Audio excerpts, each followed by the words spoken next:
my rank up. So Well, I'll get my practice rounds in just like I'm going to the gym. So I'll come quick play with you and grind you up, and then we'll go, and then that way you have a buddy to help you out with it. sounds good. I meant to not join with my cam, so I'm just gonna chill in the chat. That's fine. Whatever you want, man. If you want to chill here, you're good. Whatever you feel it, whatever works. I mean, you're hanging. Whatever works. It's all good. All right, guys. So welcome to another episode of Legion of Creators. I'm once again joined with McKenna. We'll probably have more people joining us soon. But the real meat and potatoes of the whole situation right here is we got a brand new video.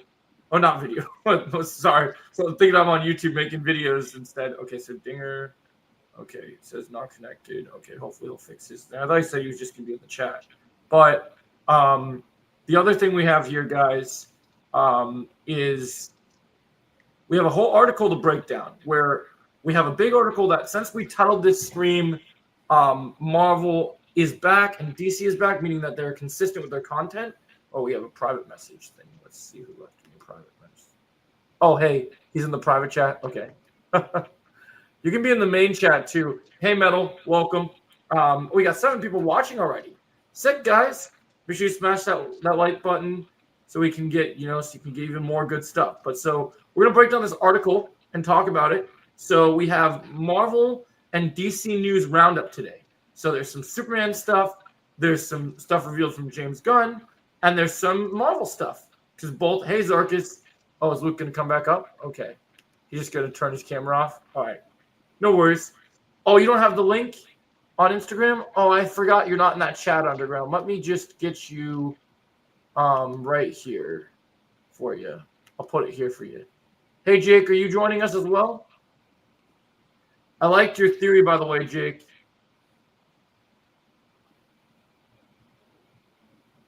All right. So yeah, we got a little bit of everything here. In our latest roundup here, we have updates on Superman, Hawkeye Season 2, Daredevil Born Again Season 2, and the Fantastic Four first stuff, mid-credit scenes, and more. And some of that stuff we'll tip-tattle around because I don't want to spoil it for people. Oh, you can't, unfortunately? Are you busy at the moment? Wish I could share some of the big news on Star Wars. Do you know some things, but you're not allowed to share because they're making you embargoed, mandated. All right, we got 9 people in the chat. All right, so thanks, guys. Love that we got 9 people here. Like I said, 10 people now. All right, make sure you hit that like, share, and subscribe. All right, so some of this news comes from tidbits from Comic-Con and other stuff. So, I understand, legally binding. All right, so the first thing we have is James Gunn talks about Mr. Handsome from Superman. So we start this roundup with a new social post from Superman director James Gunn. Oh, assemble the Legion. Yes, dog lover, of course. In a post where basically in the post several new behind-the-scenes pictures. Gunn.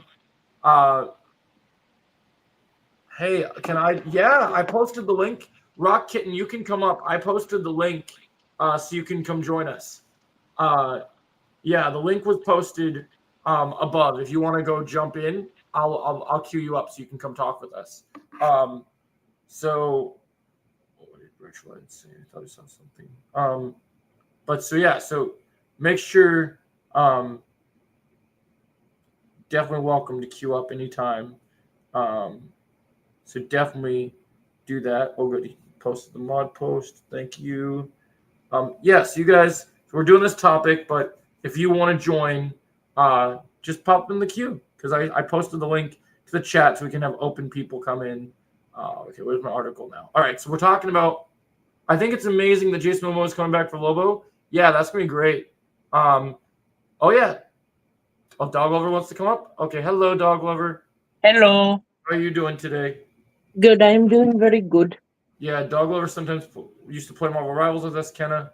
But yeah. Oh, hey. But the community didn't like me too much, so I stopped. Yeah, sometimes. Just some people found it annoying. Oh, some people just got iffy. But that's just because Jimbo sometimes gets a little, I don't know what's the word to describe it. Just. I really wanted you to say what I said in the chat earlier about, are you mentally unwell? Are you having an emotional breakdown? I mean, he just gets that way sometimes. Sometimes it's best just leave him alone. Hey, what's going on, Darkseid? And Rock Kitten, the link is still open for you as well, by the way, if you want to come up. I put just like how Dog Lover is, we put that in the chat. All right, so we're talking about. So it says Lex created Mr. Handsome in a petri dish when he was 12.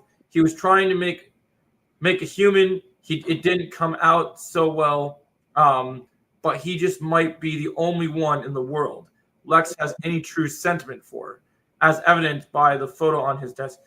Interesting. So, you're trying. You should be able to. Just make sure you create an account, and it should help.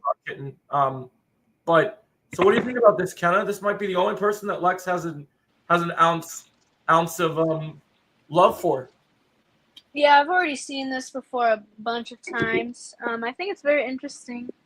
Well, this is the first I heard about it because this is a roundup of all different news throughout the week, Kenna. That's why I used this article. So even though there's things you might have heard of, I didn't necessarily get to do videos on this or talk about it. So I get to talk to you guys about it. So we're talking about the most recent DC news? We're talking about DC and Marvel. I've settled down. I'll apologize to your new friend tomorrow for disagreeing his suggestions just because he's a stranger. I understand, Darkseid. It's okay. Oh, also, Darkseid, I made it to Bronze 2 now by playing by myself. So that ties into Luthor eventually creating Ultraman, a mindless Superman clone who has controlled a series of computer instructions. So that's pretty interesting. So let's move past the Mr. Handsome stuff because we kind of knew that. What does anybody in the chat? Speaking of Ultraman, I was kind of thinking, since he was a clone, I was thinking Superman was gonna, when watching the movie, somehow break the brainwashing, and he was gonna become the John Connor Superboy.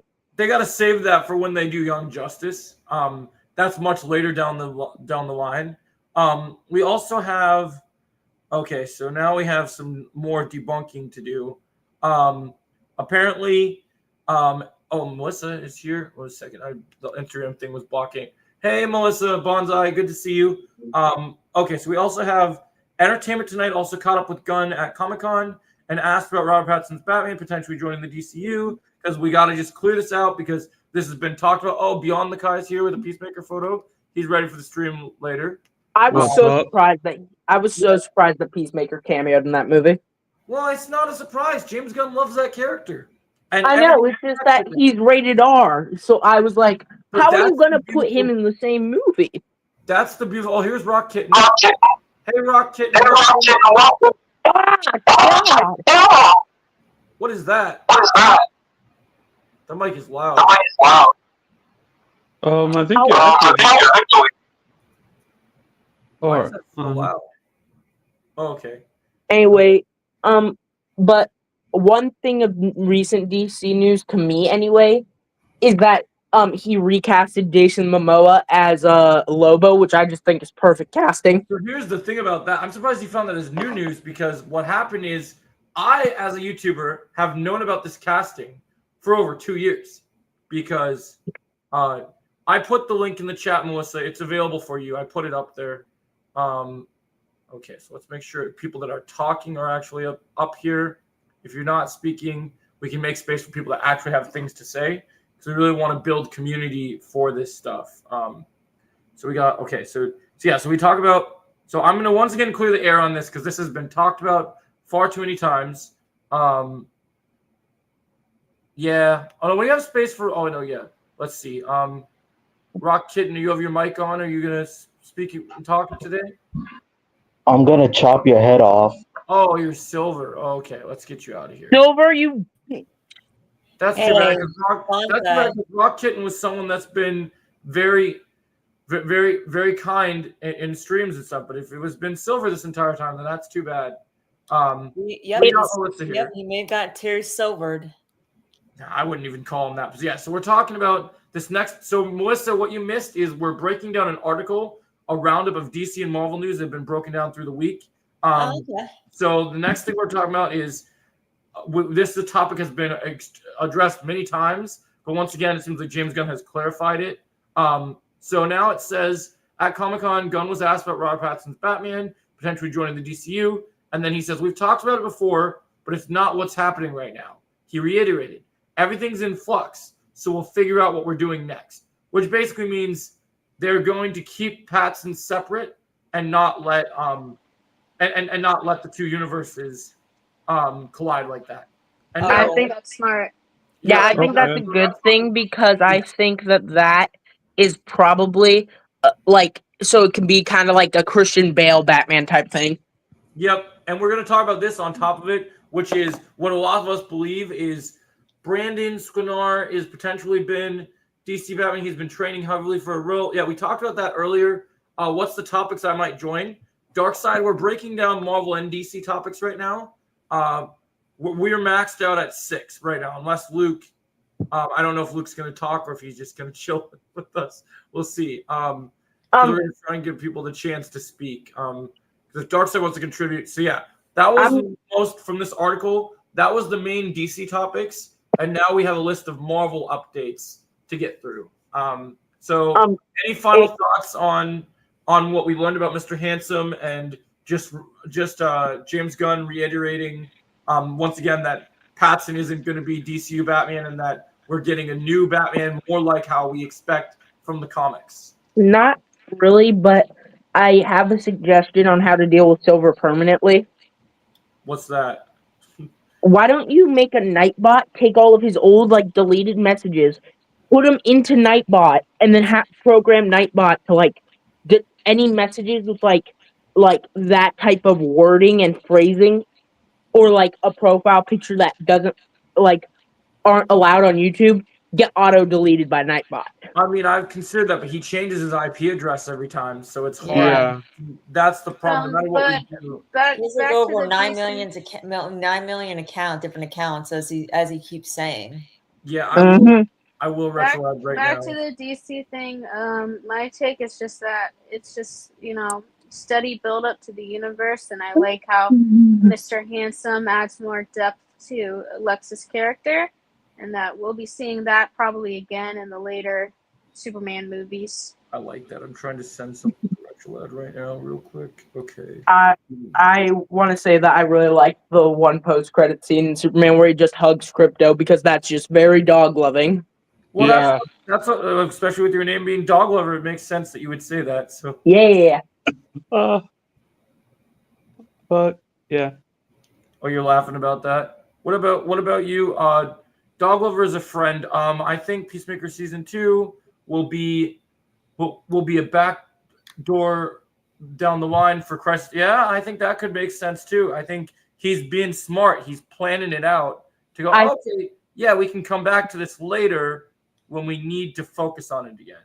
I'm thinking that James Gunn is keeping all of the Suicide Squad canon, and all of Peacemaker season 1, except for the scene with the Justice League at the final episode of season 1. I think that's the only part he's taking out of the canon. Well, he only took out 2 parts from Suicide Squad and Peacemaker. He just removed the fact that the Justice League, also Rexalad, I just invited you. I'm also going to send you one here so you can get the extra link. Is Bloodsport shooting Superman with kryptonite bullet and putting him in the ICU still canon? It's just the new Superman? I'd assume so, because he hasn't said, because he says Bloodsport exists in this universe. And then from all we know that isn't canon is the Justice League scene from the end of Peacemaker, and the Aquaman. Currently, Aquaman is not canon to the DCU now because we don't currently have an Aquaman. So that makes sense. Yeah, but we don't. Not yet. Yep. Blue Beetle is the only one staying canon. Yep. So that was for the DC stuff. Now, when we talk about Marvel, it says, much has been said about Hawkeye Season 2. Thanks to Jeremy Renner, we know that he turned down a return as Clint Barton after he was offered half the money he made for Season 1 for twice as much work. Whether the show has now fallen by the wayside isn't clear, especially as Marvel Studios plans to release only one TV series a year. Moving forward, Renner only seems confident that Season 2 will eventually happen. I'm always happy to be in that world, man, he told Empire Online, a beloved outlet. I love all those guys. I love the character. I'm sure we'll end up doing season 2 and do other things. I'm happy to do it. My body's getting ready for something like that. I don't know if anybody wants to see me in tights, but my body will still look good in tights, he says. So that's on the Hawkeye side of things. Jeremy Renner just saying, I might come back, whatever. Yeah. Season 2 is in the. Oh yeah, I need to do that top watch. Thank you. Season 2 is potentially in the can, but there's just no moving on. And really, there's not really any space for a character like Hawkeye right now. Most people I respect the actor's decision, because when he got in an accident, a snow machine accident or something, no one at Disney even cared. They didn't bother to reach out on his social media or send him anything while he was in the hospital recovering. That's Disney. They don't do that. Retro Lad, Harley Quinn is canon. Harley Quinn is canon because James Gunn does like Margot Robbie still, and I think that he'll still keep that going. All right, so anybody have anything else to say on Hawkeye? Interest on would you guys want a season 2? You guys care if Renner returns? Are you just kind of hoping they push Kate Bishop to the forefront? I never finished season 1 of Hawkeye. Have to be honest. I would be down for a season 2 still, even though I didn't finish the first season. That would motivate me to finish the first season, kind of like what Peacemaker did, where I didn't finish Peacemaker season 1. So you're saying if they got it announced to season 2 and they said when it was coming out, that would motivate you to want to finish season 1? Wait. Yeah. I have a problem with Beyond right here because he has stolen my dog from. I'm kidding, but still. Oh No, my god. he loves that dog photo. I know, but I'm just we're gonna have problems with branding issues. Branding I issues. don't I don't think so. Beyond DC, how could you do such a thing? Your brand is okay. Okay. Wow. Back on topic. Wow, so Back on topic, yeah. Okay. So now we have Now we're getting to the next thing. So Deadline has spoken to Christian Ritter for Daredevil Born Again season 2 about Jessica Jones. Talking to Deadline, actor talked about keeping her long-awaited reunion with Charlie Cox, the Man Without Fear, under wraps. Well, I obviously know all of the things that were happening. When I landed in New York, everybody was like, she's here for Daredevil, Ritter recalled. Then it was announced that I was in Dexter, so it was a fun way to throw everyone off track. She added, we really wanted to preserve the Jessica Jones announcement for an event like the upfronts. Marvel wanted to find the right time to announce so it could be a celebratory, and not have it leak. So it's not something on the internet that comes and goes. We pulled it off, and that was exciting. And then it says, staying street level for the moment. Here's a new look at Spider-Man Brand New Day, and it just shows that they're filming in I believe it looks like Scotland, Glasgow, Scotland. So that's what was basically been hinted at here is just so yeah. In this article, the last big piece we have is the stuff that we have. Oh, this article is not done yet. That was just now it is, but that was kind of one of the big pieces. I think that's pretty interesting. You guys got thoughts on Ritter coming back? I wanted to say something about Hawkeye season 2, but you moved on too quickly. Oh yeah, because everyone kind of already covered it. I thought you said something already. I said something about how Jeremy Renner denying doing it as of right now was a smart decision considering Disney didn't care when he got hurt. I was gonna say that I would like to see the season 2 follow Kate Bishop debating whether she should join Miss Marvel's team. Yeah, no, that could still happen. Yeah.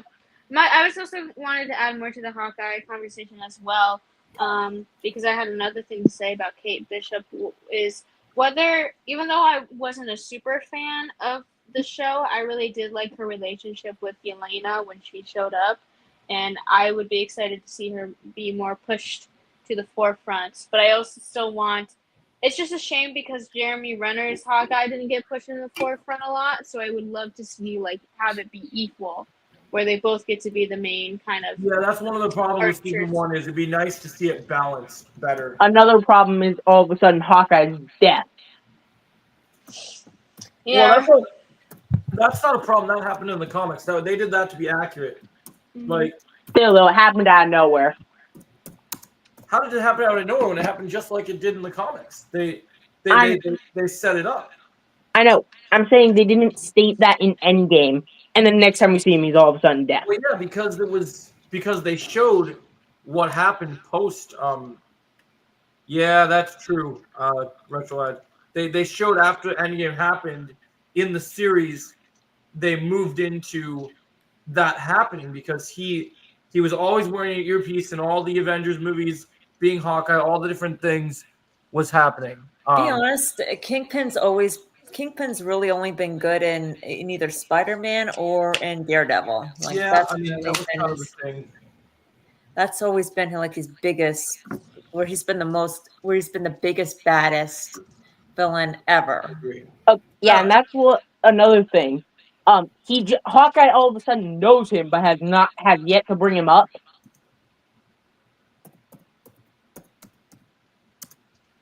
A crime boss is such big power.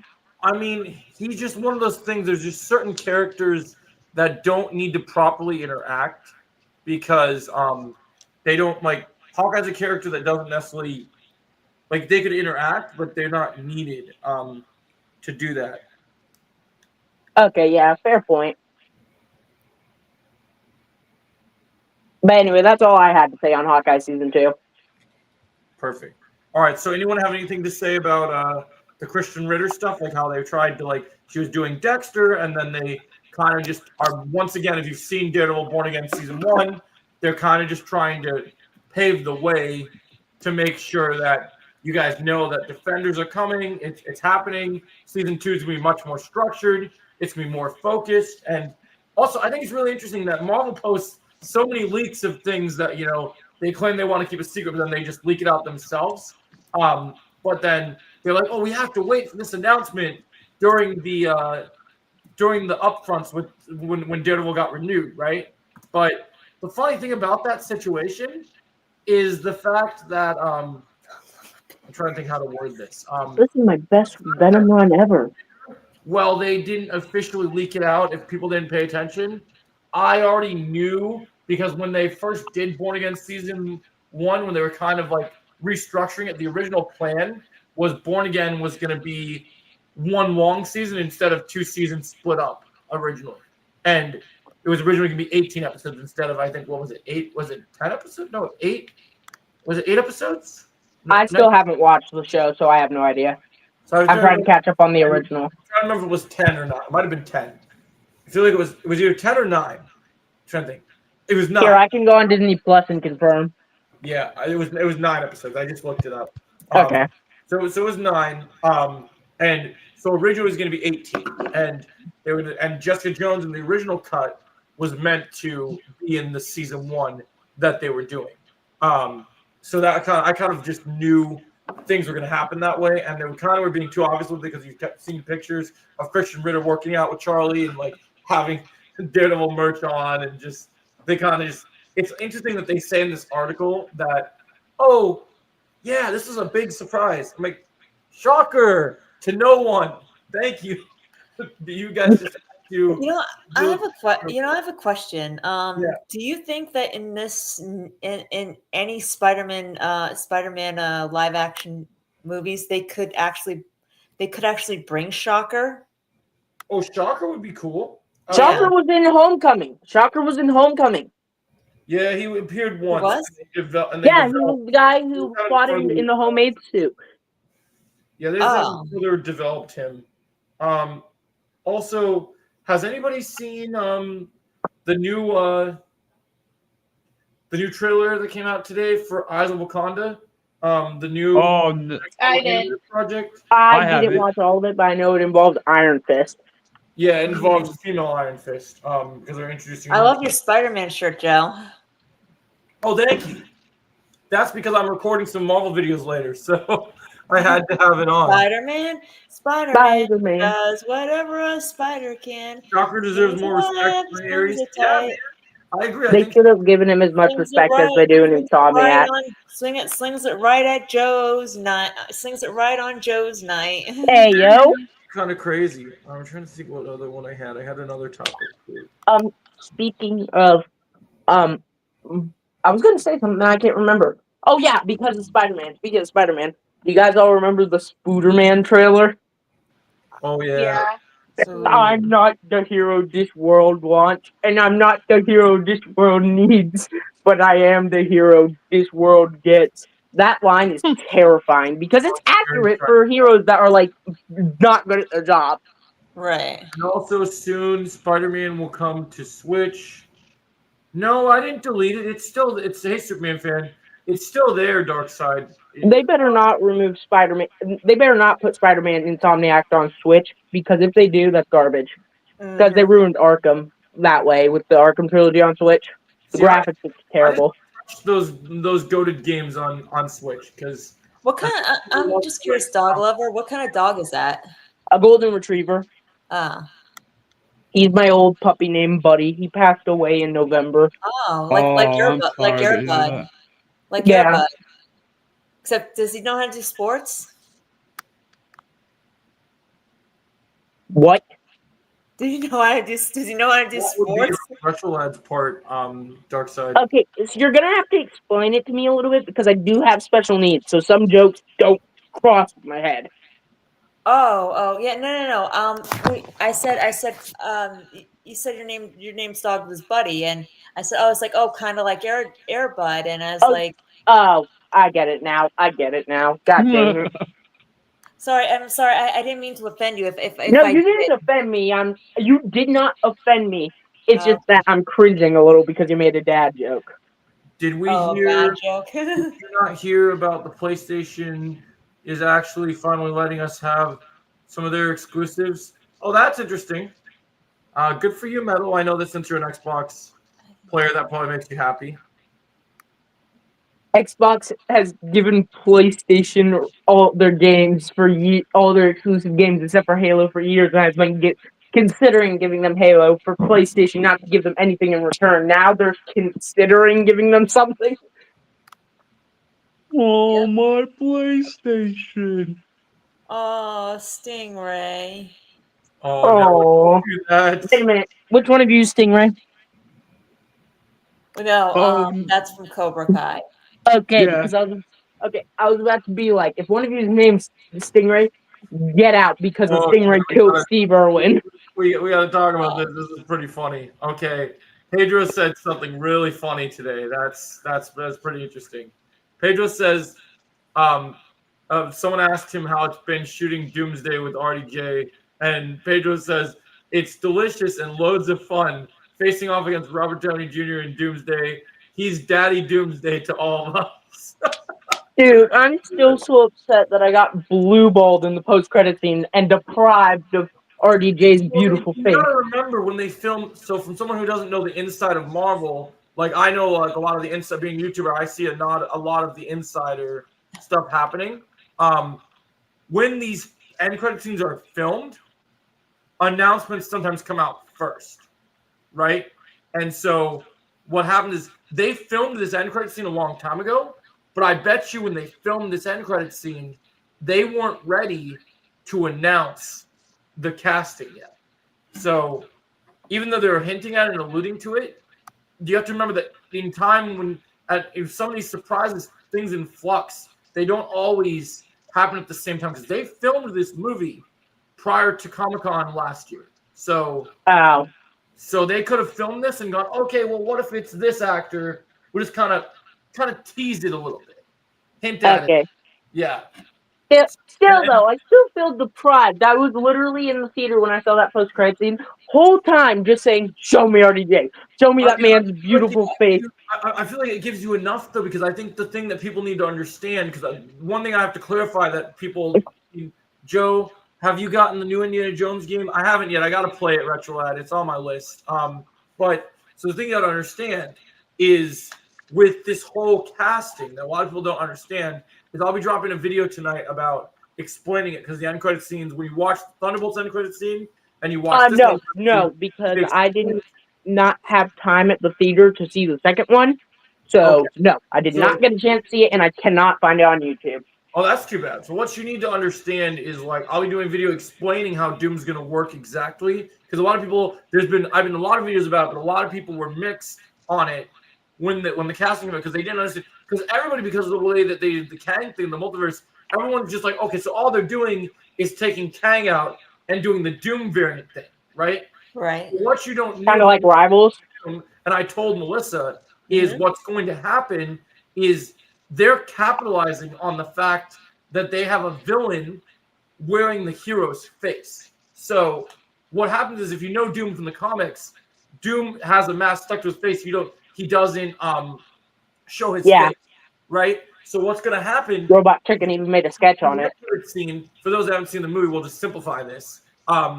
This kid that's super powerful, basically, Franklin Richards has the ability to heal, and Franklin Richards is touching Doom's face.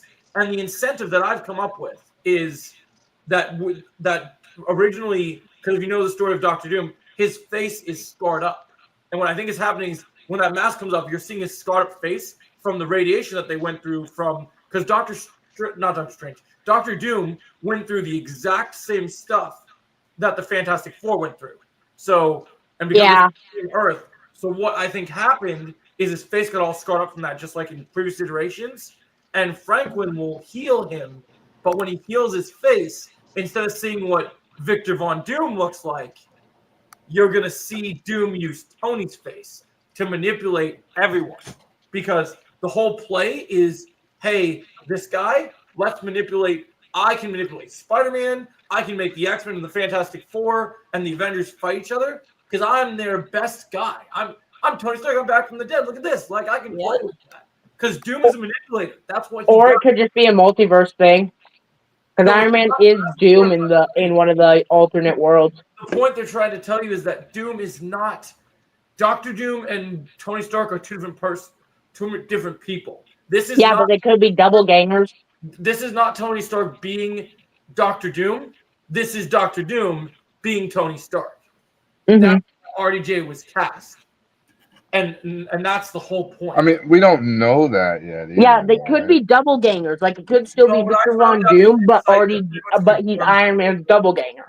I got some insight yesterday that now that end credit scenes have come out, there have now been some more comments that have been released that are it's starting to line up that way, Luke. I saw some more pretty big insight out there that I was like, okay. Iron Man is Marvel, right? Iron Man's Marvel. Yeah, Iron Man is Marvel. So they're starting to line it up this way because it just makes sense. When you really think about it, you might as well get a gaming Xbox because Xbox isn't relevant. Oh, are you trying to talk to Metal about that, Rexlad? Yeah, that makes sense. Hold up. Think Gray Aries. I'm gonna pull this one up real quick so I answer this. Okay. Thinking if they're going into Doom's magic and science power sources, will they give him genetic powers? It's possible. I definitely think he will be a sorcerer because none of the other iterations of Doctor Doom on the big screen have been sorcerers. The first iteration, not a sorcerer, just Palpatine shooting lightning. The next iteration, then he got powers in Rise of Silver Surfer by using Surfer's power cosmic. And then the next version of Doom we don't talk about. That didn't happen. Yeah. Wait, but what do you mean next? Oh, you mean Fan Four Sticks? Yeah. You mean Fan Four Sticks? It doesn't happen. So I would assume that this guy's going to be plus. Not only you got to play with the fact that you have. Not only do you have to play with the fact of Tony's connection or Doom wanting to connect with all these other Avengers and all different characters. You got to have Doom interact specifically with one specific Avenger. And if he hasn't watched Ironheart, there's a little. Nope, I haven't. Kind of makes sense now that you think about it. And I think Luke knows what I'm talking about. Yes, sir. Don't want to spoil anything for anybody though. But Joe, I was thinking about something. Yeah, go ahead. To jump on the DC here. All right, we can go back to DC. The Suicide Squad. Yeah. Now most of that movie is canon, right? I would say. Yes, that's what we just found out. What? Yeah. Yeah, from So what I what? understand, it is. So what I'm wondering is like, and what I thought would have been really cool after thinking about it was, do you remember how in the Suicide Squad, like the beginning of it is about Superman being in the ICU? Yep. I Right. asked this question at the beginning. Oh, did you really? Okay. we- Yeah, I Yeah, wrote I this asked on the if Instagram. Bloodsport shooting Superman with a kryptonite bullet is still canon. It's just the new Superman, not Henry Cavill Superman. Yeah, so I'm wondering, like, when the movie starts off saying, like, this is the first time Superman's been defeated, it kind of sounds like Bloodsport kind of beat him before. Actually, Yeah. wait a minute. There is a problem with that one. Luthor says the world ran out of kryptonite, which is why I use Metamorpho. So there is a problem with Bloodsport putting him in the ICU with the kryptonite I bullet. mean, that's not necessarily a problem because timeline wise, if that happened a long time ago, there's a reason that the world probably ran out of kryptonite. If you think about it, because maybe since we think of the timeline and all the characters, maybe it's not that the world necessarily ran out of kryptonite, but even though Luthor is smart, maybe someone has been safeguarding some kryptonite where no one else can get to. Fuck off, Batman. Fuck off. Yep, I understand. Maybe Batman's been keeping it somewhere where no one knows where it is. Know he can make synthetic kryptonite in the comics. Yeah, I would have just loved a reference to that event at some yeah, point. it would have been nice. Yeah. I agree. Dude, Lex Luthor out here, now that I think about it, reminds me of a comedy sketch. Lex That's a Luthor weird- out here, when he gets cancer from holding kryptonite, it will literally just go in Superman's face. Bitch! Well, that's why one of the things I really appreciated about this movie is when you had Metamorpho torturing Superman with the kryptonite. I really love that you didn't see Lex Luthor interact with kryptonite in this movie with Superman, because every other iteration, the argument they always make is always Lex Luthor has kryptonite. Lex Luthor has kryptonite, so he can just hurt Superman. And like in Superman Returns, Kevin Spacey goes up to him with it in his face, and they just always use that cop out. Technically, though, the one time I will admit in the original Superman movie where he tricks him into looking for the kryptonite and finding it is kind of smart. Yeah, I mean, Yeah. it is smart, but the thing Yeah, is, that I is think smart. I just want to say I think maybe the way they could tie in Bloodsport's shooting a kryptonite bullet at Superman, maybe we can get a scene where Lex Luthor hires him to kill him. it could maybe. happen. That's a good Bloodsport Yeah, because he would still be at his popularity, so he probably would have done it covertly. It's possible. I mean, because remember, you got to remember, we learned in this Superman movie that Lex Luthor was so petty that he had literally letters A to Z of plans on how to get rid of Superman. Like, Wait a minute, what? That was a detail? I did not notice that detail. They had plans You didn't lettered notice that? A to Z. he literally says it in the movie. He literally says, one of his henchmen literally said, I think in this new DCU, Lex Warsuit will be powered by kryptonite. Yeah, that's I probably. think it has been powered by kryptonite before. Well, yeah, he'll do that Not when he live gets action, the though. Right. It probably will, because in the war suit, what they did in this movie is Lex's Raptor minions. James Gunn has said that's a prototype for his suit, because that's the whole point, is that literally those suits. I like the tease of Bell Rest because it means that Amanda Waller is going to try to get him in the Suicide Squad, and like in the comics, fail miserably. Yeah, Lex ain't going to the Suicide Squad. But yeah, she's going to try like she did in the comics and then fail miserably. But I have theorized that Lex is definitely going to. But I have theorized that Lex is definitely going to get. Lex is definitely going to get out of prison in Peacemaker season 2. I just have a feeling. I actually think, even though I think it was Retrolad, we were talking on Discord earlier, Luke, about Retrolad thought that Waller would be involved, and she might be involved from one angle. I actually think it's going to be something much more interesting. And I told Kevin my theory on this before. So it was telling in the end of. I think it was very telling at the end of Superman that this was going to happen. Yeah, I think Senior and Lex are buddies now. I think that because their ideals are now aligned. Because if you look at the end of the movie, the guy that was working for the government when Lex was trying to convince them, he says, it's a good thing you're not bothered by metahumans, Rick, because now they're running everything. And then he literally looked at him, and you look at the camera pan to Rick Flag Sr.'s face, played by Frank Grillo, and he's pissed. I think Rick Flag Sr. didn't really have a problem with Superman in it, because like he tried to be like, we don't really have a reason to do anything. We don't have a reason. He's always like been helpful. Just because of this footage doesn't mean he doesn't mean like his ideals aren't true. Right, but the thing that you got to understand is that Rick Flag Sr., if you watch Creature Commandos, I did not. James Gunn had confirmed multiple times that this character is going to have the most definitive arc in this universe because he pulled Rick Flag Sr. He pulled Frank Grillo from being disgraced in the MCU right into DC to give him a better arc. So, because in DC, Frank Grillo played Crossbones, people who were in Marvel Comics. You mean Marvel? Yeah, I'm saying in Marvel, that's what he did. So, because he's pulled from both universes. So, the actor was in both franchises, but the actor hates Marvel now. He can't stand them. He's upset. Now the Russo brothers screwed him over. He was, and then James Gunn came to him and wrote Creature Commandos, made this character for him because in the Suicide Squad movie, which we're gonna watch in a little bit, me and Underground and a few others. Can I join the watch party? I love that movie. If you want to, yeah, you can.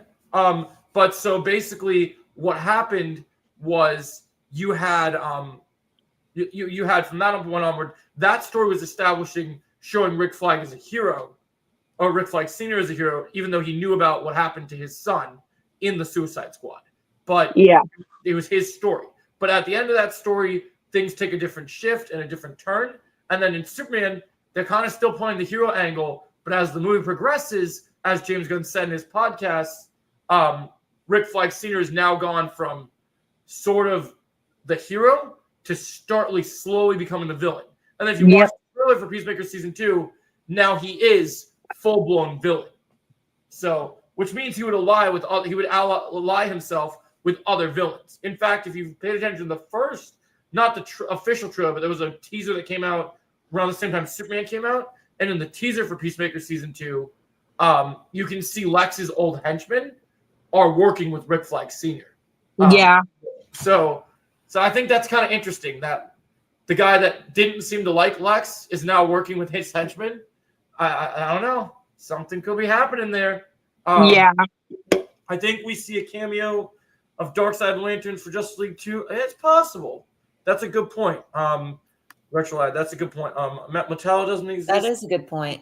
Oh yeah. Oh, Aries was asking about Metallo. That's what you guys were talking about. Yeah, that's true. I remember you guys talked about that. That's interesting. Yeah. So I think that's pretty cool. There's definitely some potential for. Oh, Dog Lover's back. I was messing with my stuff and I trying to like actually make my own account and I messed up. It kicks you out if you mess with your stuff. You got to do your. I got to do my stuff on my own time. Pretty much. Yeah. Yeah, I was wondering if it would work for the watch party. If just me opening it through Google, I mean. Yeah. Okay. I still have to make the thumbnail for that watch party, but it shouldn't be too tough. I can't wait to see the opening credits scene, only for the video to get flagged for gore. Video won't get flagged because I don't show the stuff during the watch party. I don't show the footage. So. Oh, you don't? No, because I'm not an idiot. Okay. I didn't know. Anybody that, and I mean, we literally were playing games earlier this week, and my friend Jake, who just got monetized, got striked, got one full copyright strike just for one of our friends in the party playing popular music in the background. Like, brother, he could have just muted it in the video version of the live stream. But Jake doesn't know how to do that. That's the thing, is he's still new to all that stuff. So for him, and I've only gotten one copyright strike once, and it was already removed. And the one time it happened was because I didn't have headphones, and I was watching the Harley Quinn show, and they just went after me because Warner Brothers was being a dick back in those days. And then I basically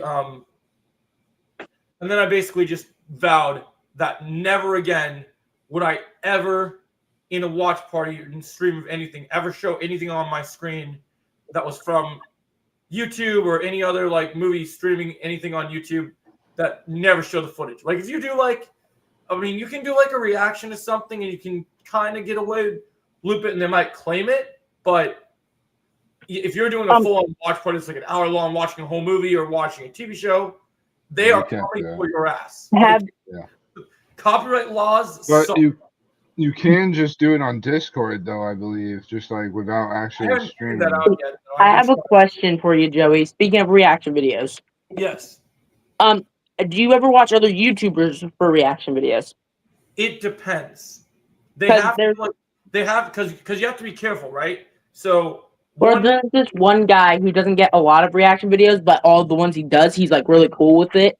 He makes a bunch of comedy sketches. One of the biggest topics of interest has always been, I don't do that as much anymore because there's one YouTuber out there that's very toxic that has a pretty big following called Tyrone Magnus, and if you make a reaction to him, he will go and just strike. He will claim your stuff and just won't let it get posted. I'm talking about a guy named Mall's World. Oh, see, it depends on what they stream and what they're and what they're posting because he does comedy sketches based off like video game characters and stuff, like the Arkham NPCs going to therapy for Batman's trauma. Well, that's the thing that you gotta understand is like some content creators at different times they're focusing on different things, and so I have such a crazy workload of videos. My stuff is based on what my audience likes or what I want to do with my channel. Just like I told Luke before. So like if I'm gonna react to a streamer or a video, it's got to be something that either my audience is into or I'm into. Like it can't just be something that I find funny. Like sometimes that'll be good. Like I did joke about putting Kenna's clip on YouTube because we were playing Marvel Rivals the other day and we were fighting Squirrel Girl Luke and McKenna. I was harassing McKenna because we were playing. McKenna was getting taken out by Squirrel Girl, and I told her. Oh yeah, you told me this joke. Yeah, and I told her, and I told her, why didn't you back off? And she's like, I just had to take it. I couldn't spit it out. This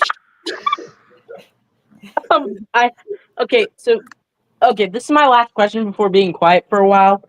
It's just related to a Marvel Rivals skin because I've been asking my friends and they haven't been able to settle this debate in my head. Which one's better in your guys' opinion? Phoenix Diamond or X Revolution skin for Emma? It just depends. McKenna, that's more you're more the skin master on this one. You got anything for this one with the skins? Hello? Yeah, I'm waiting for Kenna to answer because I thought she had something to say about it. Let's see. You got anything for this one, Kenna? I gotta grab a drink. I'll be right back. Go grab a drink, boss. I think Jenna might accidentally be muted or something. McKenna, you're on mute. And thoughts on that, Joe? Oh, did you send me something, or are you asking about my thoughts on what you said about Waller and Lex setting up the Legion of Doom in Justice League Villains 1? I like that. I think that's great. I think that's great. Jenna or Kenna, you're muted. Yeah, she's trying to speak. Yeah, I don't know because I haven't gone after a bunch of those skins. I gotta she's probably just not here right now. Yeah. Yeah, well, I'm just trying to sell the debate so when I get the Phoenix Diamond, I know which one I want because I'm not sure. Because on one hand, you have the X Revolution ones that's showing like her upper body, but then you have the Phoenix Diamond that's showing, I kind of agree because it's like that guy is just too much. I swear, like that guy. Like I normally would never like go against any content creator, but that guy is just something else. I can't wait to. Oh, here's something we didn't talk about yet, Luke. That I gotta get your take on since I know you're like my Marvel guy. And did you see my SpiderMan shirt I was wearing? Oh yeah. I got that when I went to see Venom 3. Oh, nice. So that's a classic. You mean Last Dance? But so Venom 3 that didn't have Spider-Man in it. I know it didn't have Spider-Man in it, but I needed a shirt with Venom, so I had to get one. You know what I just thought? Would be awesome? Okay, I know that this crossover is never going to happen, but how insane would it be if Venom actually clung on to Superman or Batman. Well, that'd be there is a DC version of Venom. There is a DC version of Venom. Yeah, so Batman and Superman are DC, while Venom is Marvel. Yeah, but there's a DC version of the symbiote. There's a DC version of the What is symbiote. it? I've never seen it. I think it's. I have. It's in the comics. Look it up. Batman gets infected by it. Oh yeah. But like, how insane would that be? It'd be That'd be crazy, cool. honestly. I mean, they have done crossovers, and I've heard there's a potential for a movie crossover. So if they Like ever we're getting decided, Deadpool and Batman. yeah, right. In the comics right now, they're about to do the first comics crossover in a long they've time. done Marvel and DC crossovers before, but now it seems like they're upping it to a new level. And I think that I heard something today about the Russos expressing interest and saying that, James Gunn and the Russos worked so well together when they did the Infinity War saga. And even though I don't like him particularly being in charge of Marvel right now, because he kind of is just a suit. I saw that Kevin and James still have kind of kept it professional. I thought Kevin was in charge of the MCU. He is, but that's what I'm saying is I don't like Kevin because his new article revealed that he's just a suit, and that's too bad. Because when he started his career, he used to actually care about Marvel fans and passionately really want to when he did when he was playing the Avengers. You watch some of his earlier interviews. He seemed like a genuine person to help work on the X-Men But now Disney has corrupted him, and Disney has corrupted his paycheck and his mind. So it's that's the power of Disney magic. Enough money and anyone can give up on their morals. Oh, I saw that. I saw that Retrolad. I wanted to bring this up. Did you guys see that? See that this happened? What Retrolad said? James. No, what is he saying? I'm not in chat at the moment. What is he saying? Shots at Marvel about their scripts. He was literally saying their scripts are not good. Did you see the original Avengers cast is leaving them to go with Universal because they got a bigger budget? It just depends. Some of them it depends. Some people are just going to go whatever because not all the original cast will go over there because I heard I was going to talk to you about this, Luke. Actually, two things we should talk about. One, today it got confirmed that She-Hulk is now in Doomsday.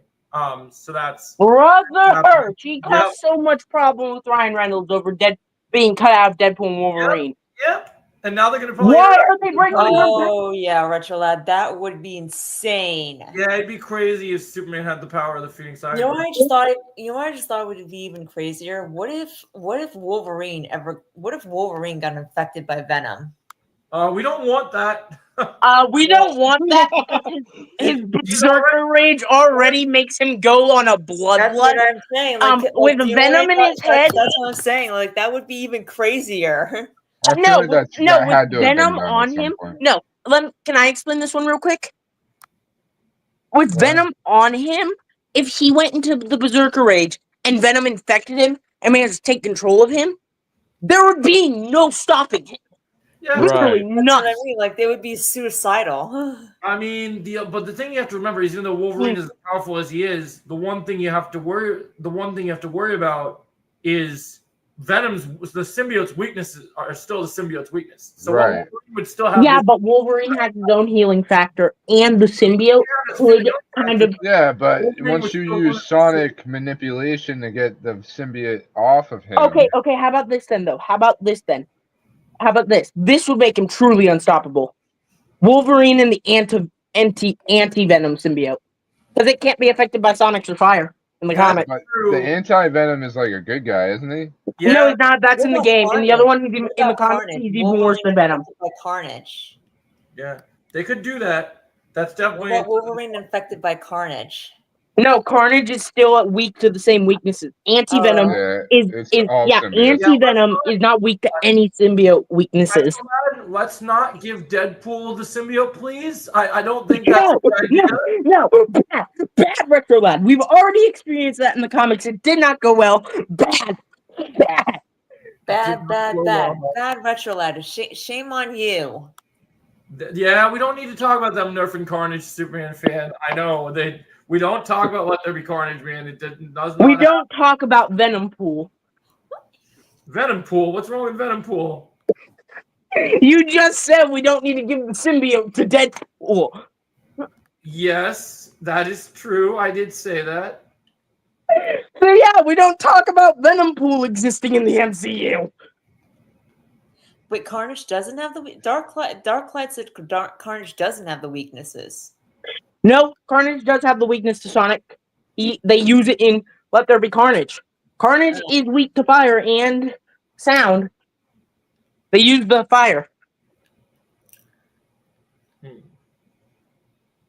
Let me check chat real quick to see what. Carnage is talking about he's talking about Carnage not having the weakness. That's the last thing. Bye, Beyond the Kaya. I'll see you later. Sounds good, Underground. We'll see you soon, buddy. Thanks for being here. Yeah, but not in the comics. Interesting. Not in the comics? Hold on. He's still weak to fire in the comics, I'm pretty sure. Hold on. Kenna's back, dog lover. You still wanted to ask her. Kenna, can you unmute so I can ask you a question? So, I've been trying to debate with my friends on Rivals about this because I don't know which one is better, in my opinion, when I get to that point of the Battle Pass. For the Emma Frost skins, I'm debating if X Revolution is better or Phoenix Diamond, because on the one hand, X Revolution, the top part, but on the other hand, Phoenix Diamond looks cool and the thighs. Yeah, whatever. Skins are very good. Do you know how to answer that one, Kenna? What's your very take? Good. I'm Like, which one's better of the two, Phoenix Diamond or X Revolution? Is basically what I'm asking. You got her in a box. I don't know if she knows how to answer that one. It's too much sexiness to debate over. My AirPods. Anyway, She cut it out. it keeps okay. It just disconnected me, but I'm back. I say the X Revelation. Was it Revolution? Revolution, simply because I'm just a little biased that I think the Phoenix one is cool, but I would personally own the X Revolution one simply because I like the color palette more. Same here, but the problem is the MVP. Like, the other one is her destroying, like, Celestial Husk, and then the other one's just her, like, jumping off, and I like having the MVP that comes with the skin. Like, I like imagining it, like, post-Season 3. I mean, if you want the Phoenix skin for the MVP, I say go for it. I'm not sure. I really like both of them, but the problem is, like, I want to jump with this Phoenix skin because I want to see if Marvel Rivals really isn't censoring, like, the back area, because it doesn't look like it, but you can't make it go up when you spin her in the viewer. That's the nice thing about Marvel Rivals compared to Fortnite is Marvel Rivals doesn't care about censoring that stuff. Actually, no, you can't say that because they added classic Chun-Li with the thickness, and they've added an emote where she can shake her butt. Chun-Li stuff, if you look at the new stuff, Fortnite has completely changed some of their skins don't look as good as they could because okay. Because the kids, even though kids play Marvel Rivals, way more kids play Fortnite, so they totally. Mm-hmm. There are some skins. I would say, especially in the Marvel season, there's some skins that should have been better that I was surprised. But I like the X-Men Revolution one because Emma Frost, she's supposed to be sexy and she knows that she's sexy. Like she's the fashion of the X-Men. She's sexy and she knows it. Like what I really hate about her first skin design. Yeah. I think it's just hideous, and I don't like. And what I like about the black one or the OG one. The OG. Oh, if it. Oh no, not the black one. Sorry, I thought you meant like the recolor, because you can recolor the original skin. But my biggest problem about that design are the boots with the giant X. And I get it; she's an X-Men character, so it makes sense for her. I believe this is her comic Hellfire Gala outfit. Yeah, it should have been either her Hellfire outfit or just like literally any other of her outfits. And I personally don't like the bob haircut that she has, so that's why I like But the let me Phoenix point this out. Let me point this out to you. The melon crusher is on the default skin. Yeah, that's true, but I don't know. I'm just She just like glosses over it, like, yeah, that's true. Moving on. yeah. She My didn't know how thing's to feel about it. She's like, I don't know how like I feel about that. I like the Phoenix skin because I think the Phoenix skin has a better haircut. I think it has the best hair out of them all. But Mhm. I personally don't like the colors of gold and red mixed together. So it's not my favorite. Okay, But now, but I really like, so that's why I really like the black outfit for X-Men. yeah, I think I've just figured out my debate because the hair sticking out of to me, my X-Men emote looks even worse on the Phoenix skin. So you're gonna do the X-Men Revolution? Yeah, I've already owned that one. I was just debating if I wanted to keep it on her or not. But basically, yeah, they need Joey. Hey, Joe. Yep. Can you, I don't know, get in contact with your informant at Marvel to please convince them to update the game to where Emma's hair isn't sticking out of I don't have the contact. My X-Men emote? I don't have contact with I don't have contact with the developers. You can reach out to them on Twitter or whatever else they want to communicate with people. That's not how that works. I've been putting in a lot, but they don't just send me emails and throw me a bone. I just think Emma deserves better skin designs. When you're a content creator, you get development from communication with people. Is very difficult. It's very rare. Yeah. To communicate with like for me. Thanks, Melissa. I got that interview with the guy from the guy from Cobra Kai, which was a pretty big deal. Yeah. But let's not mention that so Silver doesn't get mad. I don't care about him. I'm going to continue to do my life, whatever you want. Exactly. True, it's not that. It's not that. I'm saying I'm already sick of him, and I do not want to keep doing it every 5 minutes of banning him. Well, he's going to literally show up every 5 minutes anyway. There's nothing you can do to change that. It's okay. No matter anyway. what. Oh, I believe it. Retro Superman destroyed Man of Steel at the box office. I want to talk about Man of Steel for a second. Because I'm talking this with a friend of mine. You know how most people describe it as it's a good movie, but not a good Superman movie? Yeah. I thought it overall, it's also just a bad movie in general. The only good part of the movie is when it's Henry Cavill's abs when he's lifting up the fiery plane. Well, that wasn't Batman. The courtroom on fire. Are you talking about that one? No, that's from Batman v Superman. I'm talking about when he picks up the crashing plane in the Arctic when he has his beard and stuff. Oh yeah. The opening. Well, what I hate, okay, so the opening scene of Krypton falling apart. I said, okay, I like this. This is good. And then as the movie continues after that, it's bad random flashback scenes that cut to out of nowhere, and it doesn't make any sense. And it's just like there's no real substance until Zod shows up, and even then, that's not even good. Yeah, and you know what's something else though too is Jonathan telling Clark to let people die, and then Clark letting his father die. Okay, to be fair though, think about it from a father's point of view. He was thinking about the fact his son's an alien. I understand. And the government would cover that up in an instant. Here's the thing: is that I get that point, and I get that's what they were trying to do within the story of Man of Steel. But you also have to realize that's so out of John's character. Because Jonathan would never tell Clark to do that. John would never tell Clark, maybe you should. I think it also kind of has to come down to like look at the new Superman movie. We could all sit here and say Superman's parents would never actually be evil, right? Mm-hmm. We could all say that. Like we could make that argument all day long. Just like everyone makes this argument about Man of Steel all day long. And I think it just gets really old. You know what I mean? It's a different take on Superman. You know what I mean? Like, and that was part of how Zack Snyder decided to put his staple on his story of Superman, was by saying like his father died, and that's part of what really made him who he is But as then this trying to make his version own of spin on Superman. Batman backfired.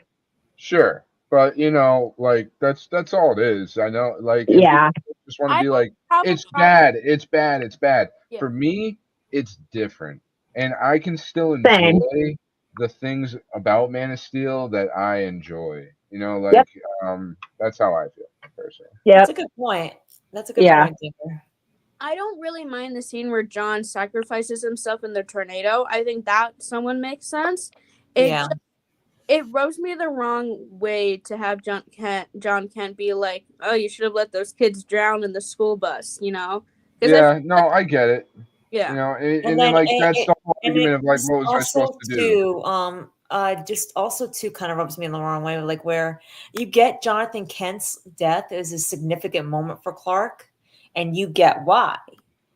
But the thing of it is, though, whenever Jonathan Kent died, it was because Clark couldn't do anything. Mhm. But here he was in a situation where he could. Like he was literally like he was literally choosing he choosing not to save his father. And Jonathan was like telling him, yeah, I get he was telling him not to, but this would have been the one time Clark would have disobeyed his father. If he could have saved him, he already had by saving the school bus. He would have, Yeah. No. Here's my point that kind of counteracts that. He was literally going to, like, he stepped in and was about to, like, go save his dad. His dad told him no, put up a stop sign, and basically was like, no. Like, that's just what I'm saying. That would have been the one time Clark would have disobeyed his father. And yeah, but you also have to think about the fact he doesn't want his son to be poked and prodded in Area 51 for being an alien. Right, but I'm just saying, like, Clark would have found a way to save him. Yeah, for I'm sure. saying Clark I think was in part a of it too situation. that people don't think about as much as well is like, sometimes it's just not the right time. Yeah. Like he could have felt, that the world wasn't ready, and it's potential that the world took it better the way he did go about doing it. Yeah. And that's so hypothetical. You know what I mean? Talked about that earlier. Like it's just, I think this is the beauty of comic books. Yeah. Like look at Red Sun, and then that becomes an animated film. You know what I mean? Like there's just so many Red different Sun is takes. such a good Elseworld storyline. I love that storyline. Right, and I think we can look back at Zack Snyder's like whole universe. To me, is almost like a New 52 thing. You want to know what? Like, yeah, but you want to know what the best movie Zack Snyder should have directed? The best movie interpretation of Batman he could have made was the Flashpoint Batman, because he's literally the exact same as his own version of Batman in his own universe. The Thomas Wayne version. I would never have given him Flashpoint because he doesn't understand complexities in storytelling. But I would have given him Thomas Wayne Dark Knight Returns because that's what he wanted to make.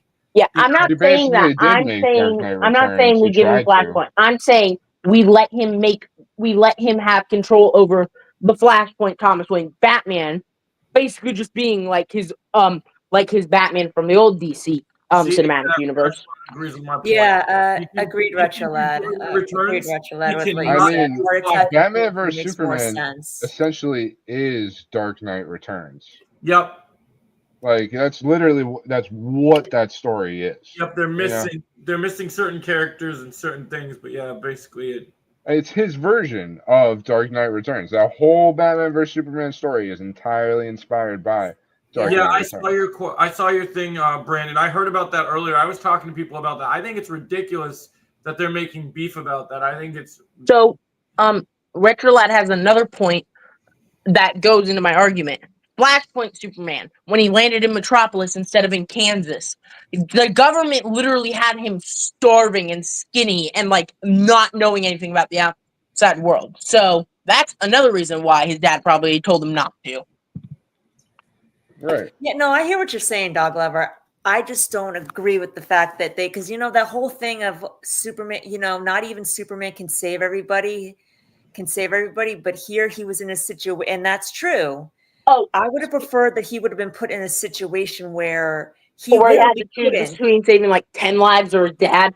Wow. Well, more like if he had like cancer or a heart attack. Yeah. That's on. It's I'm saying is like I don't agree with Clark being put in a like where the situation. It kind Clark of was makes put it in. more powerful though that he's making him not save him. Save him. You know, that's kind of like, you know, more poignant than like you get a whole nother message out of him dying naturally. Yeah. Versus, you know, or by like him dying by some means that Superman can't do anything about. Right. When it is something that he can do something about, that's what gives him that feeling of like. Speaking of which, though, of Superman not being able to save everyone, That's what I mean. I do That's what I'm appreciate saying, the Dinger. fine detail in the new Superman of him saving all creatures. Like he saves a squirrel, he saves a dog. I appreciate that because I'm an animal lover. So I'm just a dog lover is just my name because it rolls off the tongue better. But I love all animals, and I really appreciated that detail because it's accurate to the comics. But Dinger, I just want to say that's what I'm basically saying. Like that's what I'm trying to say. What you just said. I think Luke brings up a good point of like having, even though you could argue that Superman could have saved John, but then he was listening to his father, and like that's supposed to show how even like my thing with Zack Snyder is that he puts Clark through these tragic events, which makes sense, but then later on in the movies, they just don't seem to pay off.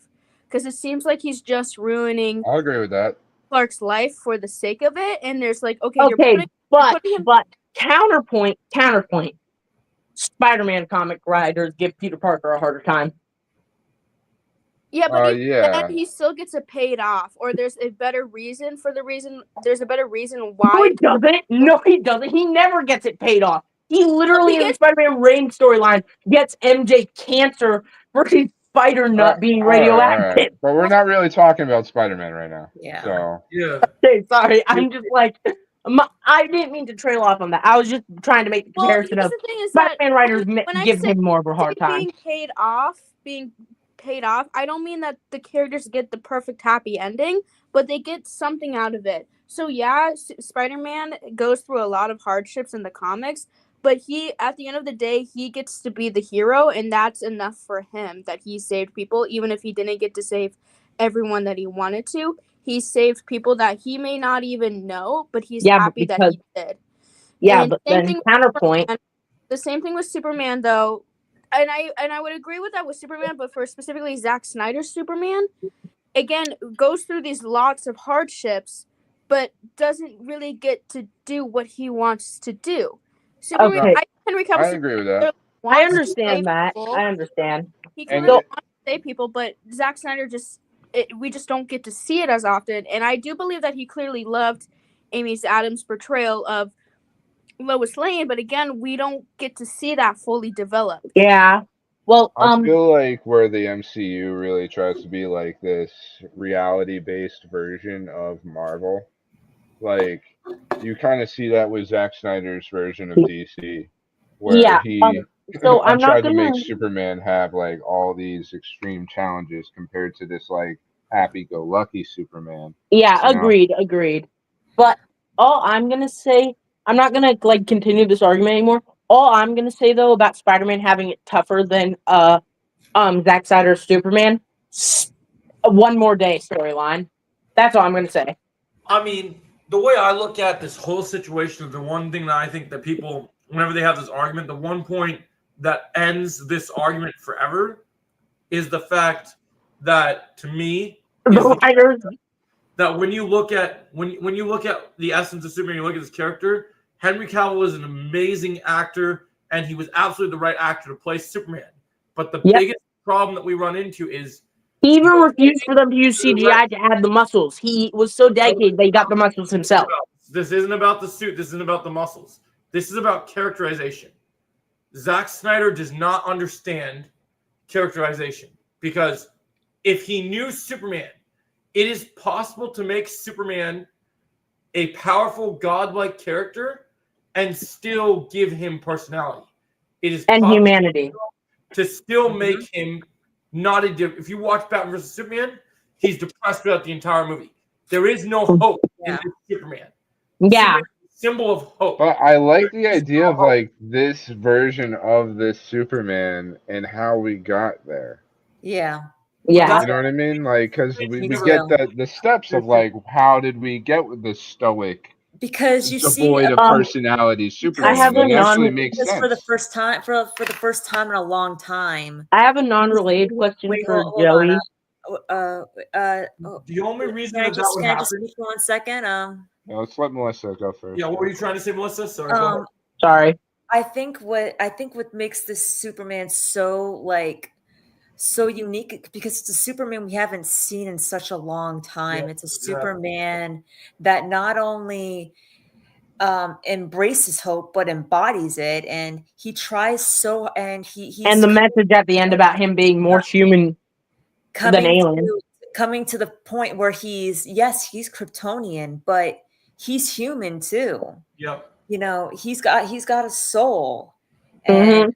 and it's He's like literally ripping into Lex Luthor about that. he Do you mean the he new not movie? only embraces that, and he embodies that, and he gives, and he Yeah, we're and talking he about the new highlights movie. that all over the world.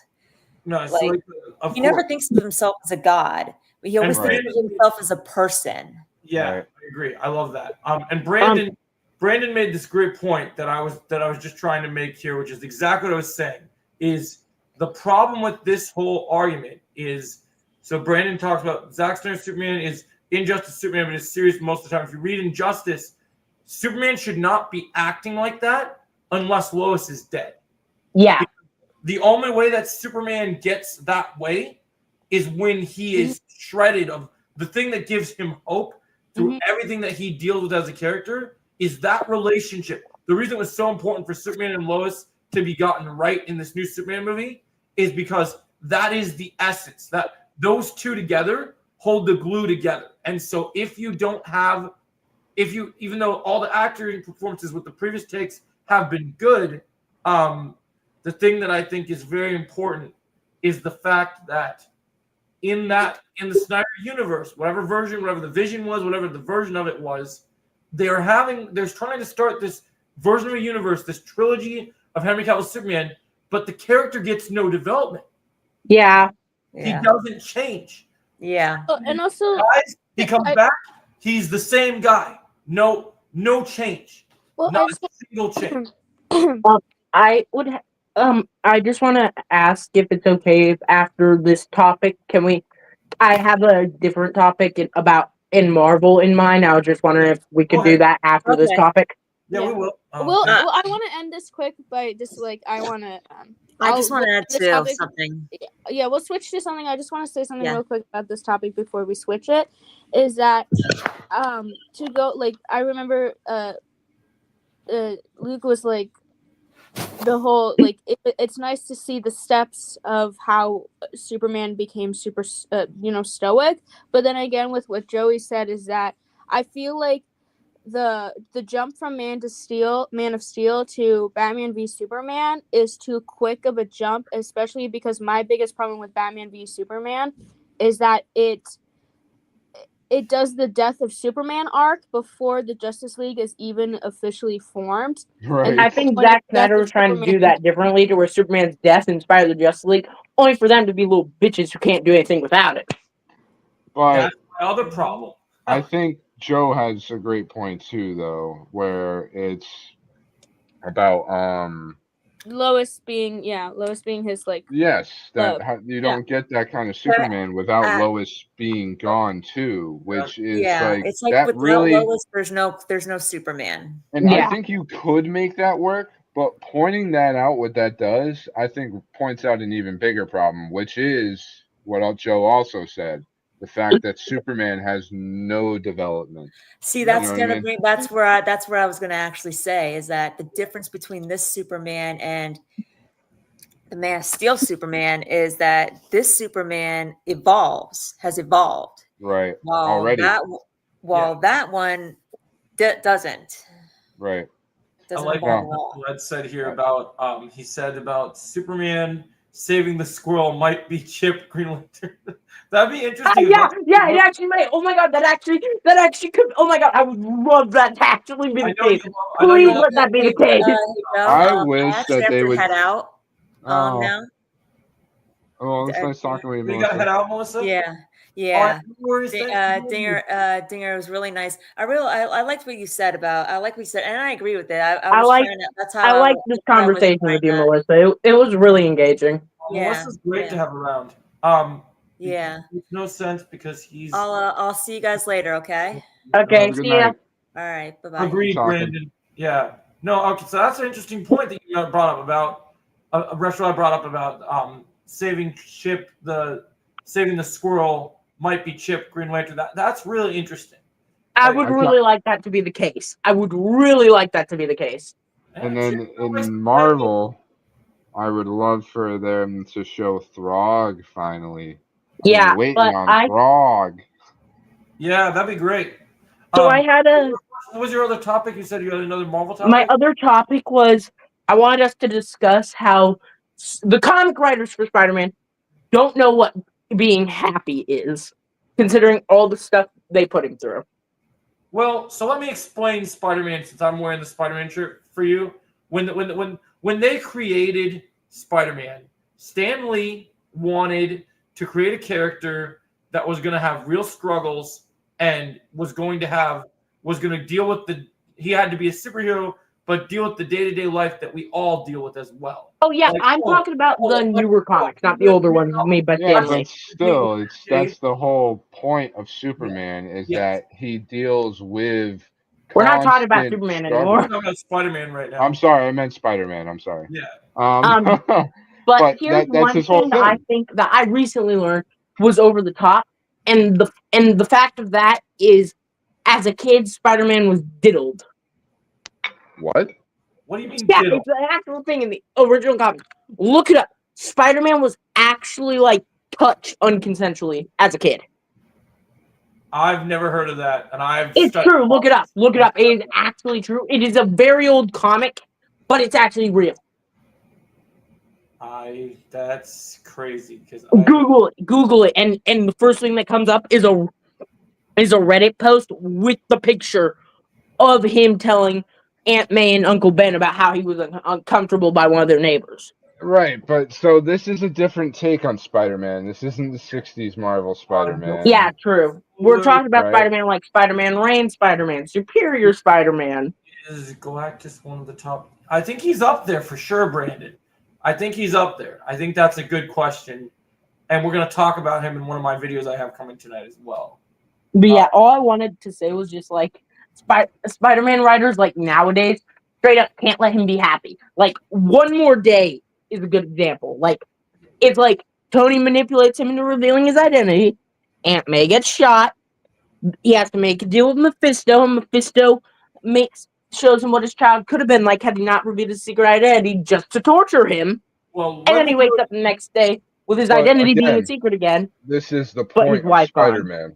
When you write characters, here's the thing about writing you got to understand. When you're writing a character, the point of writing is to literally put people. So I'm gonna go crazy. Being happy is boring. Yeah, I'm gonna go crazy one on you. So the whole point is let's use Star Trek for example, right? Oh no, I'm saying I understand why they do it. I'm just saying sometimes they go over the top. In one of the more recent comics, when Doctor Doom, Sorcerer Supreme, and he has to do this task that Doctor Strange used to do, he sent Spider-Man to do it, the 9 totems of them dying. I can't remember the actual name, and he gets spaghettified in a black hole for 36 hours. That's hilarious. Comics I feel with Spider-Man, I'm sorry, Joe. Go ahead. I feel with Spider-Man, they have to keep pushing the envelope. You know what I mean? We've done this so many times. We've made Spider-Man unhappy so many times. Now we making every atom from his scalp with it. I mean, they're probably having fun with it at a certain point. Yeah, but making every atom in his body compress and squish for 36 hours straight because of the perception of black hole time manipulation, only for the regeneration spell to be just as painful when it brings him back. That's kind it of over the almost sounds top. like Deadpool stuff, but yeah. Oh yeah, but Deadpool doesn't really feel the pain from regenerating. Like Spider-Man slowly, like his like muscles like form and his tendons reattach, and it's really painful. What is that from? It's I can't remember. Hold on, let me look at this. Hold on. It's from a comic. What are you I gonna remember. say, Joe? Oh, You take a minute and look I for was it. just No gonna say worries. that in the comics, that's something that when you're dealing with comic books that they're gonna push that angle, especially being a writer, is the fact that like you said, happy is boring, and so sometimes comic books go over the top because they have to constantly come up with situations to challenge the character. And like if you look at Star Trek, each of these characters have to go through their Kobe Rashi Maru, I believe is how you say it. And it's basically I said it wrong, I'm sure, but it's like but it's basically the unwinnable scenario. Yeah, I can't remember how to say it either because I'm not a Trekkie, but yeah. See, that's what people don't know about me is I'm actually both. A lot of people are like, oh, this guy's got Star Wars entries. He's a Star Wars guy. No, I am. There's a part of me that's pretty Trekkie. I've watched some Trek. It's good. I just haven't got fully into it. This conversation before. You know what I actually love? You know what I actually love about Fantastic Four that a lot of people don't know that I think is great? What? Fantastic Four actually reminds me of the old 60s Star Trek movie where they're moving the ship through time and having the conversations about how to like literally go through time. Because there's in most Marvel movies you see like a lot of action scenes happening, some quips, some jokes, whatever. And Star Trek, it's like, Captain, we're going from this part of space to over here exploring this planet. Sure. I don't know why, but it just reminded me of Star Trek. It just I had that one. Yes, the Enterprise ship. Okay, I found it. The comic is the Amazing Spider-Man issue 61. Oh, that's awesome. Really? Yeah, I'm a big Star Trek person, man. I love me some Star Trek. Yeah, Star Trek's good, man. I'm gonna leave and rejoin because I accidentally might have messed up my thing and made you guys quieter on my end. You messed up your thing. Also, Metal says that's a cool connection. New Fantastic Four has 60s vibe. Yeah, it's just something I thought about, Brandon. I mean, you'll see it in my. I have 2 big videos coming out tonight. I'll be ranking all the MCU TV shows, and I'll be doing all the movies. And I was going to stack the movies and TV shows against each other, but I just decided, we got to do 2 different lists. I don't want to sit there doing 53 projects all together. I'd rather just do separate, just like ranking movies as movies and TV shows as TV shows, because it just makes sense. But that's one thing you're going to see a lot from me now, Luke. I know we talked about like we're doing a lot of DC stuff. I'm getting back into doing a lot more Marvel stuff now too. Like, because even though Retro loves to bust their chops about Marvel, I'm at a place where I oh, you need the link again? Okay. Retro Lad, I swear to God, dude, he's like, I think. Sorry, I don't mean to make fun of you, dude, but like, I swear to God, he's like, Peacemaker season 2 is gonna be a backdoor to Crisis on Infinite Earths. He's gonna say that about every single DC thing that comes out, dude. I swear to God, Retro. I swear to God. Messed up my. You're still there. You think Retro Lad's gonna say that about everything? Everything. Like, dude, this could be a way to do looking for it, but off topic real quick. The comic that I was talking about, first of all, I was wrong. It was 96 hours in the black hole. Second of all, the comic I was talking about was the Amazing Spider-Man issue 61. Yeah, Amazing Spider-Man. It's a little bit of an older run. He says it's happening, Luke. Oh, dang, that's funny. No, it's like a newer one. It's like a newer run of the Amazing Spider-Man. Oh, see, that's the problem right there. And I'm going to say this, and a lot of people might disagree. When it's certain characters right now, specifically New Marvel in terms of comics is not good. It's not. Like the MCU, they're doing a fine job. They're getting back on the horse. Perfect. Some of the new comics, no.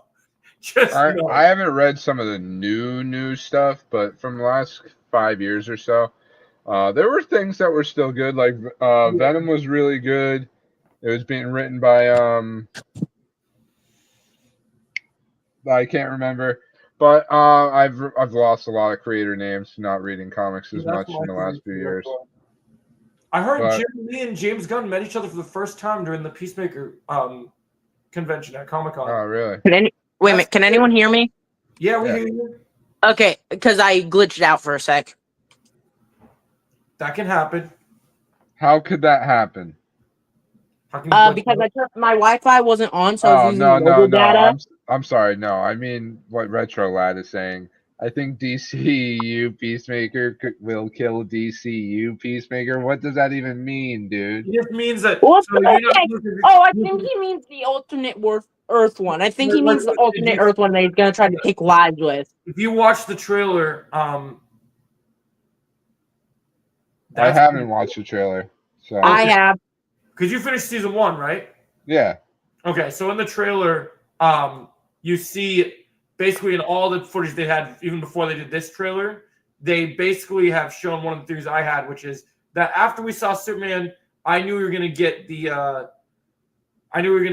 pocket dimension, and I knew it was a lead somewhere. But basically, what happens is he goes and he enters into another Peacemaker's life, and where his life basically Peacemaker basically lives his Back to the Future. He's actually a hero with vigilante, and his dad's not a racist, and his dad's actually a hero as well. Oh, and the yeah, red so on his parallel suit is universe. blue.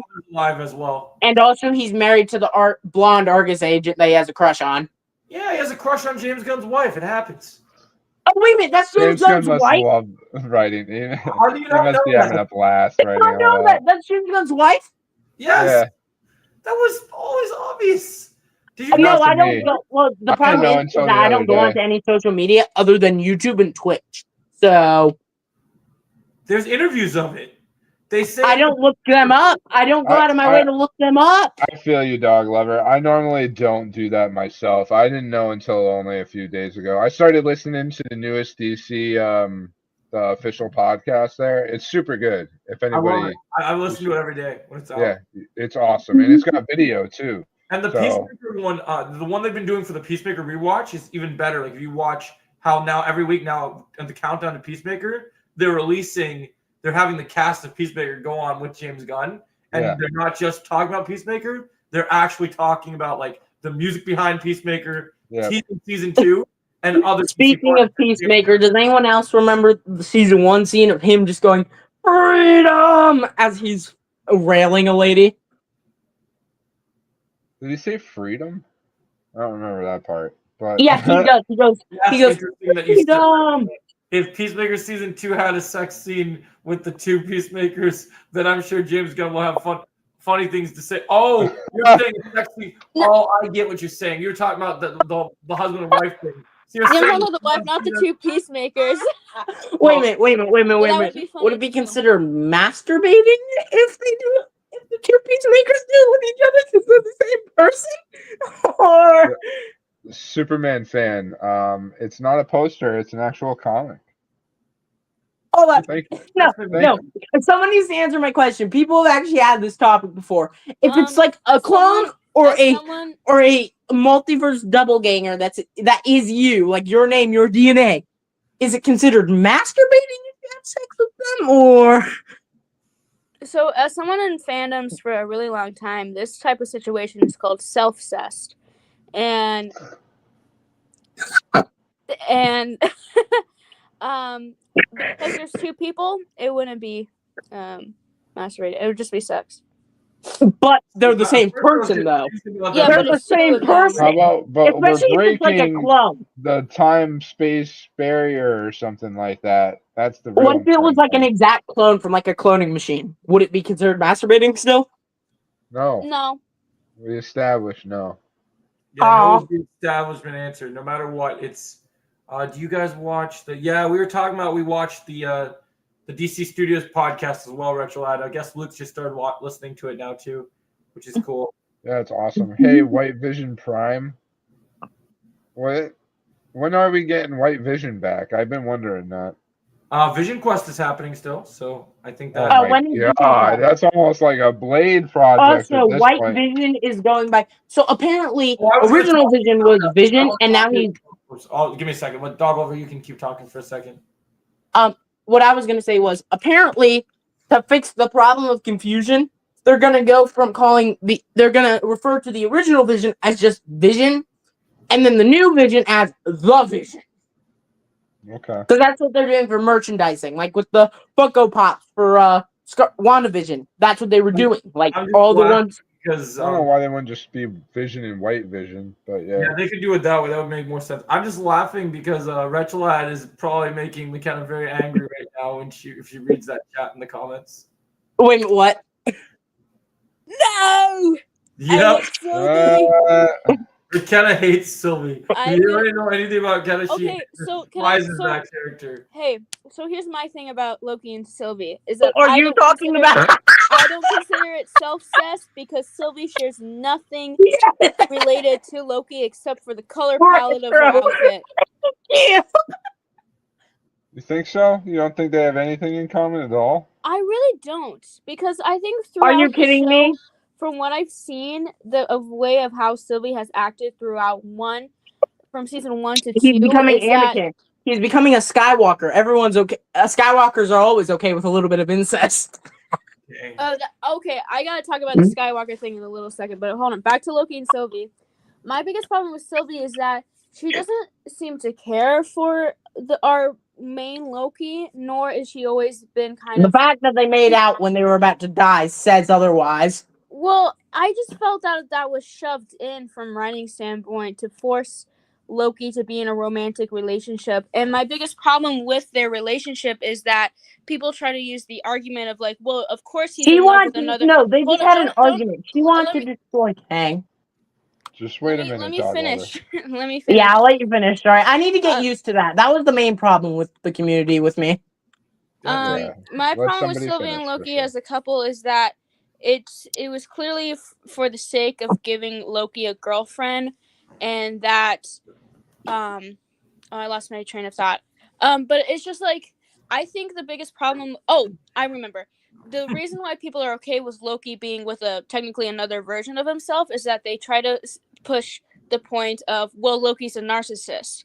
Right. And while that may be true, we clearly see through his development throughout the movies is that yes, he is the god of mischief and he likes to cause chaos to others. For me, I haven't got to watch season 2 of Loki. But he clearly loves his brother and his mom.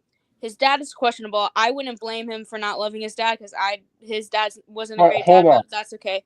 He loved his mom. He literally went into depression when he accidentally caused her death. I just dated a narcissist, and she loves her family. Okay, narcissists can love their family. That's true. That's what I'm trying. Yeah, that's true. But also, like, again, well, he didn't love Thor for a long time.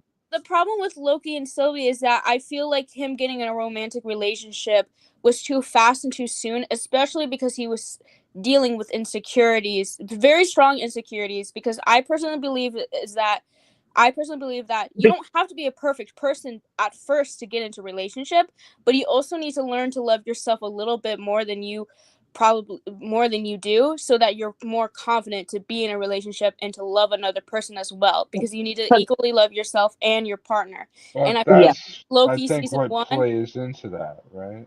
I just don't think Loki season 1 did that development good enough, and it Please just don't wasn't talk about strong. season 2. I haven't watched any of it yet. I'm trying to catch up. But I won't say anything plot wise about season 2, but I think Sylvie acts too rash and doesn't think and calculate what her next move is, which I find very un-Loki behavior. So that's why I don't. Well, to be fair, she technically isn't Loki. She never got a chance to become Loki in her own universe. She got taken away as a child. Yeah, but see, that's the thing, is that she's not Loki, but people are trying to say that why their relationship works is because she's so Loki, but she's not. And I just think, I just think I just wish. But I think as a character, we can both admit she's a badass. Well, she's cool, but I just wish she wasn't in a relationship with Loki. I think Hollywood likes to push relationships a bit too much, or romantic angles a bit too much, where they can't wait until we move on to my Skywalker incest thing that I said. I can't wait till we move on to that topic.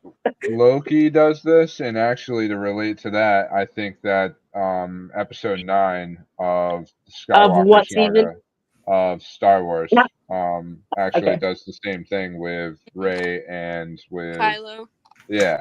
Where all of a sudden now they're making out. You know what I mean? Where it's like all of a sudden he's dying for dramatic effect. and they kind of hinted at it a little bit, I guess, but like it just wasn't natural. You know what I mean? Like it Yeah, really. Mhm. And it's just like what was I gonna say? Good retro. Thanks for being here, man. Like with Loki, I just feel like he was just so close to being just really really thought like I liked his. Well, okay, I won't say the ending because season 2. Thank you. I But just want to know that you haven't seen season 2 yet. That's Because I didn't catch up on a lot of the Disney Plus original shows. Like, I haven't watched Moon Knight. Like, dude, there are so I many haven't shows watched Moon Knight. I haven't watched Just because watch I it. haven't been allowed to, and that I wanted to catch up on more. Like, I want to catch up on the original Daredevil because I wasn't allowed to watch that for when it was airing on Netflix and stuff. Like, there are so many shows that I'm more interested in on Marvel stuff that I need to catch up on first before I do the Disney Plus originals.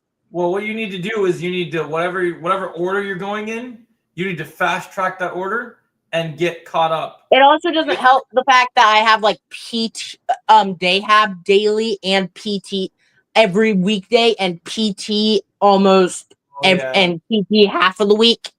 Yeah, I guess if you have a lot of other stuff going on, it's hard. I was gonna say one more thing about Loki is that I just wish that we actually got the actual female Loki counterpart that you see in the comics, or I really wish Sylvie was Amora the Enchantress instead. I'm glad that Sylvie isn't Amora because I'm glad that I've heard rumors that if we do get a Thor 5, that we're gonna get. Oh yeah, don't get me wrong. I'm excited to see Amora in Thor 5. I'm just saying at the time when season 1 aired, when they first teased Sylvie before they said who she actually was, I just wish it was either the actual Lady Loki or it was Amora instead, and not this new made up character. I have a quick question, really quick, not about anything like this, but well, kind of about Thor 5. Do you guys know of a YouTuber called How It Should Have Ended? Yes. Yeah, I've heard of them. Okay, I'm asking, have you watched his How Deadpool and Wolverine Should Have Ended video? Yep. Okay, I'm talking about like the Thor, why Thor was sad because he got too silly in the 4th one. Yeah, that was just the meme they made up because of the fact that. I know. I thought it was good though because like I thought like him being humorous was like part of his character. Yeah. Well, you can be humorous. The problem that people don't understand is people liked when Thor was funny in Infinity War and Ragnarok. They didn't like when he lost. They depowered him. Oh, Chosen's here. Okay. They depowered him. Hey, Chosen. What's up? They depowered him. Chosen? He lost his character development as well. So like he would be like we already had to deal with some of the stuff with Fat Thor, and that was whatever in Endgame. But then after I love that. I love it. I love it all. And then after that, I was making jokes to my We buddy. got I'm sorry. beer I don't you mean can to cut drink you off, if you but join our team. I was like talking about how I might do the Superman cosplay and everything, and like I was like, maybe I just don't get in shape and I just do fat Superman at Comic Con. You know? In all honesty, you get to make different variations of characters. Right. In all honesty, though, this is not me being rude. Can we actually move this topic just slightly faster? Because I'm really wanting to hear what Kenna has to say about what I said about the Skywalkers and incest. I think we already kind of covered that with the Ben and Ray thing. I think that was. No, not really. I'll make this very short. No, I want to hear this like full grown, like a discussion like between this. It's not really full grown. My opinion's very straight to the point about this. The biggest full blown. I didn't mean to say grown. I meant to say blown. It's okay. The biggest mistake that the sequel trilogies did was to make Rey be actually related to Palpatine or someone. I just think it would have been better if Rey was actually just a nobody, because I think that story being like you can be anything you want to be, you don't need to be a part of this already existing. That would have been better. That would have. Like, even though people were making theories that she's like somehow related to the Kenobis or like whatever, I truly wish they just kept her as just Rey and not trying to make her Palpatine, but then she decides to be a Skywalker. It just doesn't make sense. And especially the biggest problem with Ben and Rey, I was like, what, 13 when the sequel trilogies came out? I think I was 14 when the sequel trilogies came out. At first I was like really into the relationship of Rey and Ben. I thought it was just very interesting of like just like enemies to then friends to lovers, like something like that. But the way that Yeah. they did it just didn't work. And again, by having her related to Palpatine, because the thing about Anakin didn't have an actual biological father. Correct me if His I'm wrong, father was but the Force. it was the Force. Yes, exactly. And and then Palpatine used him to, you know, become Darth Vader, et cetera, et cetera. We were all seeing the movies. So Yeah. then you have Fun fact. I'll let you speak first. Oh. And then I'll say it. And then you have the bloodline of like, okay, Luke, Leia, and then Leia's with Han Solo, and then they have Ben, and then Except for the Rey's fact she born. kissed Luke. Except for the fact, this is my point of the incest. She kissed Luke, and then a bunch of memes like made by Zender, who does like stop motion, like obsessed with murdering children and incest. Yeah, but it's just a kiss, man. It's not like real incest, and like I don't know. Because This ain't to like give Game of Thrones nonsense. I have to give George Lucas some slack. I think after the first Star Wars movie was made, he was still figuring out how the story is gonna go. So I think when he first filmed the New Hope, he didn't have the idea for Luke and Leia to be siblings yet, Right. and neither did they know that they were related yet either. Yeah, and There's that's actually a that's really the cool process. I'm sorry. There's a really cool novelization of a sequel before he ever made a real sequel movie called Splinter in the Mind's Eye. Yeah, like Splinter, that one. yeah, and actually Luke and Leia end up being lovers in it because it plays off of the first movie. There had been no I idea. don't think them being siblings was a part of the original plan. No, They it were definitely going wasn't. along with It it. definitely wasn't part of the original plan. Yeah. So I have one quick thing about Palpatine making Vader. The suit made him less powerful, and instead of Palpatine using like nice like things, he used like ones that hurt Anakin. So he was in constant agony. Well, There's actually an incredible. So let me explain this for you. Actually, so I built my entire YouTube channel from the beginning, being the Star Wars guy for a long time. Whenever we talk about Star Wars people, well, there are other really big Star Wars things that people know. I know a lot about Star Wars, and I can tell you that like with this situation, Palpatine is literally revealed to be the most evil person in all of Star Wars, and the reason why he does this, there is not a single person in the entire Star Wars universe he cares for. Not a single person. I know that. So when it comes to when he was going to, and the sequels tried to do this, but they didn't dive into it more. I don't know if you guys know the backstory behind this, but the reason that they built in the whole Rey Palpatine, and why Ben Solo was even why Palpatine even manipulated Ben Solo in the movies is because ever since Anakin, Palpatine has been trying to create what's known as a Force dyad. So there are basically certain beings in the universe that are basically certain connections with the Force. Kind of like how Anakin was born through the Force. He was a fatherless. He wanted to take their bodies for himself. Basically, Palpatine is basically looking for a Paul Atreides. Yes, exactly. But that's not what I was saying. What I was saying was I've learned recently that Palpatine, instead of like making anything, purposefully made it to where Vader was in constant agony with his replacement limbs. And he did that as a reminder to teach, to like make a lesson to Right. That's the dark side teaching. There's a lot of really cool lore about like Palpatine and how he created the suit and like what you're saying, literally, where he used cheaper materials rather than using like the better stuff, like because he didn't care about them. You know what I mean? He didn't care, and he wanted Anakin like to be all angry. these budget cuts to like space stations and like stormtrooper armor and like all kinds of like really small details that are kind of really cool, you know? He doesn't care about those things. That's the thing that people need to understand is that he like even though Anakin was his apprentice, it's foreshadowed. I know you were talking about Splinter of the Mind Eyes. The book you guys really need to read is Lords of the Sith after Revenge of the Sith, because in that book they go over how Palpatine and Vader's relationship, how Palpatine knows that Anakin wants to kill him. So See, Like- exactly. The thing is that Palpatine doesn't see Vader as an apprentice; he sees him as a tool. That's what I was Yeah, about he to get to. did see him as an apprentice when he was Anakin, but when he lost to Obi-Wan, he saw him as nothing more as a tool. Well, he was already going. Well, because that's the thing. So the whole. Well, point I mean, he's is got I him in a talked about- suit where he can completely control him at that Yeah, point. and it dampens some of his abilities of the Force. The suit And he does. did that on purpose. So, like, even though with Anakin, what was going to happen? This is what was going to happen if Anakin beat Obi-Wan, right? Yeah. Anakin beat Obi-Wan.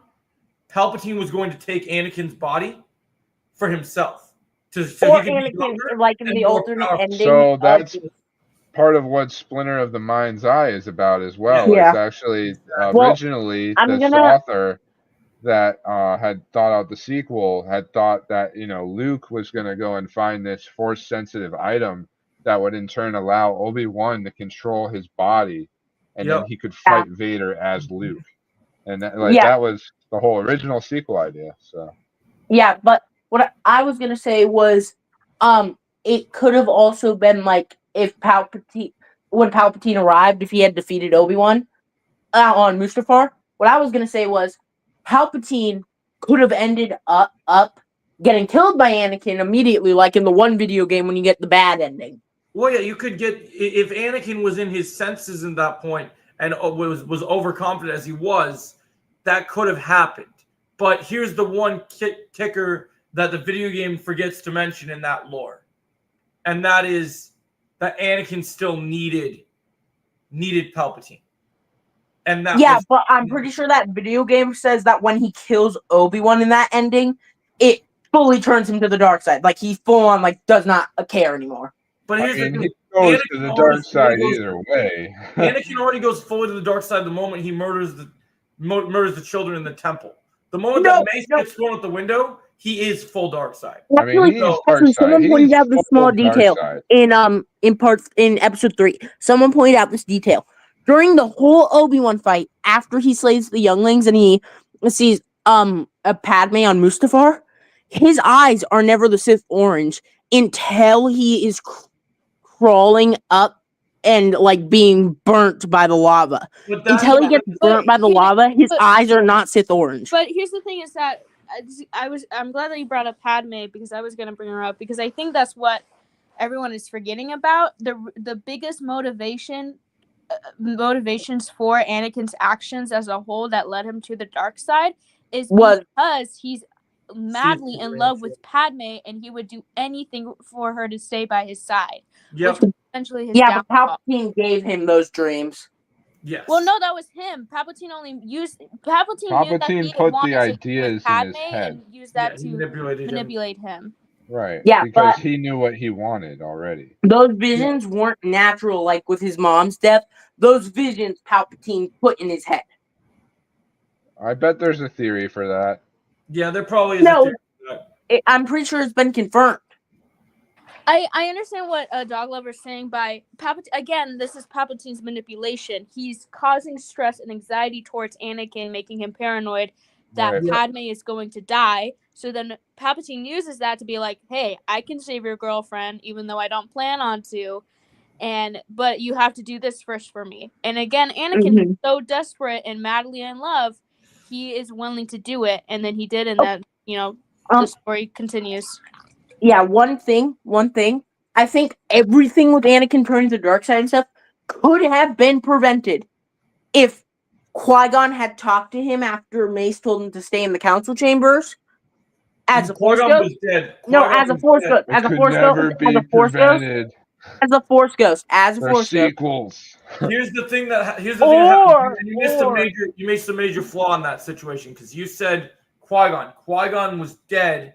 I know. I'm saying as a Force Ghost. Yeah, but they already explained that in the lore about why when Qui-Gon became a Force Ghost, so in order to become a Force Ghost, you have to go through specific Jedi training. It's the fate of the universe. There's no preventing it, okay? I mean, to be fair, and I've said this multiple times, I've seen multiple what if videos for this. Same here. Because Obi-Wan was not a good mentor to Anakin.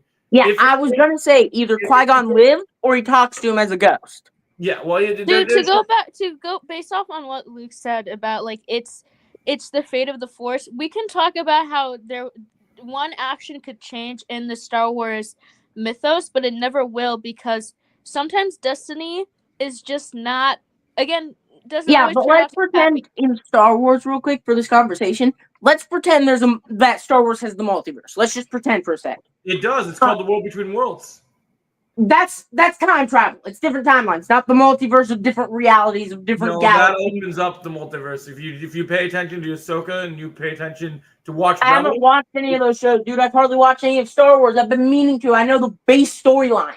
That's what we're trying to teach you, though, is the fact that we all watch all this stuff and know and study it. So, like, the fact you that got catching up to do, dog lover. Yeah, no, dude, seriously, I'm still on the Phantom Menace. I'm only a quarter of the way through. I'm trying to watch timeline in order with TV shows.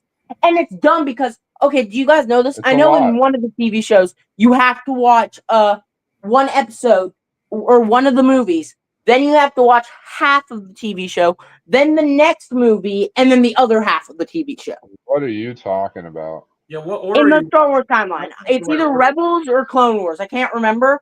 But you have to watch half of it before watching one of the you don't need to do any of that. Just watch and then the watch movies. the other half after. Someone gave you the bogus order. What you're supposed to do. Just watch the movies and what then you're supposed pick to do. shows If you you want like. to be caught up on the main lore, because I do think it is important to still watch the animated stuff as well. I would watch. So you watch Phantom Menace, finish Phantom Menace, watch Attack of the Clones, then you have to watch Clone Wars all the way till you get to Revenge of the Sith. Then you get Revenge of the Sith, and then you will then be able to understand everything.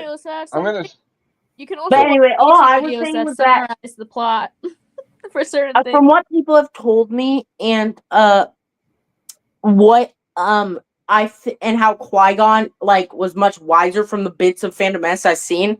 Because like I just need to rewatch it because the first time I watched it I wasn't paying too much attention. But Qui-Gon seemed more like a father figure. I feel like Qui-Gon could have prevented him from. I feel like if Qui-Gon had mentored him, Qui-Gon could have prevented him from killing the Tusken villagers. Like he would have been tempted, but then he would have thought about Qui-Gon. Super hypothetical. But like, what I suggest is really you should stick with the movies. Like, no, I want to watch TV shows so I get all the lore. I want to watch the show. All right, but familiarize yourself with the movies the most. I feel they're the ones. I'm watching it in timeline order. Luckily, Disney Plus in the Star Wars section has the timeline in order with the show. I think you're honestly better off. It has it set up for you. I think you're better off like going from movie to movie and not taking seasons of a show in between those movies and getting the I know full Clone story. Wars is really good. And you can always go back and watch the shows and then watch the movies again. Because you're going to need to watch all these things. I kind of like have a habit of always doing like say with SpiderMan, like in the SpiderMan games. Unless I'm playing New Game Plus, I only play in the suit that is canon to the story. This is why you're always going to get so behind on things is because you're making yourself do the whole thing. No, I'll watch brand new stuff, like even if it's in a different order from like stuff that hasn't come out yet. No, it's the fact that I hadn't been interested in Star Wars. Star Wars was kind of like boring. No offense, Joey. Star Wars was boring to me when I was younger. I agree with you. I'm in the same. I get it. I'm in the same boat. I just have been through when it comes to old Star Wars. When it comes to the stuff that you should already know at this point. The good stuff. I know about it. I already know. I know the pop history about how originally it was gonna be. Oh, you don't know the truth. Obi-Wan killed your father. But then the director pulled Mark Hamill aside and went, I know, and gave him a note that said, I'm your father, and he says now I know this, George Lucas knows, and now you hold know. On. No, and if that's this not, leaks, hold on. I don't think that's what happened. Yes, it is. It's actually the story Mark Hamill that said I it am in an aware interview. of. The story I'm Mark aware Hamill, of. look it up. Look it up on YouTube right now. There's an interview clip of it of Mark Hamill saying it. Right. So I've watched interviews. The story that I've always heard multiple times is that even Mark Hamill did not know the twist, and that he did not know until they actually filmed the scene. There's no him telling him before the scene. It's true. He Mark Hamill did not know. he Mark finds Hamill out. didn't know at first when they That's originally why. filmed the No, scene. But Mark that's why Hamill, it's in a an interview, genuine said reaction. he got passed a paper by the director, and it said, "I'm your father" on it. Yeah, I don't know, man. So look it up. Here's Look up the Mark thing. Hamill As interview. much as it's cool for if you like to be hardcore about it and watch the movie, then the season, then the movie, then the season. The thing is that I do agree it's gonna take a long time, and it's best to just watch the movies first, then watch Clone Wars, especially because Problem that's is- just how because that's just how the general people who got into Star Wars first had to watch it. And I promise you won't be lost, especially if you finish Okay, it's chosen. Vader's arc and then you go back to watch Clone Wars. I know Vader's Right. arc. I But already if know you from like watch summaries and stuff. Clone Wars and then you get back into the movies, you will be lost. That's my point. Okay, To be- okay, to be honest, okay, I think what they should do- enough. This conversation is stressing me out. What you should do, I agree with Luke. I think you should watch the movies, but if you watch the movies, what I would do, because I've seen even No who disrespect, plays, but who can we plays, stop this conversation? This conversation, like, it's putting like too much like thought process into my head and it's stressing me out and stressing out my anxiety. So can we please stop? Write it down as a note. Dude, what do you need to do so you keep it on your person? What I think is really the smart thing is, like, I like what Luke said about the movies, but one adjustment I would make is watch the prequels, and then before you dive into Vader, just watch Clone Wars, because you need to see Anakin, because there's details that you're missing with Anakin that if you watch that you'll see. I know why you you do called need the to watch it, Ahsoka man. I really don't. I've never really watched Clone Wars, and I've never really needed to. But some people need to, because some people need to see. They need to understand. Like, I feel like Dog over in the conversation. And plus, I'm really interested in wanting to watch it. Like, I'm interested in Ahsoka. It's cool to be into it for sure, and I think the more you're into it, the cooler. Enjoy it, love it. You know what I mean? I'm just saying. It just might be more enjoyable to just watch all the movies first, and then go through again, and then to the shows with it too. You know what I mean? But at least then the movies and their full story are in your head, and then you can go through them again with the shows if you want. You know what I mean? Like, I honestly think that will make it easier for you. I'm just trying to make it easier for you. I feel like this live stream has kind of gone off the rails of what Joey wanted to become more so just a... It's not. It's okay, because all the point of Legions is for people to interact and any conversation. I know, but I thought we were supposed to talk about like certain subjects you had like written down. No, because it's been kind of a chill week. Well, the point of this thing is the conversations flow based off the people. And also, so basically the way it goes is that it's kind of like a talk show. We did have a list of things to talk about, but then since we already got through them, now it's a free for all. Yep. Yeah. So we're basically just doing a talk show. Yeah. Where's Jay Leno? Oh, that'd be great, right? But so what I was going to talk to you. Jared Leto, where you at? Where you at, boy? I'm trying to talk to Luke real quick. But so earlier when you were talking about the Vision thing, and like the comparison to Blade, I was going to talk to you about after Fantastic Four. I actually have Fantastic Four. Singing the song. I have a lot more hope in the Blade movie now because of the fact that the writer that worked on I thought that movie got canceled. It's not canceled. People need to. I can't. I heard straight up on social media stuff that movie got canceled. It never got canceled. People probably joked around about it, but it's still floating around. People blow the wrong smoke in the wrong directions because they just want to get their names out there. So you have to listen to the right. You got to listen to the right people and the right insiders that say the right information. Mm-hmm. A lot of people. I'm hoping and praying, like you, Joey, though, on a different topic, comparing like what I told you in chat, was I'm also hoping that they don't cancel the Last Ronin video game. Oh, for Turtles? They will not cancel that. They're not gonna cancel it. They put Sure it about on that. We haven't Netflix. gotten any information since 2021. Do you know how hard it is to make a good video game? It took the you know what? Screw it. I'll just bring it on this. How long are we waiting for GTA 6 now? Let's And they pushed it back another year. They pushed it back another year. The Last Ronin, Sure. didn't we just get a trailer of it like a year ago? What do you mean 2021? No, we got the trailer during the Game Awards. But here's the thing. Right. That trailer they put out for the game, for the Turtles game, isn't a proper finished trailer because the game is not done yet. It's not Right. I know. finished. What I'm It's saying is like, it seems like they're really, really struggling considering how they announced it, and then they've been dead silent.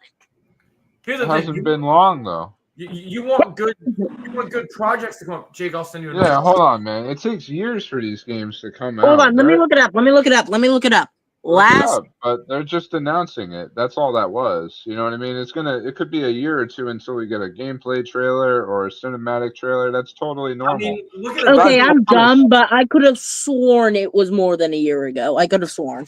No, it was at the Game Awards, which was in December. Yeah, I thought it was last year's game. I thought it was 2023's Game Awards. No. Now that I'm thinking about it. And then when you also look at it, the other thing you got to look at is that we're still waiting for that Insomniac Wolverine game too. So, True. But then Teenage again, Mutant the Ninja Spider-Man Turtles- 2 DLC got canceled, so we don't know if that game's gonna come. The Spider-Man 2 DLC I got think canceled. Spider-Man 2 was kind of a meh game. Well, no, to be we were honest. supposed to get like Carnage. We were supposed to get like a Beetle one. We were supposed to get a but Carnage Spider-Man one. 2 is disappointing, man. That's how I feel. No, it's not that. personally. It's that because of the stupid employee cut, they had to cut the DLC. You're polishing it right now. Yeah, of course. Because why?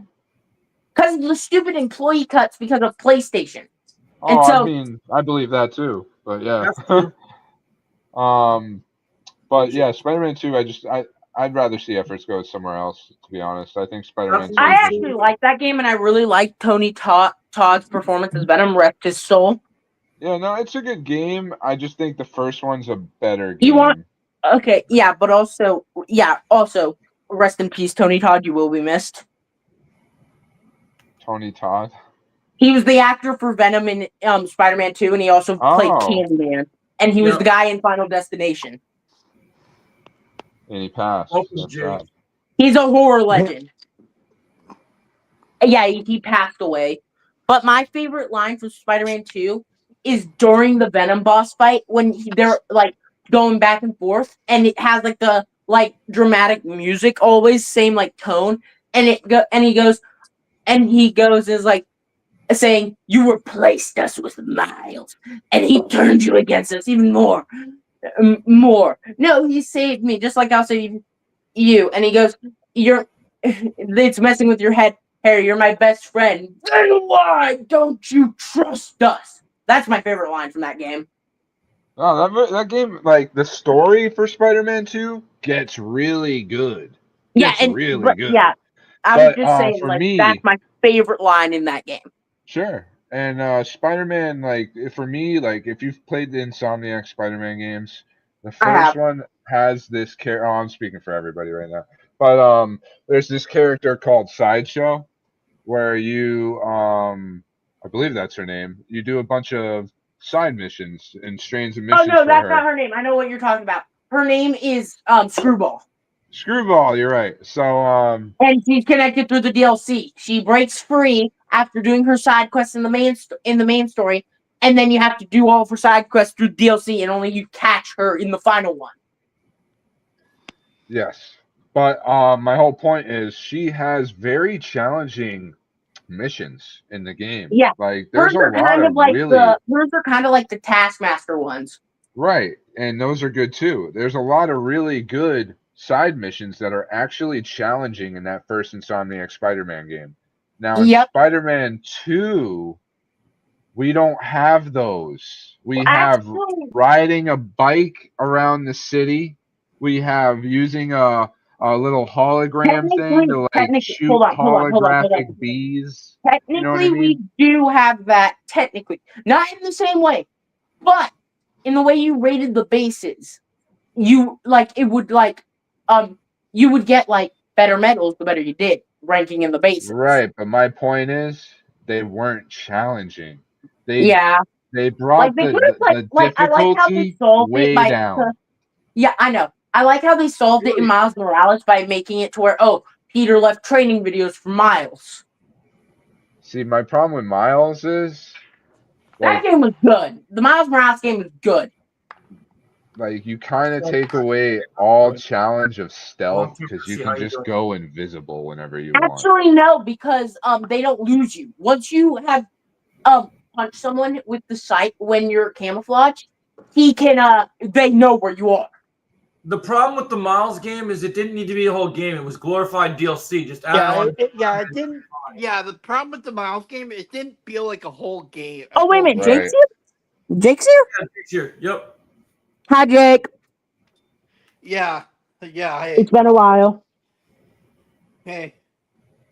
I still appreciate the Ronin skin that you gifted me when we first met. Of course. But anyway, yeah. So what were you saying? I think Luke was saying. Oh, we were just talking about how Miles is glorified. It was more. That game is more glorified DLC. Yeah. Like I do think Miles Morales is the weakest of the three games, just because. Oh, for sure. Because it didn't feel like a full game. It felt It's like a DLC. Right, and I mean that's what but it is. you It's a also have standalone to DLC. take into account that the game came out as the launch title for the PS5. So that's kind of what they were trying to do. Yeah, but still. But they could have done the remaster with the beginning of the PS5 and then just added and Miles to the remaster. Oh my god, I hate the remaster of No, the Spider-Man remaster 1. is better. The remaster is better. It makes Peter look I less don't bulky. like that they changed what Peter looks like. I don't like that. I agree. I do because okay, here's my 2 cents on Peter's original design. Okay, here's my 2 cents on Peter's original design and his remastered version / Miles Morales / Spider-Man 2 version. In the original version, his hair is like not like a Peter Parker style, like looks way too nice for him. Second of all, he looks like all buff and strong when really he's not really like he's buff, don't get me wrong, he has muscles in like the comics and stuff. But he's still not very like bulky. Well, I don't think he's bulky. He just looks like he's been beat with the ugly stick. And I think he looks more like Peter Parker in the newer design. Miss ugly Peter from the original Spider-Man 1. I want ugly Peter back. I like handsome Peter. I like accurate Peter. God dang it. I think it goes up to 12 people, Void. I could be wrong. It goes 6. Is it 6? Because I forgot, Joe. That's why I'm want to do more. Hey Joe. Yeah. Can I say my theory now? Yeah, buddy, I'm waiting for it. Yeah, go ahead. All right, so I just want to put this out there. I think I've figured out what I think I might know, have an idea of what the end credit scene for Brand New Day might be. What? So imagine this. At the end of the movie, Peter and MJ get married and all. And then brand new day. There's no way that's Spider. Dude, hold on, Hold on, guys. Let him say his thing, guys. Please. Let him say. And then time passes. And then we get to the credit scene. And Peter hears a knock on his door. And he opens it. And it's a man with a green cloak. And then it cuts to RDJ's face and says, and RDJ says, "Hello, Peter." And then we get a terrified look on Peter's face. Okay, yeah, that actually is accurate. No, I feel like your scene is gonna happen. I just don't think it's gonna happen that way. Where like Peter and MJ get married. I don't like. We're in the MCU. That's not set up at all. Okay, maybe. Okay, yeah, maybe that might not be. But I do think though, Jake, I think you're right about the ending part where he meets Doom, and I actually add on to what you said, Jake. I think what Doom's trying to do, I think he's trying to get Peter on his side. I actually have theorized about that. I actually think Spider-Man, I think, is going to have 2 end credit scenes. And yeah. I think- Well, anyway, I'm gonna head out because okay, no worries. yeah. I'll see you guys later. Okay. Take care. Okay. Have a good one. Bye. Oh, thank Oh God. my God. Oh, thank God. God. Never again. I was trying to be nice. Yeah, thank Never God. again. Never That was a let him nightmare. up Yeah, ever can you again, get bro. Talk Watch on here? Yeah, you want to think come I'd up, rather talk have him watch? on Yeah, here. sure. You can Yeah, jump in. never let that guy up ever again, bro. Yeah, no, I'm never going to. I can't. I can't do it. Hold on. Can I just say, yeah, as much as it was like you had to be patient and everything, he's still a good guy. Nothing against him. You know what I mean? But yeah, he just doesn't have a good sense of when to. You guys also just have to understand, I don't let it bother me that much because this dude was a kid, and all Right. kids are like that. So I'm like, I just like, I don't care that much. It's just when you're all talking to each other. Obviously, you just want to be able to hear what everybody is saying. Yeah, You know what I mean? we're Like, that's all it is. My head hurts. Yeah, ADHD possibly. I agree with you said about Doom controlling Peter with the Venom suit. That's actually a good theory. I think that's gonna happen. I think that's 100%. I got Joe back in the MCU, guys. I'm the one that got him back in the MCU. Since Dog Lover is out, I'll tell you guys because he wasn't caught up on Marvel things. I'll tell you guys why I think the movie's gonna have 2 end credit scenes. You guys remember most Marvel movies do, Joe. Yeah, but you remember that. You remember? Oh, good point, Jake. Let me get Talk Watch here real quick. Yeah. Hey, Talk Watch. What's up, bro? He's muted right now, but oh, you're just gonna be muted? Okay, no worries. But you guys remember? Those reports about Marissa Tomei coming back for Spider-Man 4? No, I don't. Oh, you didn't hear that? Okay. So it was talked about for a long time, and it was back when they were explaining that Brand New Day was originally back when they did Doomsday was going to be a multiverse movie because of the whole fighting with Sony, right? Yeah. And I do believe what they're saying about it not being a multiverse movie. I do think that that's an accurate thing, and they're being real about that. But I also think that Chameleon would be interesting, retro. But I also think that part of the reason the 2 end credit scenes are a certain character that has the ability to make deals and bring characters back from the dead is now in play. If you guys have watched Iron Man. I do. Yeah, so I know where you're going, Joe. I know Mephisto, right? Mephisto, bro. Right, but the only thing about Mephisto with Spider-Man right now is like Brand New Day, right? Is that what this movie's called? Brand New Day? Yep. So what's that famous Spider-Man story? Actually, even Dog Lover was talking about it. One More Day, I think, or something like that, and it's about him getting the wish to have everybody forget his identity. Yeah. Right. But like they already did that. They already did the wish, but now there's something else that they can do that I think is even more interesting. So what? Well, so now that the spell, the problem with that spell is that that's why I've seen so many people, because of the nostalgia, they rate No Way Home so high up on their list. But like the thing that happens is that entire spell takes so much out of that movie away, because it was just like their example, and McKenna and I have talked about this a lot of times, is we didn't need a reset button because we needed to see that story of Peter dealing with the courts and them handling that identity stuff. I agree. It's too fast. I agree with that, Joe. And so, yeah, I agree. So I think with this whole situation, I think the best way to handle this moving forward is, also, you don't want to reset it again, but you got to have the consequences pay off with that spell. You got to have something happen. And also, the other thing I theorized about for a long time is, remember I was talking about earlier how we were talking about if Dr. Doom was going to have magic? If one sorcerer was going to be, even though Mephisto could be involved, here's the interesting thing. If one sorcerer was able to create the spell, we've heard in the comics that Doom knew he took Doctor Strange's job. And Doctor Strange is not the Sorcerer Supreme right now. Wong is. So one thing I thought about is maybe Doom's play to reply to get Peter back on his side Wait, what do you mean? Is that he can say, "Hey, I'm gonna bring back your Aunt May, but you're gonna fight for me," and I think that's gonna be part of the play. I like that, Joe. And speaking of the two post-credit scenes, Joe, I want the Doctor Doom one. If we do get Doctor Doom's movie, I want that to be the last one, the last post-credit scene, the final one. I don't think that Doctor Doom is bringing anybody back without Mephisto helping him. Well, that's what I'm saying. They're both part of the puzzle. Because think about maybe you could do one. You know what?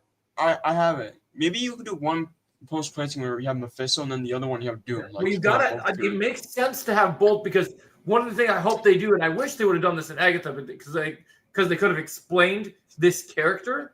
Because that's the one reason I was mad about them pivoting from Kang to Doctor Doom is when they made that pivot, they should have planned out. Oh no, I don't want that because May's sacrifice would be for nothing for Peter taking responsibility. Yeah. That's a great point, Retro. Honestly, and James Gunn himself just said it in the newest DC podcast episode where he was like, I do not want to bring dead characters back because it ruins. But here's the problem that people need to remember is Marvel and DC are different. And as much as we are on Team Marvel, that's true. I don't trust Feige. Marvel's always brought characters back a lot more than I feel DC has. Like the DC character that always comes back is Superman. Look how many times they killed off Loki. Yep. Yeah. He keeps coming back. He keeps coming back. Oh, by the way, Joe. Speaking of I think was it yesterday or the other day? Yeah. That I give you my theory on. Yeah, we have the thumbnail done for that, so I'll be done later tonight. I want to talk to everyone here about that because I was so smart to figure this all out. Because I was like, real quick though, Chosen. I talked about it earlier when I was explaining. Before you get into that, let me just say, you guys think like Mephisto, Doctor Doom, and credit scenes. Remember this: for all these last Marvel movies we've seen, there's a serious end credit scene and a comedic and there's a totally play around who cares end credit scene. So don't expect like two major ones out of one movie. I don't think so. I was actually thinking that as much as I like Jake's theory, I like the idea of, because I feel like that end credit scene is great, but it's too kind of simple, if that makes sense. So was the one we got though. Look at the Doctor Doom one. No, I know, but I feel like that one was perfect because it was like we needed to get a real tease of Doctor Doom. That was kind of our Thanos moment now. And and so I think now, because the theory we were talking about earlier with Franklin being able to heal and Franklin going and healing his face. So if his face was all scarred up, and now we, the audience, know that he looks like Tony. And so and we know as an audience. What if they never do the Tony thing? They're gonna do it. I think they will. I know people don't want that to happen, but I feel like they will. And speaking of Joe, that whole thing I figured out, and it makes more sense with the Thunderbolts one too, because people are wondering why are they showing the Fantastic Four and the Thunderbolts one and what I know why though. I know why, because the Fantastic Four are gonna ask the New Avengers to help them find Franklin. That's why they showed that. Yeah. I had this idea of we keep thinking that the Fantastic Four, they're in a different multiverse, whatever, right? How are they going to get into the main MCU, right? That's the question that everyone asks. That's right. What if they go in and it's just not in a way that we expect, like the most straightforward way, right? What if everybody in the MCU already knows them? Like they've been around the whole time. That was a good question, actually. I never. That would actually work in the sense of the Fantastic Four have been here the whole time, guys. What do you mean? It would be kind of cool, they really were the first family, and now everybody already just acts like they've been here the whole time. I think that would be a really cool way to do it. And speaking of the whole, go ahead. What you said about what you sent me. I like what you said. What you sent me on Instagram earlier too, Chosen, about how Doom might have already convinced Galactus to go and get Franklin for him. I like what you were saying about It's basically I don't know. It's I kind of think the they same would though. Because say here's the thing. something though. You see Galactus see Franklin and analyze him and figure out right then and there he wants him. Here's the thing that people forget though. This is kind of the same situation with Loki and Thanos. Remember what happened with Loki and Thanos? Same situation. Same situation. Thanos is using Loki. Now Doom's gonna do the same. Was doing the same thing with And if Doom Galactus. promised to, help his hunger for Galactus, I feel like that would have definitely sufficed to make the plan. What do you mean? Thanos is using Loki. You mean in the first movie? Yeah, remember before Infinity War, they ran into each other, right? Before Infinity War. Doom But will like, read someone's mind, I mean, maybe. heart, But sees I don't know. I think we're gonna get Galactus back randomly at some point. I actually think that Galactus. You know where I think Galactus is actually, and I actually came up with this good idea. Yeah, I think he's wherever Doctor Doom is right now, like whatever where he is from. Here's an end credit scene I would love as a Marvel Comics lover. The Jason Aaron run of Thor. There's a part eventually that happens way long into his run where Ego the Living Planet gets infected by the Necro Sword that Gore uses in Thor 4, the movie. Right. So then Ego the Living Planet is Necro Planet, and he's got this negative infection going on. And then Galactus comes along and eats Ego while he's infected with the Necro Sword, and then Galactus becomes a Necro version of Galactus. I think it would be so cool to get just a little bit of that in some kind of end credit scene or something. Can I say something what Retrolite just said? Yeah.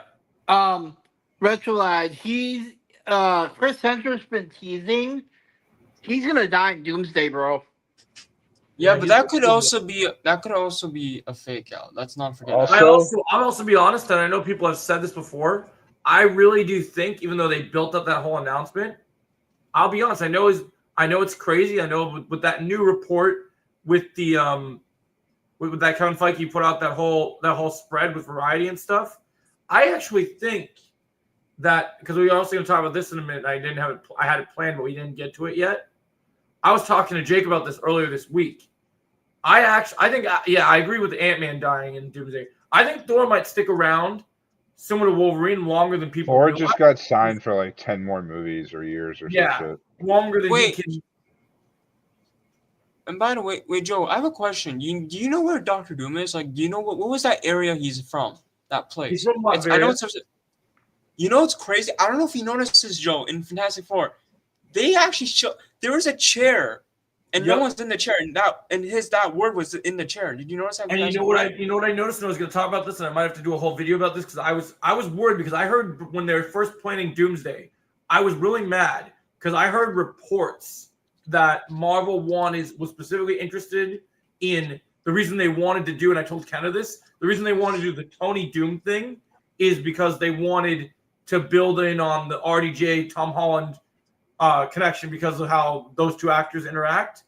And I just heard something today from Pedro and RDJ in an article that makes me so happy, which is that they're still going to do it. For us who read both versions of Secret Wars, if you guys don't know, the best part about Secret Wars is, so one of the cool things about Secret Wars is the crossover. You guys get all excited about the whole this character can show up, that character can show up. But the best thing about these Secret Wars and what's the other one for DC? Crisis on Infinite Earths, right? The best thing about those crossovers is everyone keeps saying, it's gonna be bigger and bigger than Endgame and all those other things. And a lot of you guys, are expecting these big battles to take place, which you'll get that. But the best thing about those crossovers with the multiverse is it's all in here. It's the mind. That is true. And that's what's brilliant. Is because with Franklin and with Sentry, Doom's gonna create Battle World. It's gonna happen. And then, but the fact that we're gonna get the Doom and Reed rivalry after this movie, Pedro is such a dick.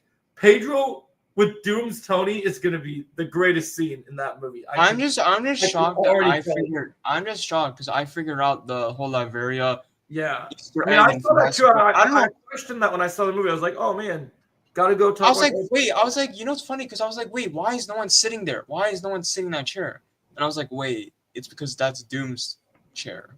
That's why he's not sitting there. Yeah, no, that's why he wasn't there. He wasn't in Well, there. I mean, And yeah, the it's reason why that Liberia. happened- That's Here's the cool Doom's thing. When you thing. catch the Liberia thing, you know what the reason why that I saw someone even said this, and I agree with this. The reason why he wasn't there, and this is the best thing because we talked about the end credit scene, right? So Doom knew where Sue and Franklin lived, right? So he just showed up there. Get this, in this universe, because we saw the Fantastic Four already have their powers. We saw that Sue already has Future Foundation, all these great things, right? Yeah. Doom hates Reed so much at this point, and the Fantastic Four family in general. World peace couldn't even bring him to that rally. If you think about it, that's his hatred for. So Doom is gonna be, I can see that. Doom is gonna be more petty than Lex Luthor now because he's literally like bro, oh. I know RDJ is gonna play such a good bro. He's like literally like it's crazy. He's like, No, that's funny. That's well done. That's Doom for sure. That is Doom, and you know what's crazy, Joe? I don't know if he realized that. I just realized when I was watching the movie. And I actually noticed it right when the music was playing. When Sue Storm died. Yeah. You know what theme song played? What? Iron Man's funeral theme. Really? I don't know if you noticed that. I don't know if you noticed it. Yeah. I did notice that. It's like the theme song when his funeral happened. Yeah. Huh. I didn't notice that at all. Wow. I was catching. I was like, wait, that's the thing where they are crazy. I love the idea though. When I heard people say that, I definitely I'm so glad because I love Spider-Man, but I need that Reed and Doom rivalry. That's the whole reason I'm even interested in Doom is because those two characters. And I felt I don't know about you guys. You watched we talked about this being the best Fantastic Four movie. I didn't like in the original Fantastic Four in the 2000s movies. I didn't feel even though they went on the space expedition together, I didn't feel that Doom, even though rest in peace that actor because he passed recently. I didn't feel he hated that Reed enough. He wanted to get Sue and he fought the Fantastic Four, but he didn't hate Reed. That's the problem I will say. I do agree with that. And I like that. I don't know if you guys noticed it, but it's kind of funny to me because when we get a scene of Reed and Tony, even if it's not Tony, just being Victor Von Doom, I wonder because they're both smart.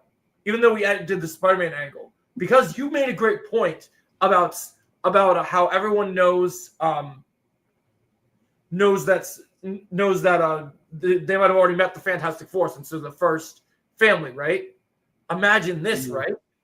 If they know all them, what if Reed a long time ago already knows the Tony Stark? That is a good. You know what? They could actually. They're already see. Part of why I think of the thing I think of is because I think it would be so cool if he has no idea who Iron Man is, and everybody sees Doom's face and they think Iron Man, but Reed Richards is this is Doom. What are you guys talking about? That's what I think they're gonna do, but I think that it's also gonna work because he's gonna know Tony personally, and so it's gonna hit him because then he's gonna play on it and go, "Oh, you think that?" Because I think Reed's smart enough to figure it out. See, I think they do that with Peter. I think they do it differently with Reed, but I can see that too. Because I don't want because Peter. I think the angle of Peter is Doom's gonna want to turn Peter. Doom's gonna feed into Peter. And you know what's crazy, Joe, and I don't know. Yeah. Go ahead, Chosen. I didn't realize this, Joe. When I was watching, I actually rewatched a little bit of Avengers: Age of Ultron. I don't know how I didn't realize this when I first saw it. You know, in the scene where Ultron's talking to Vision. Mm-hmm. You know what he said? The world will be doomed. That's what he said. That's what Ultron said. I don't know how I didn't catch that. Here's the interesting thing too that people don't know. If you remember the Comic-Con panel, right? One thing that the reason they're doing, and I keep want to reiterate this, we already know. Even though there's more details we're going to find out in the actual movie, we know Doom's mission already for Doomsday. Because if you remember at the Comic-Con panel, RDJ said, new mask, same task. And and here's the thing, to add on to that, Joe. Is the suit of armor around the world. That's the task. To add on to that, Joe, people need to rewatch. Now that we're getting Doomsday soon, people need to rewatch the Infinity Saga. People need to rewatch them. I'm working on rewatching the films because I have a ranking to do for them, and I'm just like, the more you look at it, the details, it all lines up. Like it's all been there this whole time. I actually think that, and as crazy as this sounds, so we were going to talk about this. I talked to Jake about this earlier this week. Do you guys hear this rumor that's going around right now, where Marvel is now having the conversation? Because I told Luke, how much of a fan I am of the Doctor Doom character, right? So, this whole idea, ever since I've kind of like been on the fence on if I think, because there's a whole angle of this. Oh, is this a cash grab? Are we really doing this? Like, what's the purpose for doing this thing? But a lot of people have always said, like, you keep seeing people say, oh, they're gonna do this Doom for a little bit, and then they're gonna do and then they're just gonna get a different actor for the reset in the MCU, right? But there's a rumor right now that because we know they're gonna recast Tony Stark in the MCU when the reset happens, and there's a rumor that in Secret Wars they're saying that a variant of real Tony is gonna. If you watched RDJ's video, RDJ was showing that he's been doing his homework for Doomsday, and he's reading Secret Wars right now. And the cover that he's reading, the variant he's got is Iron Man and Doom facing each other. So he put that out there, which I think is crazy. Also, hey, Chosen. Yeah, you want to Yeah. I think I'm starting to have a gut feeling I know who Sadie Sink might be playing in Brand New Day. Ooh, can't wait to hear that. I think we're going to talk about that in a minute. I think she's the Firestar. Oh, you really think it is going to be Firestar now? I think 100% think it's Firestar. 100%. That would make sense too, because with the Firestar. With the Marvel universe, with the Marvels, we really tried to dive. We're really trying to dive into the mutants in the MCU more. We have Namor, we have Ms. Marvel. Also, another thing I thought about, how in Doomsday we know that they announced the big X-Men and Avengers stuff, right? I thought about how the X-Men, because they're from another universe, how they get involved with like finding out where the Avengers are, right? And so like from their Earth, because say they are in the same universe as where so say the X-Men's universe, they're where we saw Monica Rambeau and Beast and everyone at the end of the Marvels, right? What do we know that's already been confirmed about Doomsday when we think of the cast? Charles Xavier is going to be in Doomsday. The Patrick Stewart Charles Xavier. Charles Xavier is going to put Cerebro on, and we know who he's going to look for? Kamala Khan. And when he goes and looks for Kamala Khan, because that's going to be the first mutant that connects him to Earth 616. Yeah. And then when he does that, then the X-Men are going to go to Earth 616. Yep. That's what I was thinking about the other day. I thought that was pretty genius. But what I hate is that the MCU decided this is 616. It is not 616. Don't you dare call it 616. Well, that's just what the Marvel keeps trying to say because of freaking, even though Kamala Khan disagrees. Yeah. It's like a Star Wars move. Think, even the actress for Kamala Khan doesn't agree that it's... Chosen. I think Doctor Strange 3 will be after Doomsday. And because we haven't had any movement on Doctor Strange 3, I'm going to say something wild right now that people might not agree with. Because I know SpiderMan isn't this anymore. I'm going to say that Marvel hasn't thrown away the concept of Battleworld films. And I think that... I think Battleworld's happening. I think Doctor Strange 3 is a Battleworld film. I think that's what... You know what, Joe? I actually do think there's going to be 2 movies in between Doomsday and Secret. I think that's one of them. Yeah.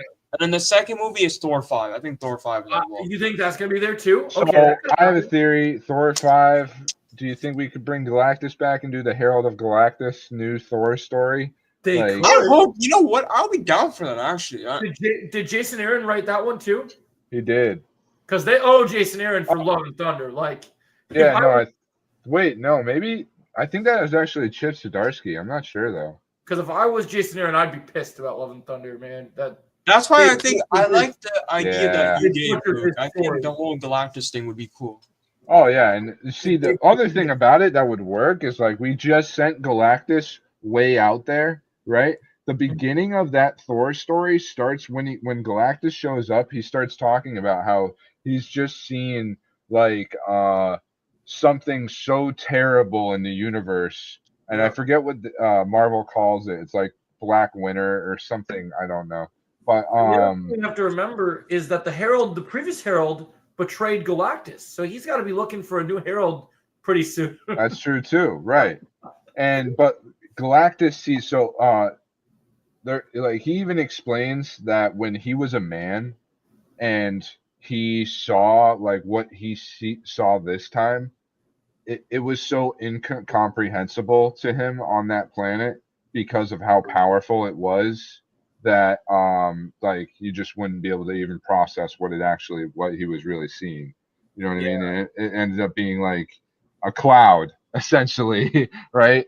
But then he saw it again as Galactus, and he could actually see the horrifying things that were in whatever it was. And like he comes to Thor looking for a new herald, like, because it's like an even larger scale than like any herald has ever taken on. And I don't even know the full story. I've only read the beginning of it, but it was so good. It was so cool and so different. And it would be a great way to bring Galactus back in and bring Thor out. It would be kind of cool to, like, have Thor almost just go do his own thing rather than be a part of everything now. I don't know. You know what? I like that. I actually like that because I do want to see more Galactus. I do want to see more of this character because I feel like this character has so much potential to be like one of the best villains that we've done. Right, and then I've heard that Marvel's gonna do more cosmic stuff, so that's a great way to bring all of that about. The other thing I was thinking about is, if you guys remember in Fortnite a long time ago when they did that massive Avengers and Marvel characters going after Galactus type deal, where they did a whole event, and actually when they were thinking of first steps, when Kevin Feige even admitted that when they were looking for ideas and inspiration for Galactus to do Galactus right and do justice, they looked at that event in Fortnite. The developers actually worked on. Hold on, I got a question from Retrolad here. Retrolad, if it happens, it happens. If it happens, it happens. But what's the question, Jake? Cool. He's asking about Paramount is thinking of doing a Sonic and Ninja Turtles crossover in live action.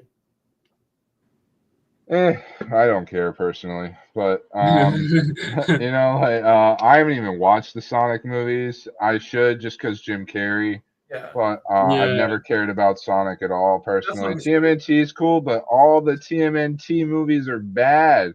Like, I don't care. I mean, Out of the Shadows was good. Oh no, not Out of the Shadows. Mutant Mayhem.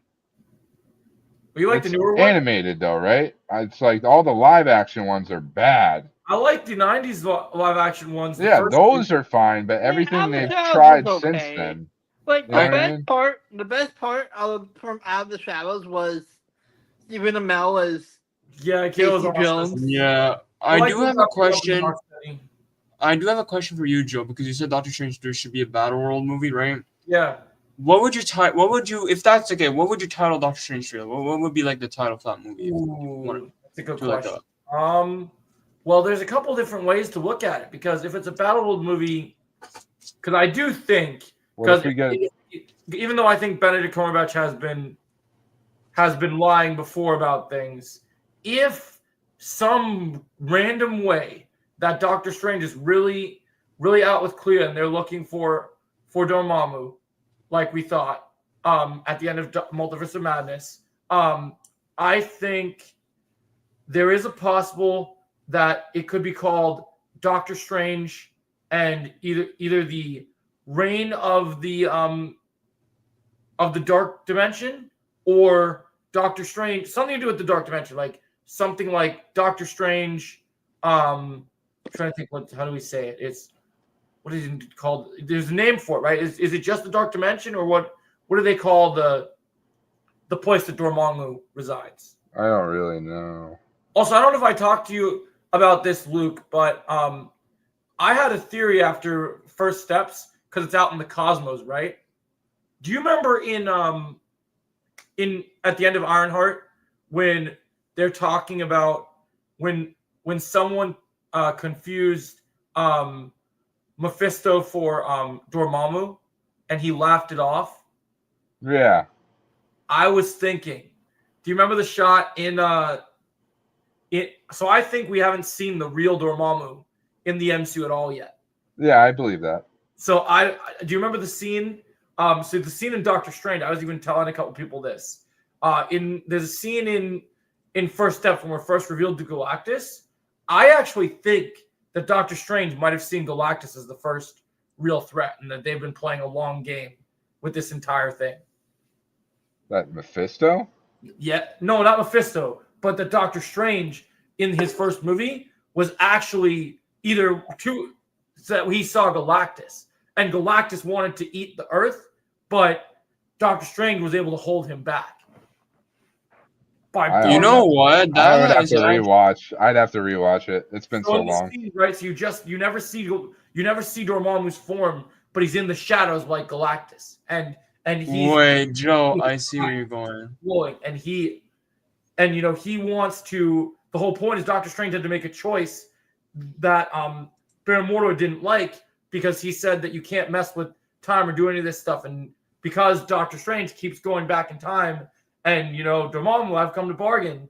He had to bargain. So there's two arguments to that, because you can make the argument that the reason that I got another theory too. If it's not the Galactus thing, I've come to bargain. Deals, bargains. Maybe the reason that, because it seems like Dormammu and Mephisto don't like each other. Maybe Mephisto has been pretending to be Dormammu and kind of doing smear campaign of his name, because that's plausible. That I like. I would love something like that. Let me say this though. Yeah.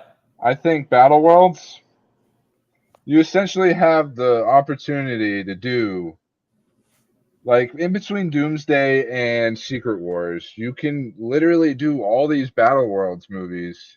And they don't have to be connected to this main continuity. They could be whatever you want them to be. That's great. Give us the Tobey Maguire Spider-Man 4 and give us the Andrew Garfield Spider-Man 3. Now, just do it. If they did that as Battle World, what would those movies look like as a Battle World film? Like, that would be sick, bro. Honestly, no. Everybody wants them. You cook, bro. How you do that how would you convince that as a Battle World film? Like, what would you just say that? You know what? Actually, hold on, Joe. Hear me out, Joe. Let's say Doom is in both of those movies. Yeah. Here's the thing, Joe. Remember at the end of TASM 2, we got that whole Sinister Six setup thing. Yeah. Imagine this, okay? Hear me out. Imagine we get TASM 3, right? Like you said, Luke. We get TASM 3. Wars, don't worry. And bro, the Sinister Six are at Battle World, and they're fighting Andrew Garfield, Spider-Man, bro. That would be amazing.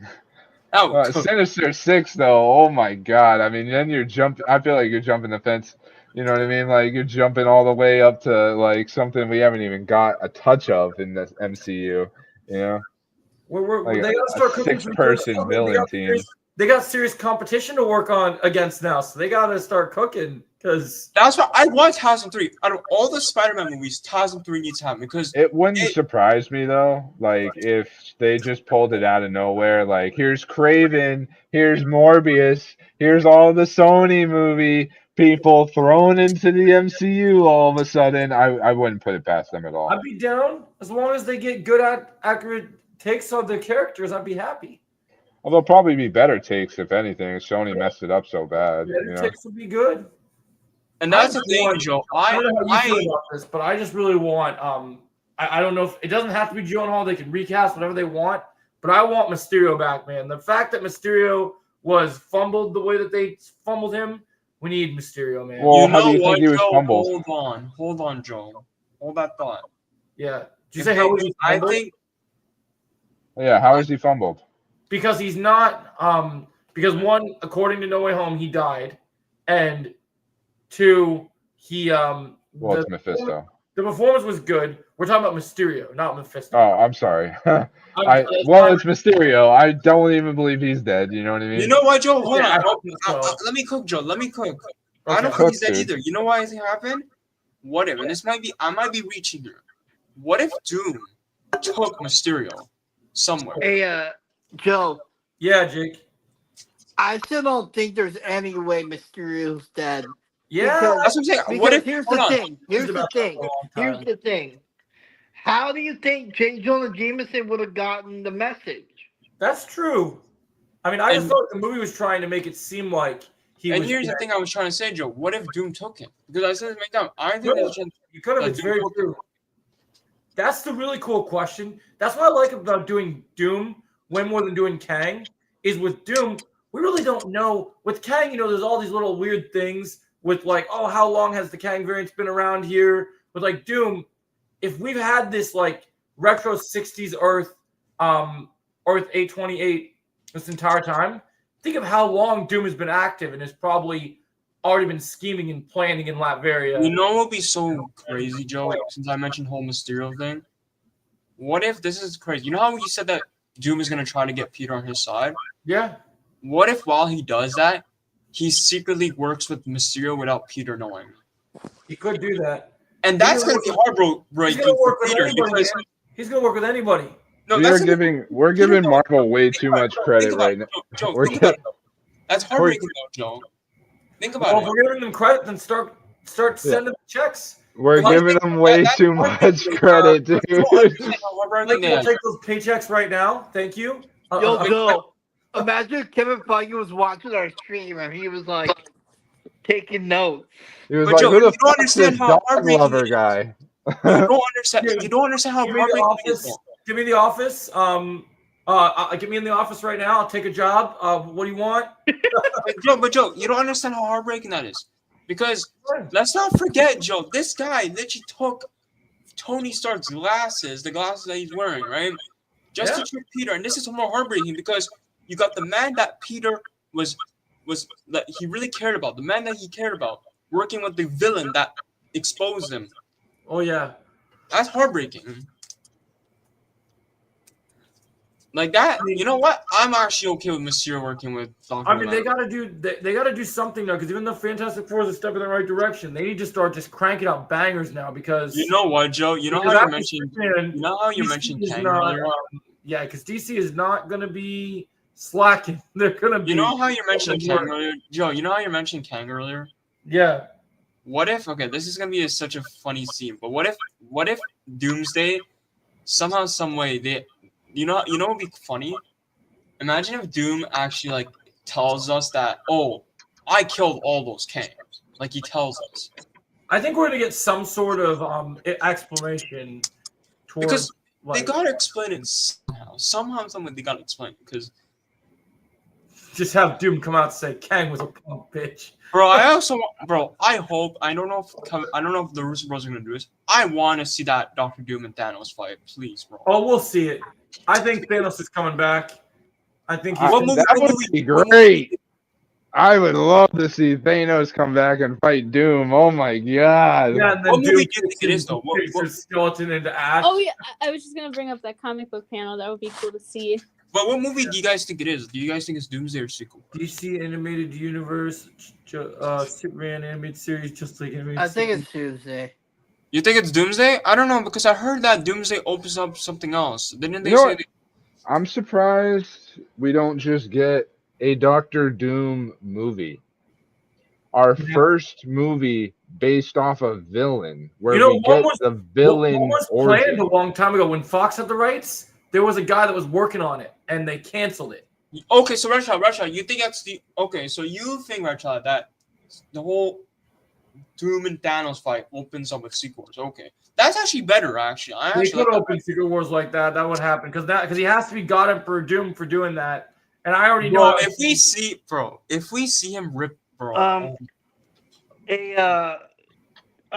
Rachel, I've seen both of those shows, so I don't have any homework. Wait, Rachel, that is true. They could use that Thanos. They could use that Thanos. That's true. If you guys remember, I think it was. I mean, the original Doom that was in the Fantastic Four movie. Yeah, that one guy passed away. But yeah, when they were going to do this Doom movie a long time ago, Luke, there was a. Oh, he stepped away for a minute. But there was a. I forget who the actor was, but they were working on one before Disney took over the rights from Fox, and then it never went anywhere. Or Disney. I'm pretty sure. Disappear to do their plans. You know who Mark Bernard is, right, Joe? Yeah. Yeah, so Mark Bernard actually was the guy that put this idea in my head because he was the one saying on one of those Fat Man Beyond podcasts that Doctor Doom should have his own movie. That like it would really flesh him out as a character, and we would really get like just like there's so much to Doom's origin, really. Like there's so much to that character that you really could like do that and like get of people. Well, I think we might still actually get something like that because something I heard something I heard that's kind of crazy, and I was going to talk to you about this earlier. Is this week they're still? I remember people were having really conflicting conversations because one of the reasons people didn't want the pivot from Kang to Doom is that Doom was going to be in Doomsday, Secret Wars, and maybe some Battle World films, and then he's done, right? But from what I understand. Now I'm hearing that they're having conversations because we keep hearing that the Doomsday script isn't done and all that, right? And they're still figuring out what they want to do with Doomsday and Secret Wars. I'm hearing right now, especially with the recasted Iron Man in the reset, I'm hearing since Kevin Feige, like I talked about, he's not gonna just completely reboot everything. It's not gonna be like DC with clean slate. They're gonna just take things that they like we'll keep Fantastic Four. They'll have a new X-Men roster. I mean, that's what DC is doing too, to be honest. I mean, look at Harley Quinn. But DC did it in a much more clean way, I feel. I feel Marvel's doing it, might have it do it a little meta. Yeah, there's going to be like 20 characters or something like that. Yeah. So one thing I was about to say in regards to this is they're now conflicting now, where I heard rumors that when they did the new reset, eventually the MCU would just get a new Doom. But because we know that this is going to be Victor Von Doom, and it enjoying my message earlier today. Everything else is going to reset, is what you're getting at? Everything else is going to reset, but what I'm getting at is I think RDJ is going to stay. Right. I don't think Secret Wars ends here. So I think it's honestly way too early to even know anything. Yeah, that is the case. And also, by the way, Richard brought up a good point that I actually do want them to do. I actually do want to do a Doom MCU origin before Secret Wars. That'd be awesome. If they could I want that. So, you guys, think about this, right? We got your Doom origin movie, right? And Reed Richards is in it, portrayed like you get your who's smart. You know what I mean? Like why he hates Reed and why Reed's such a pompous dick to him all the time. You know what I mean? Like it would be so cool to see Reed Richards through Dr. Doom's eyes and like see like why he hates him so much. Like I think they should do something like that. I think that'd be wonderful. I want that. Now I want that, bro. That would be, and you would get Pedro. It would be Pedro being a dick. You know what I mean? Like it would be that great perspective that you would never get otherwise, you know? Every more character from Bro, I know a long time ago I was not happy when I found out that Pedro was gonna play Reed Richards, but after First Steps, I completely changed my mind on this guy because I think we all switched up.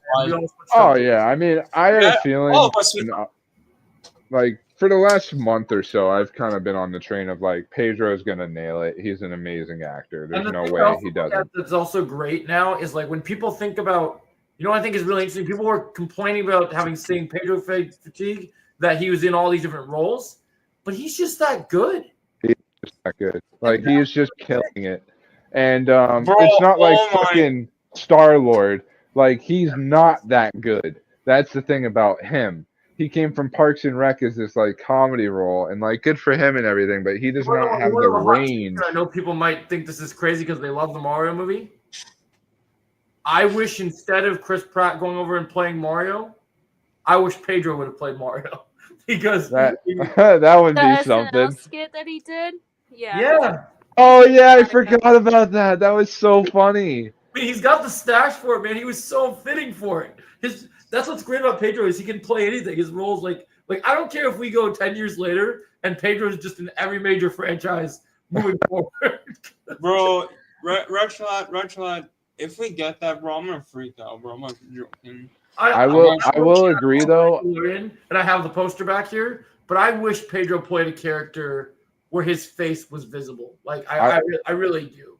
I will say though, when they were talking about casting Pedro and everybody was like, really, I was right there with everyone. You know what I mean? Like I was like, why are we doing Pedro? And then they actually why? You know, but now we all see why. It's because they believed he could do the role. And you know what? Actually, I want to bring up something. A poster of Reed and Doom staring each other in the face. I want to post. There was something in the private chat that I want to bring up. I think McKenna said this. I want to see Doom try to take Sue. I think the only way I could see that is if maybe in Secret Wars Doom is losing, right? He's losing. He's like, no, I'm losing, and he's like, screw it, I'm gonna take Sue. I actually think a better idea because remember that concept art that came out for Doomsday and Secret Wars? Oh yeah. Sue's with him in Battle War. We said Doom is going to. We know Doom's going to win this movie just like in Infinity War, right? Sue's with him in Battle World. In Battle World, Doom brings everyone to Latveria. All the heroes are at his feet because Doom wants to rule everything, right? Yeah. And then he takes Sue as his bride in his. You know what?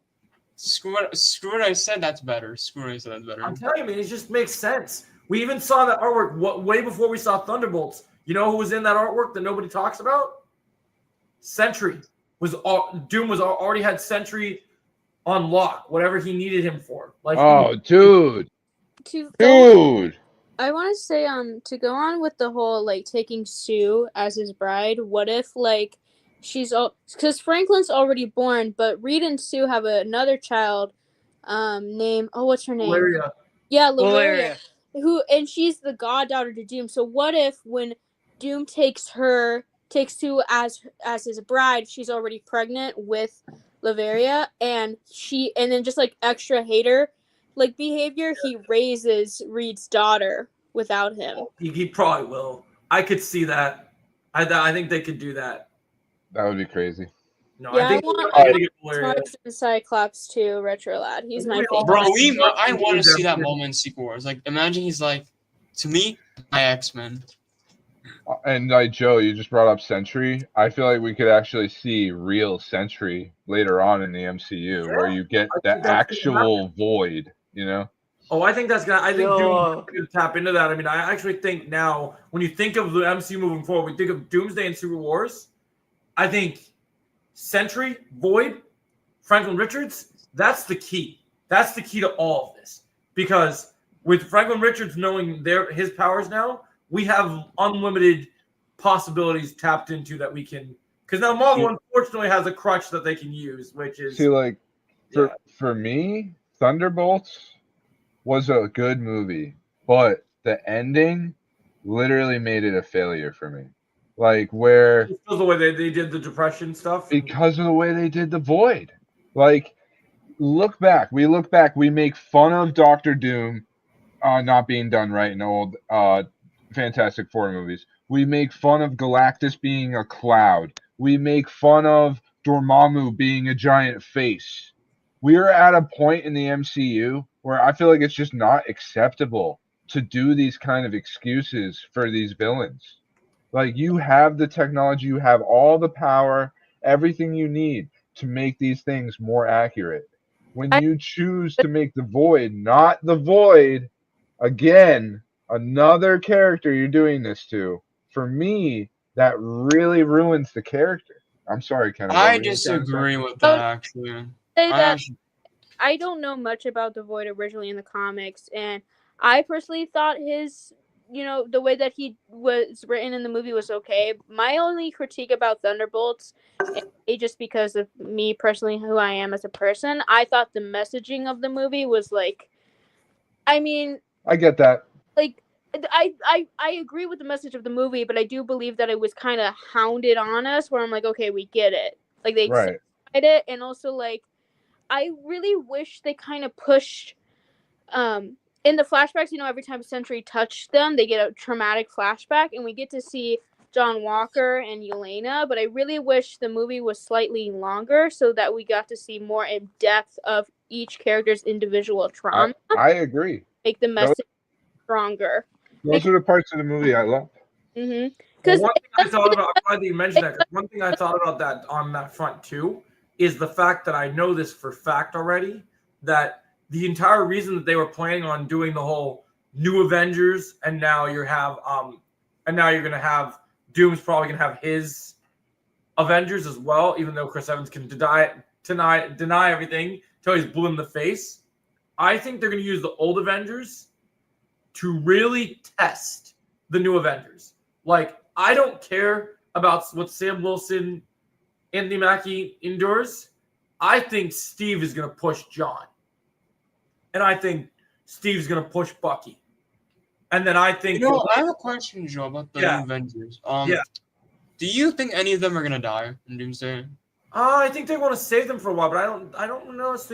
If anyone dies, and I told Jake this would happen in Thunderbolts, and I hate to bring this up again, and I know Jake's going to hate this, but I'm going to say it anyway. I still think that because he's an older character, I still can't write off Red Guardian getting taken out because I still feel like it's still in the cards. I mean, and I hope, and I'm glad you brought that Red up, I hope they actually kill Ant-Man because I can't stand the fact that he survives against Kang pisses me off, bro. I'm sorry, bro.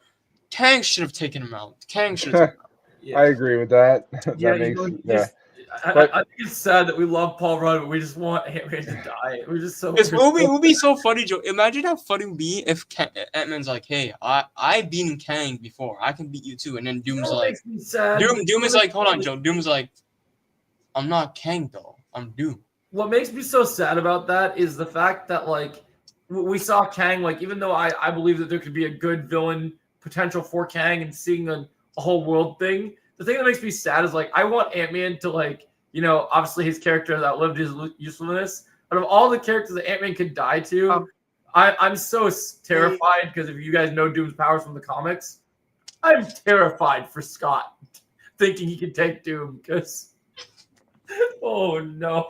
It'll be funny, Joe. Maybe this is I was gonna say, hold on, guys. Kenna was trying to finish something about Thunderbolts before everything went off. Go ahead. I don't know if you want a chance to actually say it rather than type it right there. I'll just read what I typed. I just said I thought Thunderbolts was a good movie, but it did end with a friendship is magic kind of vibe, which isn't inherently bad, but it just didn't. I feel like it just didn't fit with the tone of the movie. Right. I just disagree with that. You wanted them to play the My Little Pony theme, Kenna? No, I said that it is kind of gives that vibe, but I don't mean that necessarily mean that in a bad way. I guess what I mean is that I wish it was just pushed more with them trauma bonding and finding healthier ways to cope with their trauma and then blossoming into their friendship team. I agree. I think it needs to feel more earned. Jake is big. Jake, you want to say something? Go ahead. Underground's backstage, by the way, Joe. Oh, I didn't know. Yeah, I was gonna say, Joe. I was gonna actually also say that Underground was backstage.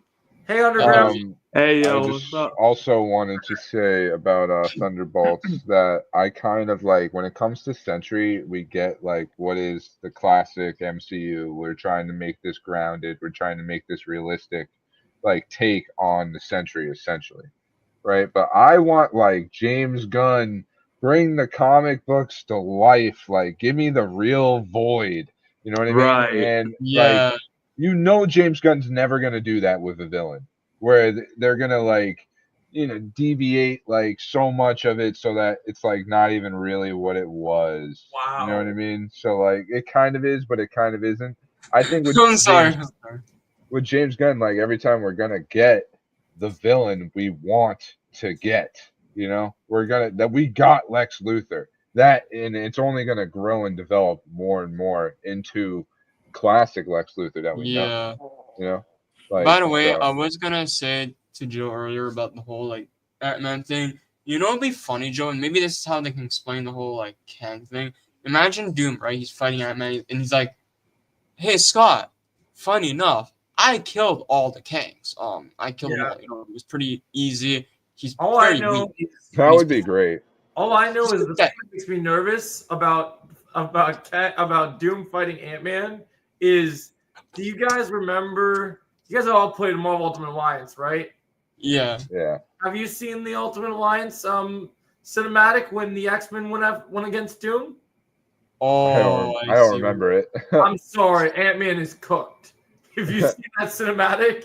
Yeah, but But- Ant-Man could just go super small, go inside of Doom, and like that's This guy took out Colossus, Cyclops, like everyone. Yeah, he took. Yeah, that's the thing. Like he. plus And he's then- got magic, And to then- go back to and what I he's a said, science Joe. master. And then he's so petty. He's so And to petty. go back to what I said, Joe, about my thing about Yeah. Ant-Man is that this is such a perfect line for RJ to say, like, hey, you know, I killed all the Kangs. It was very easy, simple, and you know he's weak, he's pathetic. Honestly, like I don't know how Anybody you. that doubts, also anybody that doubts RDJ's ability as an actor when looking at Iron Man, Iron Man is a heroic character. Go back and watch Civil War. There's some real scenes in there where you can already feel like not necessarily the Doom energy is there yet, but the villain energy is there. Like, look at the scene where he looks at Steve in the when he looks at the footage that Zemo shows about his mom. Did he know? And his dad. No. Like, don't bullshit me, Rogers. Did you know, Rogers? Did you know? That has to be. I'm not gonna lie. Civil War has some of my favorite scenes in all of the MCU. Bro, I was like, damn, Tony, bro. And you know, if the whole thing when I said about the Ant-Man thing, like, oh, you know, Kang is pathetic, whatever, and then he's like, Dude, imagine if it's like I beat Kang. Ant-Man says. Imagine Doom saying, just like Steve says to Tony, or no, Tony says to Steve, it wasn't him. I don't care. He killed my mom. He says, I don't care. Just like, and it'll be funny because like I don't care. I killed Kang too, bro. And he just kills Kang. Like, bro, like, because I'm gonna be honest, I do think you know the Kangs that we saw at the end of Quantumania, all the Kangs. I do think Doom killed them all. I do think so. That would be cool. I would like that. I do want to say, just randomly, I'm just thinking about Reed Richards. And you know, like one out of that movie, like people are like, it would have been nice to see more of their powers. I don't think they really got to shine that well. I think it works so well in the tone of the movie, though, where you have that cartoon that kind of plays off of them being more bombastic than they actually are. You know, like, and then you have that lens of them not really like being crazy about their powers. It's like more of a subtle setting, 60s. I think it all works very well together. And I think you're going to see them in the future of the MCU become more of that actual bombastic, like Fantastic Four that's comic-y a bit, you know. I think you're going to see more of them be bombastic, especially like when you think like this movie was setting them up. When they, yeah, that is true. Their powers are going to be more put to the test, especially in like a situation like Doomsday and stuff. So I think you'll see a lot more, since we know that they're going to have such a big role in that movie.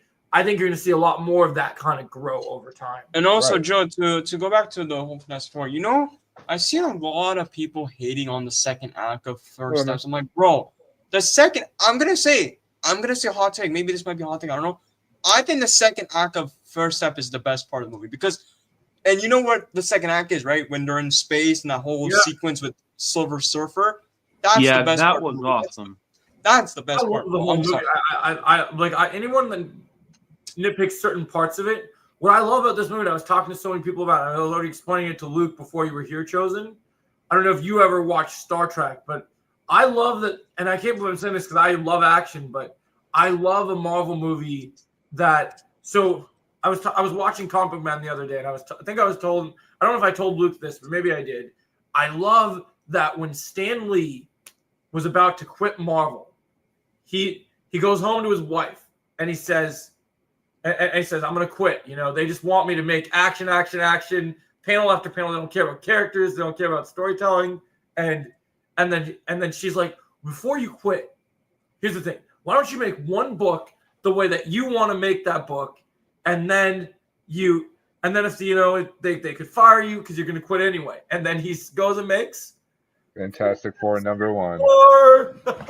Yeah. And it's amazing. I just don't know why Let me- people. I'm gonna be honest. I don't know why people are hating. Like before Fantastic Four, I don't know why people are hating on like the visuals and CGI for Fantastic Four. It doesn't even look that bad, honestly. Like honestly, I was like, wow. Like even the way Galactus looks, like I was impressed. Like honestly, I was like, wow.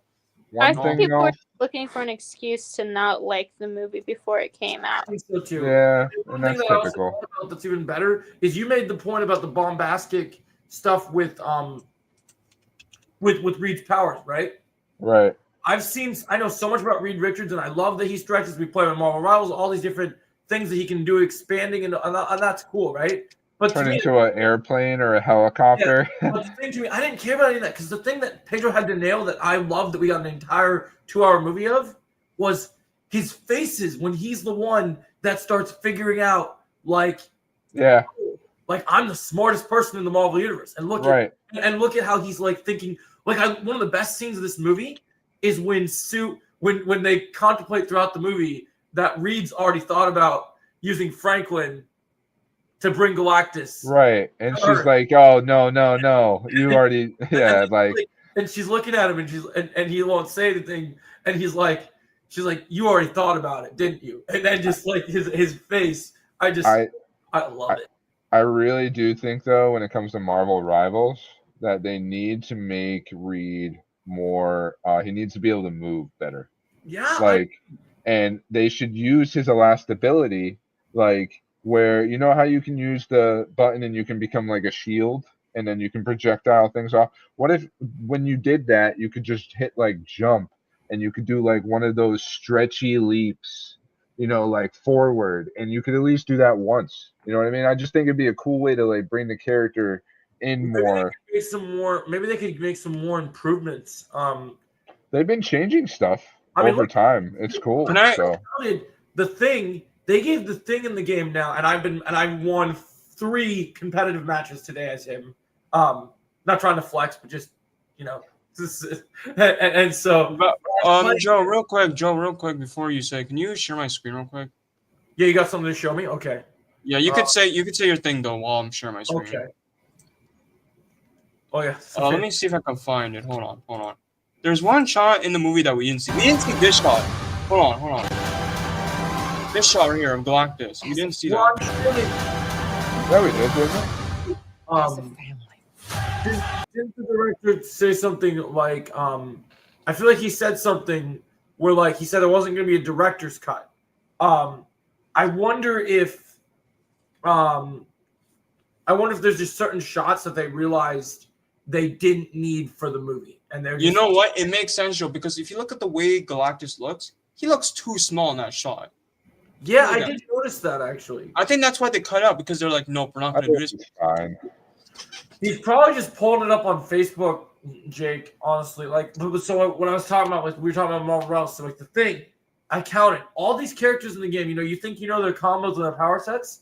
The Thing has 9 moves now. Yeah, no, it's great. I'd love to see other characters get that kind of love too. And honestly, it makes me mad because you're talking about Reed's powers not being used. I'm sorry, bro. I could keep saying it to the end of the days. My boy Ben Grimm was done dirty, man. As much as I love First Steps, my only issue with First Steps is that I feel like they hardly use that character. Who? The Thing, he's saying. Because he's a popular character, no, right? The Thing is probably the least used character of the whole movie, to be honest. And that's sad because he's the most popular character. People love this character. I was glad they got the shot where when they needed to team up to fight Galactus, where he got to try and hit him, but he should have made a better effort. I think there's something to be said though that they actually did all the other characters so good this time around that they're all more likable than the Thing, I think.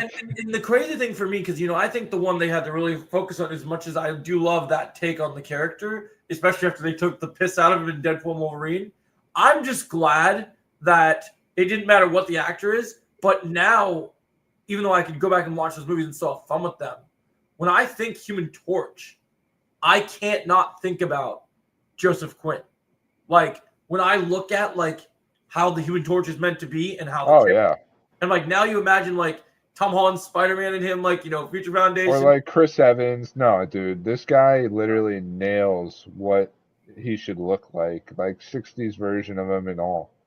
And you guys were mentioning Human Torch. Another problem I have with the movie is that I'm mad that he didn't say Flame On. Dude, they're gonna save that for Doomsday, baby. Doomsday, you're gonna get Flame On. Yeah, I think they're saving quite a bit for the Fantastic Four. They didn't want to give it all away in one movie, I don't think. I will say though, I don't get that line more often because I think that you can use it more in an awesome. I still remember. It's just like Avengers Assemble. You know what I mean? Yeah, or when it finally says Assemble. Yeah. I still remember before first times come out, like way before.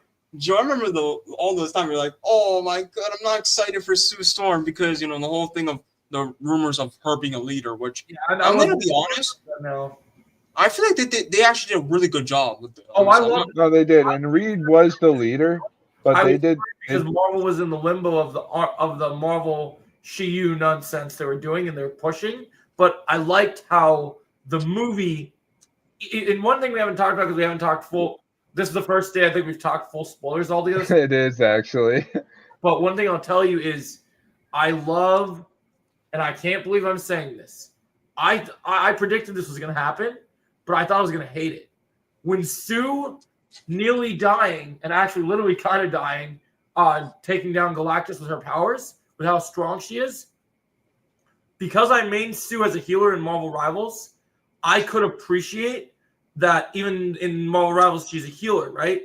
I know the comics, and I know how powerful Sue is. So I'm sure there's people online doing the Captain Marvel, oh, boo-hoo, like whatever. Like, I loved that because when you think of like that mom energy, right?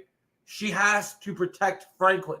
So if a mom is like nearly trying to rescue a kid from a burning building, or like in that scenario where their kid is in danger, to save that kid, they'll do anything. And I love that she was able to literally take that energy, and because she's superpowered, add that to her powers. Bro, I totally agree, and I thought it was incredibly well done. It was very powerful. Yes, and I agree with that because the whole thing. And if you look at Galactus's reaction to that, he looked pissed. He's like, like I literally I remember before the movie, I was like, oh, I don't want this to happen because I don't want to see another overpowered female beat someone as powerful as Galactus. But then when I thought of the circumstances of it, I was like, no, this works because writing for this is genius, and the way that they're doing this, it makes sense. And you know what? I'm gonna say a hot take. I'm gonna say a hot take, and this might piss a lot of people off. I think Sue Storm is the best female character post Endgame. You're not wrong. No, she's like literally so good. It's crazy. And this is part of why I was saying that, like, right after I saw Fantastic Four, I was like, I think it's a better movie than Superman. You know what I mean? And it wasn't because of like the fanatics of like superheroism. It was more so because of the emotional core of the story. And really what Fantastic Four breaks down to is like what a mother is willing to do for their child. You know what I mean? Which is such an incredibly powerful story. And when it's told right, it's just like, wow. And I think both movies both have their own different strengths that make them different. You have to view them as two I agree. energies. And so for me, the thing that I think is that message really does. Fantastic Four does a good job of bringing the seriousness, but for me, I think because I waited so long to get a good Superman movie, the thing that really nails me, and I watched this amazing interview today where the creators of Superman were both Jewish, and I watched this interview where someone was talking about how people went so hard down on the whole immigrant part of Superman, right? Everyone was the media was crucified. Yeah. And I was listening to this amazing thing today about how when Superman was created, how many different, like how he's just going to save everybody and showing who he was. And to me, well, I do think that Fantastic Four has more of that emotion, more of those amazing moments. The thing that really drives home for me is maybe if we didn't get that speech at the end from David Cornswet to Lex Luthor, I think Fantastic Four would get that edge. But that humanity speech is what really. I will say though, Joe, I did notice this, and I know why people are complaining about this. I wish Crypto was in that scene though. I wish he was in that scene because I wanted to see I just wanted to see. You know how in that scene where Superman and Lex were like confronting each other, right? They're face to face. I wanted to see more of that. I don't know why they put Crypto in that scene. Like I don't know why. Like why did they? That's the one thing I would change, but it doesn't take away from the impact of that. I will say, Joe, this might be a hot take to you, but I actually like the Sue message more than the Superman thing because I don't know, for some reason I was kind of getting emotional when Sue was. I mean, I like the Sue message, but I've waited for a Superman. No other Superman actor has said that as the character. I will say, I do agree with you said because that was the thing that made that so special. I will say though, David, freaking love that actor, bro. Yeah, I just feel like David was the first person to not only stare down his enemy and do that, but like for him, the whole movie, one of the big messages in the Fantastic Four as a team, you don't see them fight a lot in the movie, right? They're more scientists. They don't fight a lot in the movie. And the fact that the entire movie of Superman, going back to being in the Fortress of Solitude, everything that happens, he's getting his ass kicked through the entire movie. And most of these comic book movies, you see the good guy and the villain fight, and like I like that they were having a verbal off, right, in terms of their And so then I like that when he goes to Lex Luthor, he's like, you see me as this alien, but he's like, you see me as alien, and I do this, and I care, I try, and it just is. I will say that whole like speech that he said was so good, and then Lex Luthor obviously he responds to that, right? Yeah, I love that whole thing. I just wish Crypto. I wish that whole Crypto thing was just not in the scene, bro. That's the one thing I will say. I wish they removed that. Mother, really? Because just imagine Crypto was not seen. Just imagine how more intense that scene if he wasn't. Oh, it would have been even more intense. I definitely agree. I mean, that's one thing I would remove from Superman. That's the one thing. I get it, and I think that's wonderful. But I do think that there are. Well, I do love the movie. There are definitely things that I think people keep asking me to do videos of comparing the two movies, and I still have plans to do one, but it's still it's going to be so hard, and I already wrote in my notes because they're kind of apples and oranges. What'd you say? It's kind of apples and oranges a little bit, It's like Kenna wrote in the chat, and Kenna, you should say it in the podcast because nobody can see what you're writing on the viewership. Yeah, you know what I mean? I just type in the chat because I don't want to interrupt. I'll read it to you. Fantastic Four is a great story about family and love, but Superman relates more to what is exactly. That is true, actually. That's why for me, Superman hit me more because I'm in a world. So we all live in a world of different things, and family. Vin Diesel is amazing, and family is very important. But to me, the thing that was really, really important to me is I don't know what everyone else in here. I know what some of you guys do for jobs, but for me, I go when I'm not on my days off, I'm dreading going to work because I am constantly in verbal battles with people. Oh, if you don't believe in this, or if you need to be this religion, or you need to be that, or you have to support trans people, or you have to do this, or you have to support McGaw, you have to be a Trump supporter, you have to do all this, basically punched in the face verbally every single day. And this movie hit me in a way that no movie will hit me this year because of that. Because I was in such a state of depression and just horribleness and unhopefulness. And this movie changed that for me. That is true, Joe. I agree. I will say that whole scene with Superman just talking to Lex, I was like, wow, this is just perfect. That whole thing, him talking. I like how Kenna said it that way because that's Hold on, though. What was Kenna trying to say, though? To continue what I said about how F4 is about family and love, but Superman is what's currently happening in the world. I agree with how it's comparing apples and oranges because oranges and apples are both good because I also said that people just have different emotional lengths because I that one might say that Fantastic Four hit more for them than Superman or vice versa, but that's just because everyone has different depths to them, and that I just find it hard to compare these two movies when they're both about human emotions because we all care about our family and we all love people, but for Fantastic Four, but Superman also represents us where we don't always want to be in a state of a world where it's constant dread. We want hopeful things, and we want everybody to be kind to each other and no fighting. Like I agree. I think the one point. Go ahead. Sorry. Oh no, I almost said. I just said my last thing will be like I think both movies just represent humanity as a whole in different aspects. Yeah, Right. please stop I think- comparing. Please, I don't Well, like the whole thing of them comparing like that.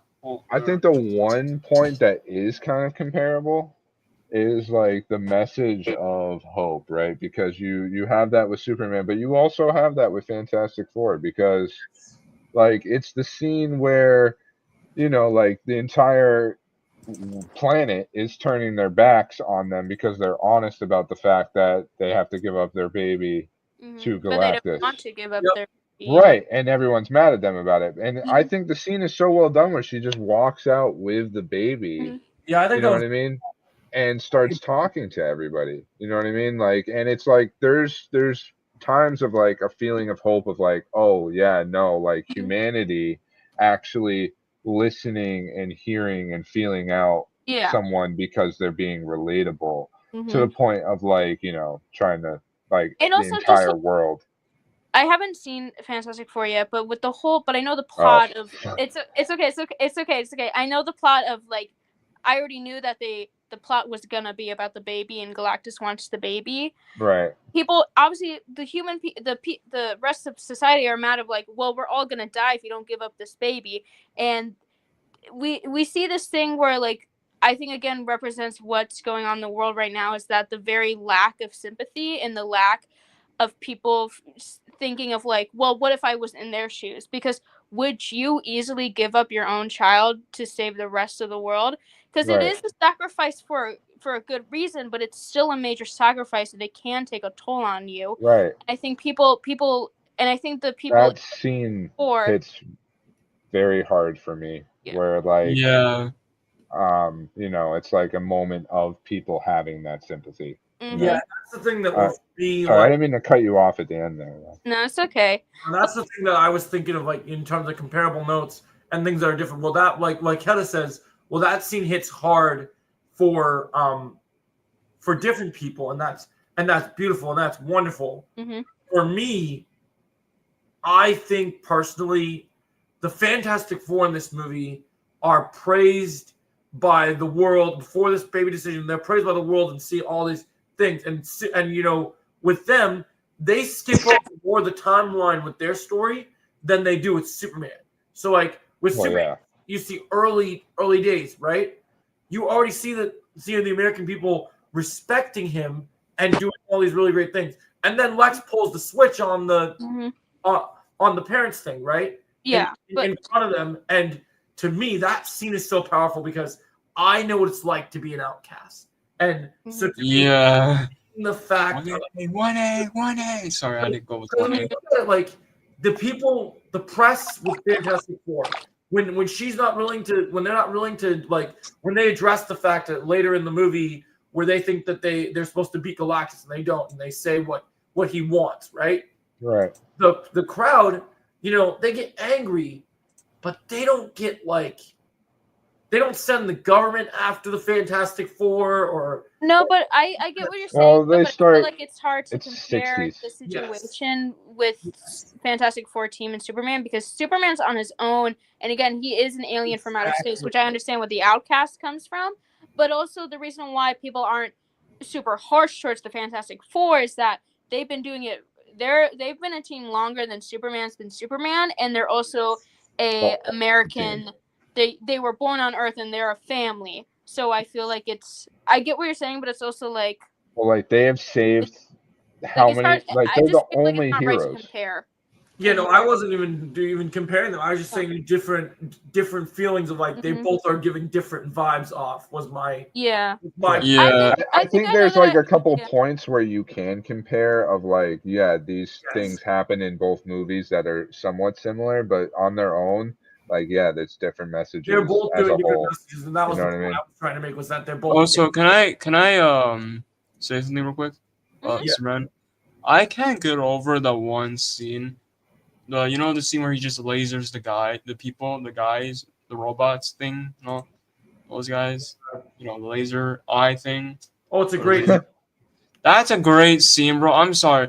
If you guys think that scene sucks, you guys don't know what you're watching. I'm just gonna say people that. saying something like that. That's too bad. Yeah, I see. Someone said that. Oh, I seen way better scenes in Man of Steel than this. I'm like, bro, I'm sorry. You can't let those idiots get to you, man. I just ignore them. I'm not getting to. I even said what. I even told my friend like, oh, like, listen, I love Man of Steel. I don't think Man of Steel is a bad movie. I think it's a good movie, but I don't get how people think it's a great Superman movie. That's the thing I don't get. Well, the problem isn't like, oh, we hate Man of Steel. It's more so the Man of Steel people want to hate everything that isn't Man of Steel. You know what I mean? So, someone finally said it. Right. And that's the really annoying part. And it's just like, you guys, can we just like it's comic books. That's the point of it. Just all enjoy the different Why are you so hung up on Man of Steel that everything else is trash compared to it for you? You know what I mean? I'm gonna say it. I'm just gonna say it. Can you guys move on? Okay, the Snyderverse is done. It's done. It's over. Move on, bro. They'll never move on. About these Snyder Bros is that most of them that are on Twitter being like the new Superman sucks didn't even go see the movie in theaters when they were out. So you can't complain that your universe died when you didn't even try to fight for it to keep going. That's what I think is so funny is they didn't wait until they got the Snyder Cut. And then the Snyder Cut was released digitally, and now they're all like, it's the God, it's the Bible of our existence. We need more. When Batman vs Superman was coming out, like nobody was waving their flag for it, really. You know what I mean? Like very little. I'm sorry, bro. Very, very little. You know? I'm sorry. Can I be honest with you, bro? Batman vs Superman is so terrible, bro. That's a bad movie. I'm sorry. That movie pisses me off, bro. I liked it when I first saw it, but that's because I was like younger. I didn't have my brain locked in. But there's cool parts of it. I mean, obviously the fight is cool. You know what I mean? But like, I just don't like the Doomsday design, bro. That freaking terrible design. I'm sorry. That when I saw that, I'm like, bro. Wonder Woman's cool in it too. You know, the political side of like how Superman is treated in the public eye, because unfortunately, just like we talked about earlier, Henry Cavill, amazing actor, but he's not really dealing with it. You're not really seeing him struggle. Like when he goes to Lois and has the conversations, one thing I love about James Gunn's Superman is even though both people are there's difference because they're later into their relationship or they're earlier in their relationship in the Superman movie. What I love is that over an interview, the ideal beliefs of the difference between Superman and Lois Lane in the public eye. Facts, Joe. That's facts, Joe. Right. I think that's just beautiful. And also, by the way, what you said about Wonder Woman, I will say one thing about Batman vs Superman. The best part about that movie is Wonder Woman. That's the best part of the movie. Wonder Woman was the best part of the movie. I'm just gonna say it. Yeah. The only thing I liked about the movie, and also Kevin hates Gal Gadot. Well, also, I'm sorry, bro. But I do agree that Wonder Woman was the best part of Batman. Also, by the way, bro, Lex Luthor isn't actually Lex Luthor. He's the Riddler in that movie. I'm sorry, bro. He's not Lex Luthor. We don't talk about him, please. Who is this kid? Aaron, aka CBO Cutie. I'm doing this to Jake to frustrate him. It's another Silver account. Is that Silver? Yep. Silver, dude, go fuck yourself, bro. Bro, he does this every day. Like, oh my god. I won't go too hard. But you know, I have some choice words for you, Silver. Oh, you guys don't have jobs. You guys are on YouTube. You stream Marvel Rivals every day, and it's like, I'm like, you guys, you don't know us. Yeah. Sorry, I didn't mean to derail. It's kind of. Were you in the middle of saying something? No, I was just saying that because Chosen brought up how the only good thing about Batman v Superman was Wonder Woman, and then Joey said that I hate Gal Gadot. Right. And here's the thing: is that I do not like her. I think she's a bad actress overall, but I do agree that she was the better part of Batman v Superman. Sure. That was just about it. She doesn't have much range from what I can see. Oh, she just says her lines really flat. I agree with that. And by the way, bro, I will say one thing about the Lex Luthor for Batman vs Superman. The one thing I did find funny is the way he says, Joseph Clark The way he says that's actually kind of funny. I will admit, it was pretty funny. This is a Batman and Superman movie where they're in the same movie. Why couldn't he when he had the clock in the movie after he's torturing showing the pictures of torturing Martha?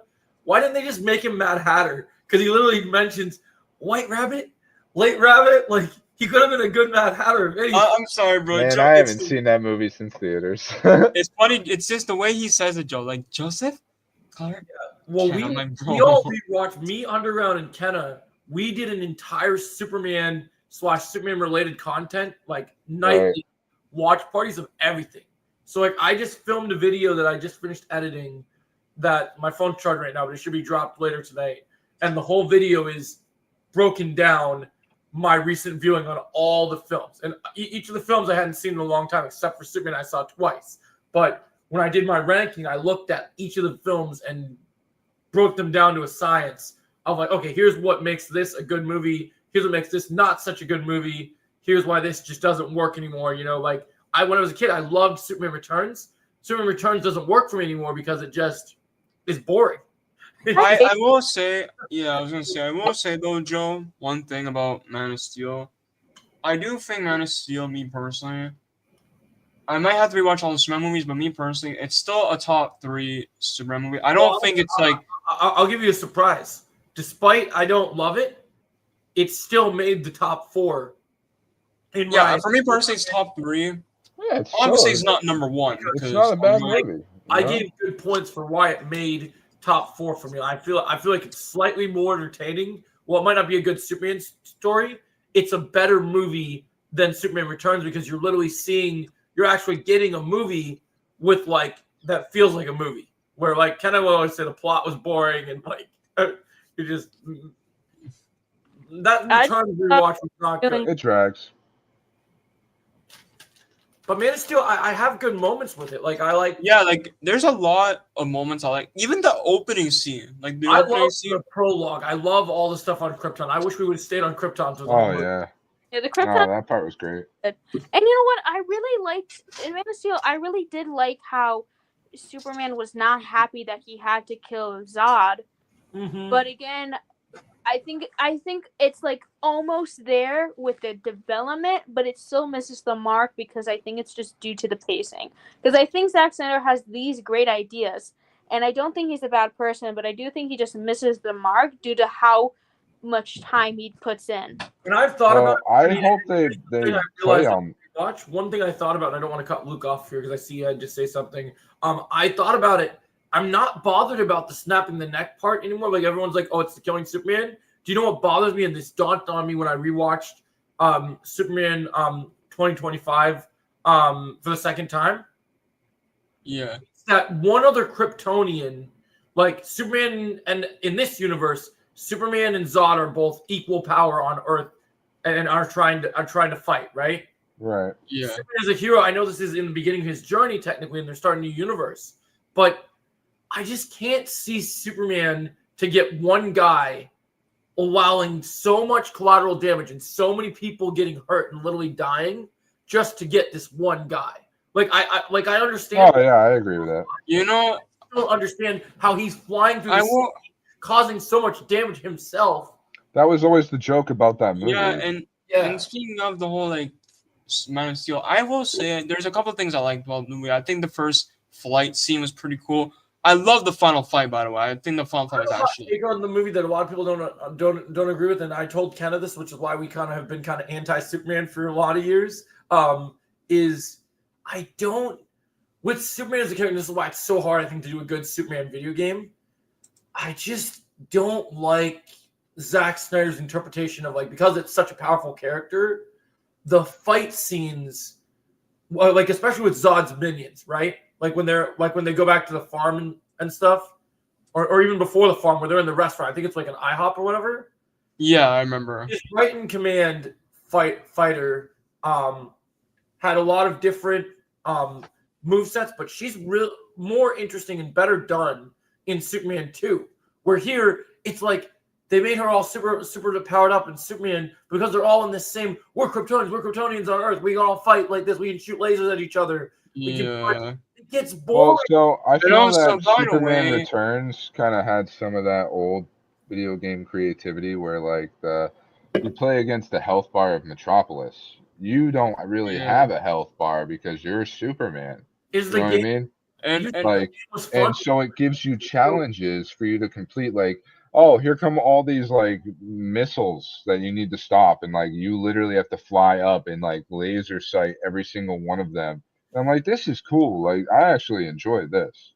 So that was cool. And also, to add on what you said, Joe, about the Man of Steel, I want to bring up one point I don't like about this movie. I don't like the whole thing of, oh, Superman has aura. Because I see people who do these edits of, oh, he has aura in these different scenes. I'm like, bro, what do you mean he has aura? Like, what do you mean? I'm sorry, bro. But he does not have aura, okay?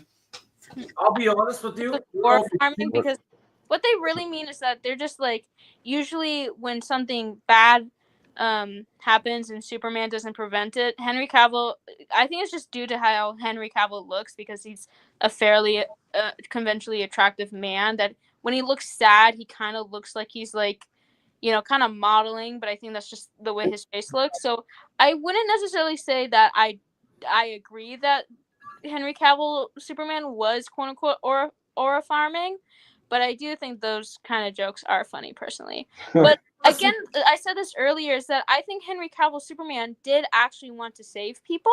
I do believe that, and he has, like, I think it would be unfair to say that Henry Cavill Superman didn't do anything, because he still did some stuff. It wasn't to the point where he should have been doing more, but he was still doing stuff. But again, Also, they empty out that city pretty quickly. Yeah. But like, again, it's just like he's Superman's. I would never say that Henry Cavill Superman is a bad guy. It's just, again, the direction that they were going, again, with the pacing, his struggles just didn't work. Yeah, and that's a good point. Imagine if James Gunn wrote Man of Steel. How different. You know something crazy that I've been thinking about now? That's kind of crazy that I can't believe this will actually happen to me. You guys remember the Whedon cut of Justice League, where they had the really stupid version of Yes. of Steppenwolf? Yes. The scene where Henry Cavill Superman, even when they had the stupid CGI because they tried to CGI the mustache off. Yes. Where he comes in at the end and they're fighting the villain, and he says something because, you know, the Justice League can't beat this guy, only Superman can, and I think Wonder Woman and Superman work together. And I think Aquaman was there too. But Superman joins the fight late, and he says, "Is this guy bothering you?" And, you know, in the past I thought that was so cringy and it didn't work. And even though that movie is still not good, after rewatching the Christopher Reeves movies, that's the closest we've gotten to Cavill, like, actually showing personality and acting like Superman. Right. Yeah, I could see that. Sure. Like, yeah, That's cool. I didn't even look at that until Let's now. all nod at that, maybe. Yeah, I don't like that now. I was kind of like, okay.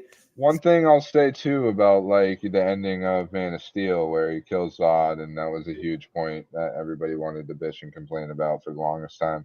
But you know, like, look at Peacemaker, where literally there's a line of jokes where he's talking to the neighbor, I think, and he's like, Batman doesn't even kill people. He just puts people back in jail and they just come back out. How many of Batman's villains do you think have gone around and killed people?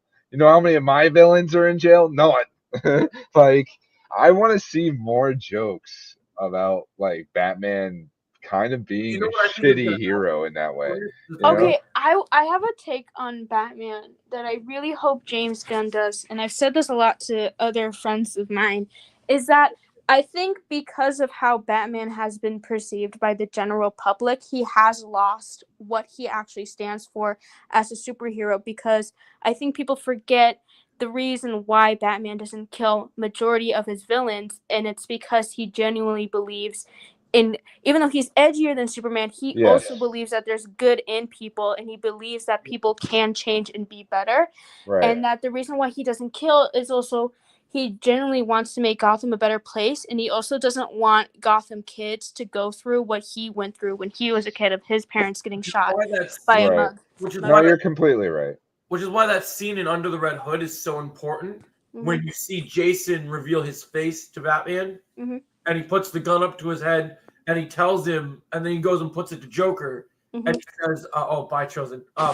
And he says to him, why won't you? I'm mad because you won't kill him to save me. It's like, why didn't you save me? And you just watch him, just like Batman, just kind of like trying not to break down, but like also he's breaking it down to him about why he won't kill him. But it's not. It's also not even just that, because Jason was not only hurt that Batman wasn't in time to save him from the explosion from the Joker. He was more even upset of like how many people Batman has let the Joker hurt, not just him. And what I really love about Jason Todd's and Batman's dynamic is their inflicting ideologies, because Batman's not a bad man, but that doesn't mean he's always in the right, because again, it is good to see the good in people, and that it is true that people can go from bad to good and change, like Poison Ivy and Harley Quinn, for example, and other bad guys. But Joker is one of those strange cases where, like, okay, how long are you gonna let this dude go on? Is he ever gonna change? And I think it's really interesting to see those inflicting ideologies, because even though at the end of the day, there's also just the question of like, yes, it feels right to kill the Joker. You would think that's the perfect revenge, but also to defend Batman's side of the argument, would killing Joker actually change anything? Right. And the answer is it does not. Even though it would be good to have the Joker gone so he couldn't inflict more pain onto others, that wouldn't reverse the pain that he has already done in the damage caused. We would also But still it would be making a less percentage of that going forward. Of course, and I agree with both sides of them, because I really just like the idea of different ideologies going against each other and how you can see one side and see the other. But you know, like, again, it's just like that's what in Batman's point of view. But also, the great thing about Batman, though, is that even though he's very strict in his own in his own viewpoints, he does allow people don't catch it because he does it in subtle ways. He does allow others people's opinions to change his own, because he is willing to hear people out. Like, for example, Wonder Woman has done a lot of stuff where, like, even if it's small, Wonder Woman kind of makes fun of him to like have more fun. And even though Batman kind of grumbles at it, he does allow himself to relax around her, and he does have more fun. And I find Batman to kind of be an observer. Because I think that the idea about, like, you talk about like different ideologies, Kenna. I think that if you're bringing in these two characters that are going to be the pillars of DC, one of the things that's so brilliant about Wonder Woman and Batman's relationship in the Justice League cartoons is that she is there to push him and push some light into him. So all the little moments that you see, like, even though he's so stoic and strict and like, you're making mad, like he's cracking a smile every once in a while, like, yeah. And again, Batman, I think people, because even though the jokes at first are funny, we're like, oh, Batman won't kill you, but he'll break all your bones in your body, you know, it's again, he's just like, people always think he doesn't care, but that's the part of Batman. He does care. That's why he's doing this. And like, even small moments where I think in one episode of the Justice League animated series, I'm pretty sure Flash is like, hey, are you all invited? You're all invited to go see my museum. And people are kind of laughing at him. But Batman's like, no, we will go to his museum. We will celebrate. Because he does genuinely care about his teammates and stuff. Like, and I just hope we get to see more of that, where, yes, make him an observer, make him edgy, make him kind of grr, you know, but also show in moments that he's strongly compassionate for others and he does care, and he's not a heartless person, because again, he's not. But I just feel like people have been portraying him that for so much that it has ruined the perception of Batman to like mainstream people. That's one of the things that I really hope that they focus on, and I read this in the comics, and I really hope this, especially with the connection to Superman, this becomes a focal point. In terms of the Bat family members, because we're going to actually get a Bat family, I'll be honest, and this might be a hot take, I'm more, even though we had a whole Teen Titans show that was super edgelord and super crazy, one of my biggest problems with that show is, while I love the actor, Dick Grayson being Nightwing is meant to be a much more Silver, fuck off, bro. Is meant to be a much more lighthearted character. While he may be a crime fighter, his costume is brighter than Batman.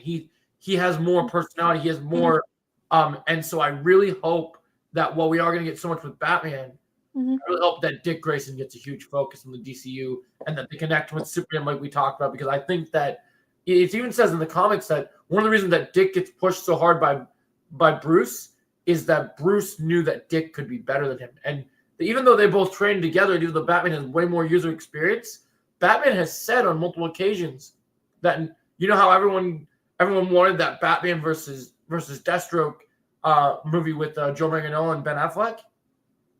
Well, here's the crazy thing. I think it's going to be way better when we see Deathstroke go up against Teen Titans, because not only do you have the rivalry from that whole Teen Titans animated show, but also Batman said that Nightwing and Dick Grayson in general, once he gets past the Robin stage, that he's better than him in combat. Like, he stated that they fought and he's better. Like, I don't know if you guys read that in the comics or not, but it's pretty interesting. Like how he says that he's better. Like, they sparred together. And as someone who does karate and does these things and goes to class and goes to sparring, when you have a good sparring partner and you know that someone can beat you, you train to beat that person. But sometimes, if say this person's your friend, maybe you don't want to beat your friend, or maybe you have a personal relationship with them, you don't need to beat them. But I just want to see Dick take center stage. I know that sounds wrong, but because his name's Dick, but like, I really wanted to love that Titans show, but one thing the whole neck, I love the actor. I would love the actor to come back, but we just need strong writing. And I know Rex will hate this because I know he loves these movies. I don't want Timothy Chalamet as Nightwing because I don't think. Oh, fuck no! Please, fuck no. Respectfully, I would rather die than see Timothy Chalamet. I would rather die. Yes, I completely agree. Damn, that just threw me off of what I was gonna say. Like, I just love Nightwing. I've always loved that character, and just it's the fact that they've done so well with him, and like in the comics and stuff, and the animated stuff. But like, I remember so many times they keep saying, "Oh, we're working on a Nightwing movie. We're working on a Nightwing movie." All these things, and then just like they get somewhere, and then we never get there, which is just crazy to me. Well, again, back to my whole thing about like how Batman should be done is also should be strongly reflected of how the Robins are written, because again, people have this misconception of when, you know, Batman takes them when they're young children and then trains them to fight crime. There's the question of, is he treating them right? Yeah. And yes, there has been times in the past before that maybe Batman did not do the right action at the right time, and he knows that. But I think that's the problem. People have these expectations of Batman to be perfect, and when he's not perfect, then they deem him the bad guy. That's one thing I really like. But it's not black and white as it is, and I think it's great to have Dick be somewhat better in varying areas than Batman is, because that's what Batman is trying to do. He's trying to raise the next generation of good people and good crime fighters. So he would want Nightwing or Tim Drake to be better than him in certain areas, because then if they're not better, then what's the point of him training them? I completely agree. One storyline I hope they adapt in the DCU at some point is, have you guys seen the animated movie Batman Bad Blood? Ooh, a really long time ago. I can't. That one about Damien coming back from the pit. What'd you say? Damien comes back with the pit. Is that one? I think he might be in there at some point. When Damien was a part of the Bat family at that point, but Bruce. So something happens to Bruce where Bruce is basically, Talia finds a way. I forget how she does it, but Talia gets Bruce to like either get brainwashed or whatever, and joins the league, right? And so he fakes his death, and then he's really alive, and all of them are trying to do their evil plan. And because they think Batman is gone because he's just Bruce Wayne, they're just using Bruce Wayne's public face to make the league more powerful and all the control, and all the villains are involved. Dick takes it upon himself to become Batman, and he has to rally the Bat family, and Damien has to listen to him, everyone, and just Dick leading the Bat family is so cool. Like, hey, Joe. Yeah, Jake. I'm gonna head out, bro. No worries, buddy. I hope you're okay, man. I know it's don't let anything he says get to you, man. He's just an asshole, man. I know it's tough. I feel bad for him. He's had to deal with so much with this guy. But now he's doing it to you. That's funny. This guy is ridiculous. But like, I just really love like the idea. Like, I love that animated movie because it's so because you actually see Bruce and Dick fight in that movie. But it's funny because Dick's in the bat suit and and Bruce is just Bruce Wayne. And I think there's a scene where they're actually both wearing. I think it's different, but it's like I think it's like a Court of Owls situation where it's almost like an Owlman thing where he has like an actual bat suit as a part of the league, but Dick is wearing the brighter blue that we all want to see main Bruce have with their bat suit, and it's just really cool. It's really cool to see that storyline play out, and especially because if we're gonna get a Batman that's gonna be in like his 30s to 40s or like whatever it is, like it'd be really cool to see a hero like also you want to see Nightwing stand on his own, but if they had to do something like say for some reason the Bane storyline hadn't happened yet, right? And you guys read Nightfall when it happens. It'd be cool if Batman, we see the proper version of Batman getting his back broken. Maybe even just in an Elseworld movie. Maybe not even just like the DCU like main timeline movies, because maybe that's past. But in like an Elseworld, and then you get Dick puts the suit on and just goes ham on Bane.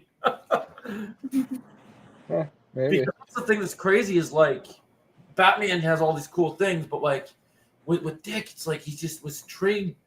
He was such a cool character because with Batman, he wears this big suit and he's incredibly skilled in martial arts and whatever. But Dick, the thing about him when he's Nightwing and stuff is that he had the agility that Bruce didn't have. Like because Batman has to carry around that big cape, Dick was able to like just go crazy. And remember, even though Bruce trains all these different martial arts people, not only did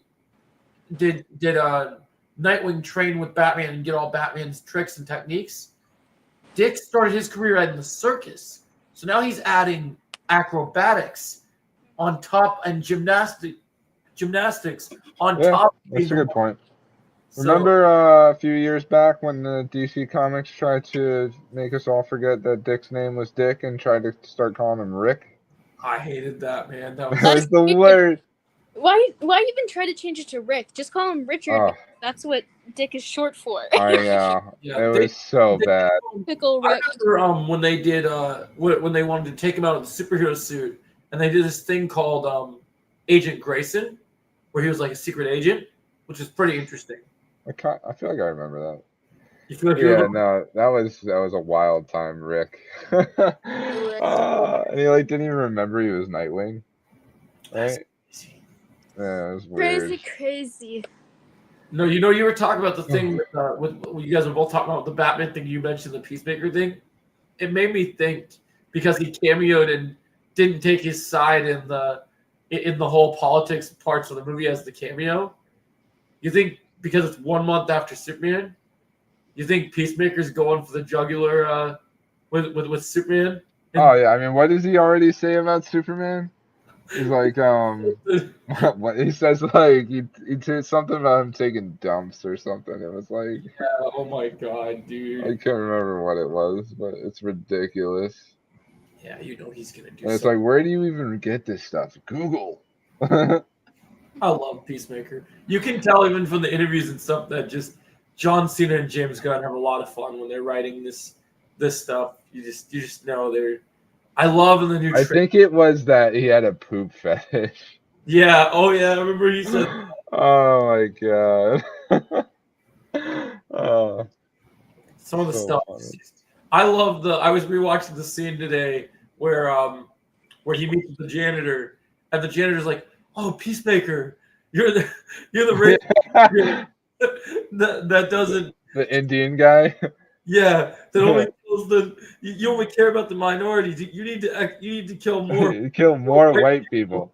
Yeah. Oh my god. Racist superhero. I'm not racist. Kind of are, and he's like, no. I do like the joke about Aquaman And then he's like, "Why would Pepe? What is it? Pepe the Frog 291 would ever lie to me about Aquaman having his way with a Sturgeon." Too bad that all the Aquaman stuff is gone now. I think it's gonna come back in a No, different. they'll still make the jokes. I think it'll just be a new Aquaman. Well, they said that he said in the interview, and then he also said it on the episodes of the podcast that that's now gone. As I know, but I think they're still gonna carry the joke. Yeah, they're gonna make the joke that he fucks fish. Yeah, no, I think that's gonna stay. I would love it if it was Jason Momoa's Lobo, and he said, might do like, that. "Oh, He that might do Aquaman freak." Oh, that would be so good. I just want to see him with the cigar in his mouth. He's like, that Aquaman fellow. Yeah. Yeah. And I'm the main man. He's he's from another. He's from space though, so you gotta have to like have him meet Aquaman and then be like, "What do you like? Fuck a fish or something?" Well, if you see Lobo in Young Justice or any of the other iterations of Lobo, Lobo just hunts in space, like just goes and collects different bounties and different jobs, and specifically goes after Kryptonians because they're rare. So like they can totally do something. They're like if he's hunting someone, maybe he realizes he needs to go after an Atlantean. And then Lobo, he may not have to meet Aquaman, but like he's heard the rumors. Yeah, he's heard about Aquaman. Yeah. Yeah. Or yeah, I heard about this guy. Yeah. He's like I'm weird, but that Aquaman fella, even weirder. Especially if he meets Peacemaker. I kind of think Peacemaker's gonna die somewhat soon. I don't think so because they're moving him into this new. They're moving him into this new universe, and the theory about him killing the other version of himself. I think James Gunn loves John Cena so much. In fact, if you watch the interview the week Superman came out, they did a spoiler talk where James Gunn was on a talk show. And when someone was talking spoilers at him, he also dived deep into DC stuff. And he said the process of making Superman was painful because since David Cornsweet is when they were getting him as Superman, James Gunn is used to working with people that he knows in real life that he can work with, and they do whatever he wants. And he said Cornsweet asks a lot of questions, and like as a Juilliard actor, it just gets in his face like a lot. Right. He just didn't agree or trust him. Mark Hamill style. Yeah. Right, where Mark Hamill's like the most annoying person to work with because he will like stop something a million times to be like, "Hey, can we all be on the same page about this? Hey, can we? Like, does this actually make sense? Hey, you know what I mean?" Like then, like John Cena, he said John Cena, who he loves as a personal person too, is in real life is just like whatever you want to do, James. Like just like right. Oh yeah, especially John Cena. You gotta imagine he's just like, "Yeah, man, let's just have a good time," you know. But yeah, that's I continue to use this character because I just think like that now that we're in a new universe, there's just because of the DCU, they never because James Gunn wasn't in charge, they never capitalized Peacemaker's connection to everything, and now it will in season 2. And now, well, yeah, I know they're gonna big time, but I think even beyond that, like I think now you have in the comics, for instance, if you watch the animated Crisis on Infinite Earths, Peacemaker's hanging out with Green Arrow in the Crisis when they show all the characters like kind of taking their place in Crisis. They have him in there just chilling. Like just he actually had a part in Crisis. I think that we see Superman in Peacemaker season 2 for one scene. I thought that too but then James Gunn said that it would be 2 years before. You're right. So I think. Never mind. Just the Justice Gang then. I'll say something. We know we're getting the Justice Gang in episode 1, but I was telling people earlier that James Gunn says the press, like critics, private like people, he's not letting them watch episode 6, episode 7, or episode 8 of this next season. Which means that's where the big cameos are that don't. Oh yeah, no, I'm sure. And I know we've talked about Lex Luthor because I think that makes sense. I'm gonna throw another wild one out because I know it's even though they said James Gunn says, "Oh yeah, we won't see this character till this time." With Superman, I understand that, but there's one thing he hasn't said yet. He said Lobo was gonna debut in Supergirl. He never said that Lobo couldn't appear before. So that would be cool. Lobo's in Peacemaker. Maybe. That would be really cool. Jason Momoa and John Cena. I really like in the new trailer how he's seeing Peacemaker just in random street clothes. These guys are trying to get him to use a sterile scene, and he just starts picking up the gun and throwing it at guys. Like, just the actions. And also, I think the thing I knew I was excited for the show when they said that they were going to dive into the rivalry between Rick Flag Sr. and Peacemaker, but they're really going in for the juggler effect. Like, you literally see in the trailer, they show him going through the files of his son. So like you see, like they're going for it, where he's like, "Yeah, I'm gonna get this guy." Yeah, that's cool. See, I could see Peacemaker dying in a few years. I don't think it's gonna happen right away. No, James Gunn really loves him, and I don't think James Gunn is like the person to kill people off without like actually a good reason for it. Yeah, I think that's what'll happen now. Is like it'll be well done. I mean, they've already made his humanity call, like, because I told people when I was trying to get people into watching Peacemaker, the beautiful thing about watching the Suicide Squad and going to Peacemaker, even though I love John Cena with the Suicide Squad, I really loved what's his name? Bloodsport, played by Idris Elba in the movie. Mm-hmm. And all these other characters in this new Suicide Squad movie are great. But by the end of the movie, when you see the two of them square up and you find out the Peacemaker is alive, I was pissed because I was like, I hate this guy. Why is he still alive? And then because of all the horrible things he did. And then literally we get the start trailers for the Peacemaker show. I watched the first couple episodes. I'm like, wow, they humanized this guy. He's not as bad as I thought. He's kind of a dick, but Suicide Squad. I mean, yeah, just the show just did such a good job of it. You know, Peacemaker. I what still a joke. Oh, I love that. That's so good. Yeah, they do a great job calling that back plenty of times. I love the ending of what's it called? The I love the part where they had I'll do anything for peace, including killing as many men, women, and children as it takes to get it. Some of the things he says is just great. I love that that's a part, and apparently according to James, I like the bit where he has to have the dove. Yes, I don't have a fucking dove of peace on my. Yeah. Yeah, I love the hard time killing the butterfly children. He's like, I shouldn't have put the dove on here. Yeah, that's so good. Yeah, he's like, I can't really draw it. It's like terrible. It always looks like It's a ghost. Yeah. It's so funny. I think the best bit is in the new trailer for the new season where the gang's all hanging out and he goes and Vigilante's like, I got beers, everyone. And he keeps trying to hand the beers to John Economos, aka Dyedbeard, and he keeps missing. At one point, I think he throws it in his face. It's like, oh my god, it's so good. I love Dyedbeard. He was funny.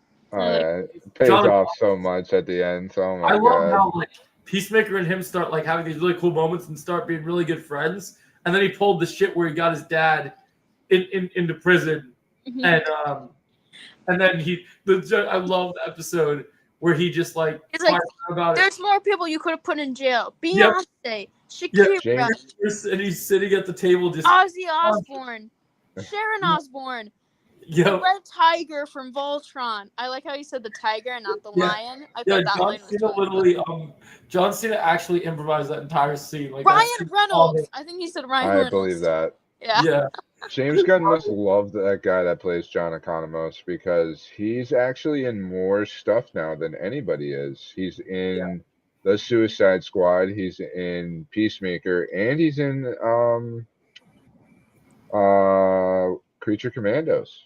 Yeah, they made him animated in that. Like literally, he's in more DC products than anybody right now. I think what's really cool is like I didn't know, like I knew obviously James Gunn had a wife, but I didn't know that James Gunn's wife like would act and stuff. I'm really excited because I know they only did little bits of cameos with her outside of Peacemaker. One of the things I loved about Peacemaker, even more than Peacemaker and some of the other characters, the fact they had this whole team.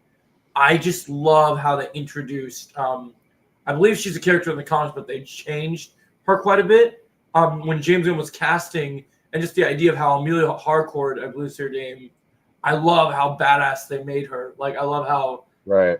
Yeah, in the first movie she's in, he just put her name in as, like, kind of a Easter egg. Like, she didn't... Even in the script, her name was not Harcourt at all. Yeah. It was something he thought about afterwards. Yeah. Something that just kind of worked. The first scene where the guys are trying to, like, flirt with her in the bar before even Peacemaker talks to her, and she Right. just literally kicks the shit out of all of them. Yeah.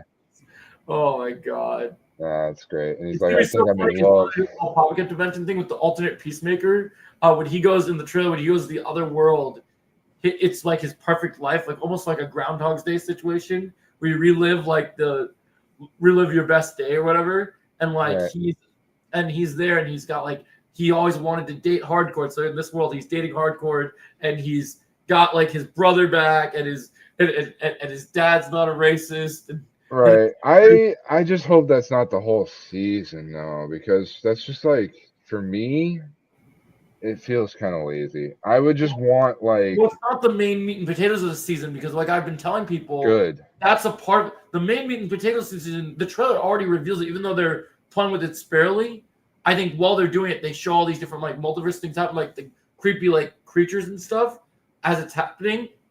But as Peacemaker's trying to get like try and figure out whatever's going on with the pocket dimension and he wants to live in there. His teammates are trying to tell him that he can't live in that life, like that he needs to come back to reality.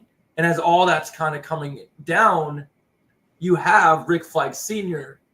on the hunt. Because the difference between season 1 and season 2 is even though we had the butterfly storyline in season 1, you can argue it all you want, there was no antagonist in season 1. Like you had the butterflies, that was kind of a project, more organization, I guess, antagonist, sort of. I guess Goff. What'd you say? Goff. Yeah, technically, but That's or honestly, I mean, you can really say Peacemaker's dad. Right, you have Peacemaker's dad there, but this, even though Peacemaker's dad is Peacemaker's dad, they ended that, and so like they wrapped that up, I think, in the 6th or 7th episode, and like 7th, yeah. And I know that with Rick Flag Sr., even though he's not necessarily a family member to him, but the fact that this is the one thing that Peacemaker did that he probably hasn't forgiven himself for, I think is just going to be so interesting how they tell this story. Plus, they're like kind of playing on the fact that he's going crazy. Like Yep. he sees his dad and he's killing his dad over and over. Like and Hardcore saw that at the end of season 1. Yeah, that was insane that he saw that. I liked how they played with that. I'm curious to see what's going to happen when he interacts with his dad, when his dad's more happy. See, this is why I think Peacemaker isn't going to be around forever. I think they're going to build him up as a character that we all like, and he's going to have a real tragic ending that's going to make you feel. They could do that. I'm not against them doing that. It just I say a few years until it happens. You know what I mean? And like they really build him up and establish him. More characters in this universe, they could totally do that. I'm not against it. He's one you could do it with. And I know even though he's not been cast and not been announced yet, but I don't know about you guys, but when you talk about big cameos that they're trying to hide from the public, I'm going to say it because I know James Gunn loves the character and loves to do obscure characters, especially because they tried to sweep McKenna loved that casting for Green Arrow out there, right? Remember you were talking about that guy, Kenna? Yeah, very good one. They tried to sweep that under the rug so fast, and James Gunn never outright denied it, but like the guy shut up real quick that I kind of think that they might still play into that because it's really interesting that like he posted on all his socials, yeah, big year, I'm playing Green Arrow and all this like super crazy good stuff, make all these big posts about it, and then it's just gone. Yeah. It's kind of funny that it just disappeared. And especially in season 1, if you pay attention, because you guys rewatched the season, though, do you notice in the finale, or not the finale, in the episode where they go after Peacemaker's dad? Did you notice when Peacemaker takes the piss out of Green Arrow? I don't remember. Green Arrow. Yeah, there's a scene where, because he's riffing on multiple characters, but there's a scene where Vigilante and him are having a conversation when they're going after Peacemaker's dad, and Peacemaker just goes for the juggler effect on Green Arrow and just is bad nothing because James Gunn loves Green Arrow, but also loves. I must have missed that because I just watched the last 2 episodes. He definitely. I think it's in the one when he fights his dad, and so he's going crazy for it, just making crazy riffs, and it got so bad because everyone watches this stuff when it's popular in the media and the public that the former Green Arrow on the CW, who I've actually met at a convention, Stephen Amell, went after John Cena. Like they got into a verbal debate, like probably all fun, probably all staged, whatever. Yeah. He was just like, That's funny. nice. Like, why would you go after me? Because he All was. right. I gotta get off, Joe. No worries, man. We all gotta get off. Yeah, I'm tired. I'm gonna go. It's been good. Happy here. Good conversations, guys. Have a great night. Oh yeah. Take it easy. Take it easy.